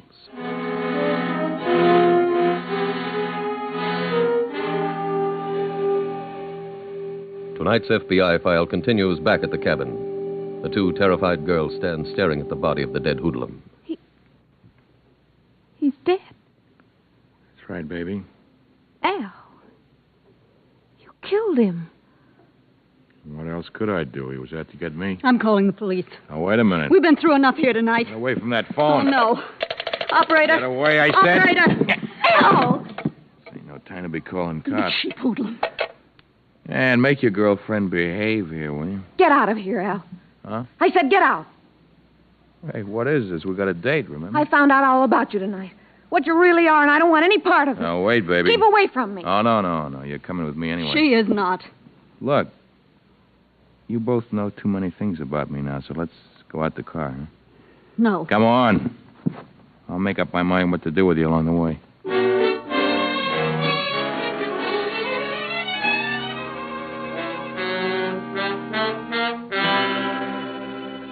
The time element is an important factor in every case, especially in a case like this, a case involving murder. In that respect, the criminal enjoys the early advantage. Enjoys it because he can move with almost reckless haste, move quickly and easily. The special agents of your FBI, though, move cautiously, for they must take one step at a time, hoping each step will bring them closer to the killer. That looks like the door to the lobby down there at the end of the porch. Yeah. You know, I think the Snake Hill Inn has seen better days. Definitely. Here. I'll get it. Go ahead, Bob. Thanks.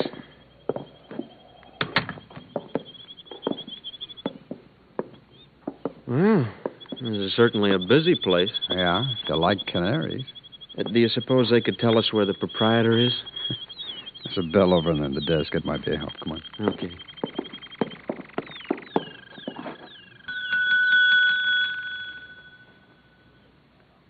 All that did is stop the concert. Well, try it again. Coming. Oh, what can I do for you, gentlemen? Are you in charge here? I'm the proprietor, yeah. We're special agents of the FBI. Oh. Here are our credentials. Well, why are you here? We'd like to talk to one of your guests, a man named Al Benton. Oh, you're too late. What do you mean? He checked out of here just about 10 minutes ago. Oh, where'd he go? I don't know, and to be frank with you, I don't care. I was very happy to see him leave. Why? He was a most unsavory person. Tell me, sir, did he have a car? Yeah. Well, would anyone around here know where he was going? No. Oh, wait a minute.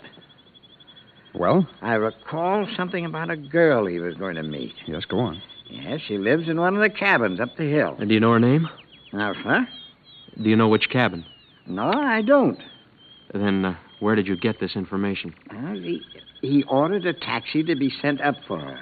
Then he changed his mind and went himself. Well, if he ordered the cab, he must have told the driver what cabin to go to. Say, that's right. I'll check with my phone operator. She put the call in. Excuse me, please. Certainly. If he left here 10 minutes ago, that's not too much of a start. No. No, we could still get lucky and nail him at the girl's cabin. That is if we could find out which cabin it is. Yeah, you're so right. Well, gentlemen, I believe I have the information you've been seeking. Good. The girl's name is Ann Madison. The cabin is less than a mile from here. Can you tell us how to get there, please? Yeah, follow the road out front as far as you can go. Well, in which direction? Oh, to the left. Fine, thank you. Cabin is on the hill. There's a driveway leading up there. Fine, thank you, sir. Come on, Bob.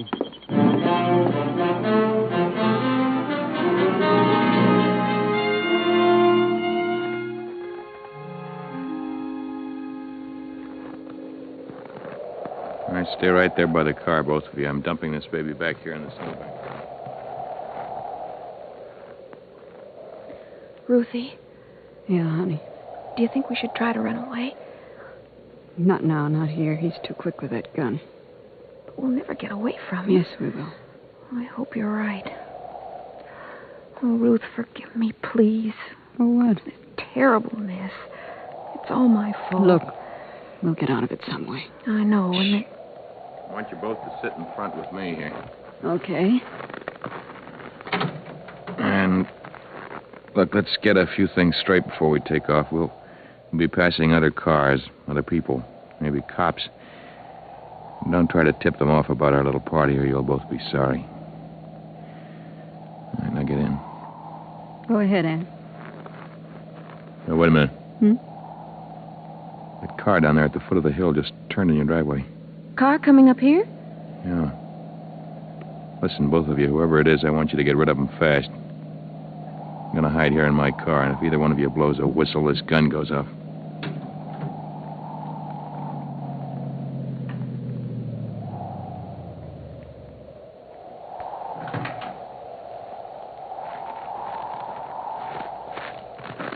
Hello. Hello. We're looking for a Miss Ann Madison. I'm Ann Madison. Oh, well, we're special agents of the FBI. Oh? Yes, we were informed that a Mr. Al Benton was on his way up here to see you. Al Benton? Yes, that's right. You know him? Sure, she knows him. He's here. Ooh. I don't care. We've been kicked around enough. Look, if you want Al Benton, he's right. Look out! Get on, Oliver! Anyone hurt? No. Is Benton in that car? Yes. Come on, Bob.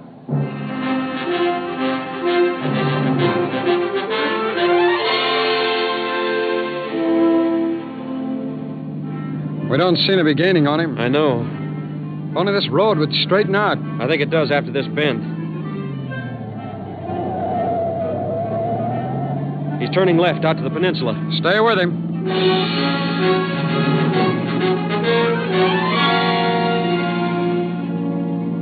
Can't even see him now. Wait until we get over this hill. If I remember right, there's a fork in the road up ahead. Yep, there it is. And no Benton. Turn right. There are his tire tracks. I still don't see him. Just keep going.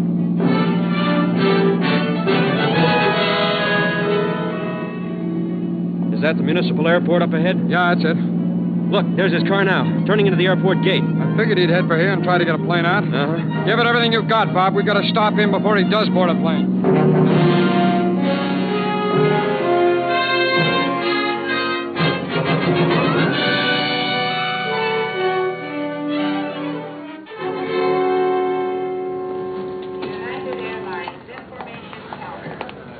Bob. Yeah. We're going to have to be plenty careful on this one. With guns, you mean? Yeah, there's too many people around here. Well... Wait a minute. You see him? Yeah, there he is. Up there. See by gate 4. Come on. He's seen us, Bob. Yeah. He's running through the gate. Let's step on it. You think we should alert the field? We haven't got time.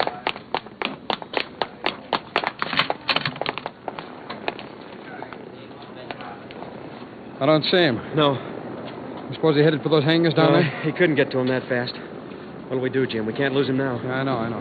Hey, wait a minute. What? Look out there. There he is, running across the field. Yeah. Bob, wait. Look at that fool. There's a plane taking off. He doesn't see it. He's running right across its path. Hey! Hey, look out! Look out!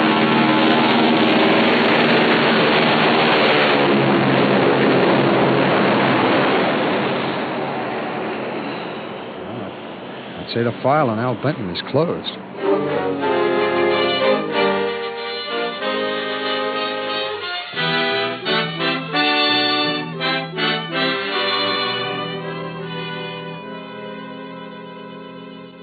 The death of Al Benton saved the cost of trying him on a charge of murder and allowed your FBI to stamp the word closed across his file. In that respect, what Agent Taylor said was true. The Al Benton file was closed. In a larger sense, though, it still remains open and will continue to be open as long as there are men like Al Benton alive and free. Your FBI and other law enforcement agencies can try to apprehend those others, but only after they have committed their crimes, their vicious, desperate crimes. Your job lies in the field of crime prevention, in the wiping out of the Al Benton breed. In that task, you may have the advice and aid, the cooperation of police officers everywhere. But the real work must be done by you in whatever your role might be, parent, citizen, or just plain decent human being, interested in making your community a better place in which to live.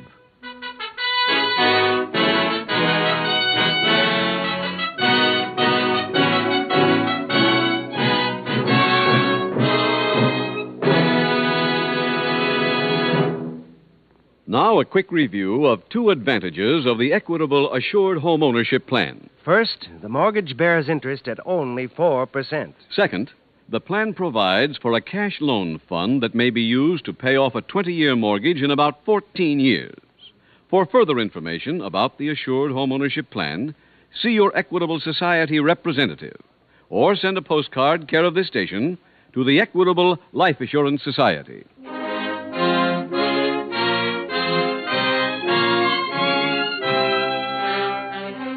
Next week, we will dramatize another case from the files of the Federal Bureau of Investigation. Its subject, armed robbery.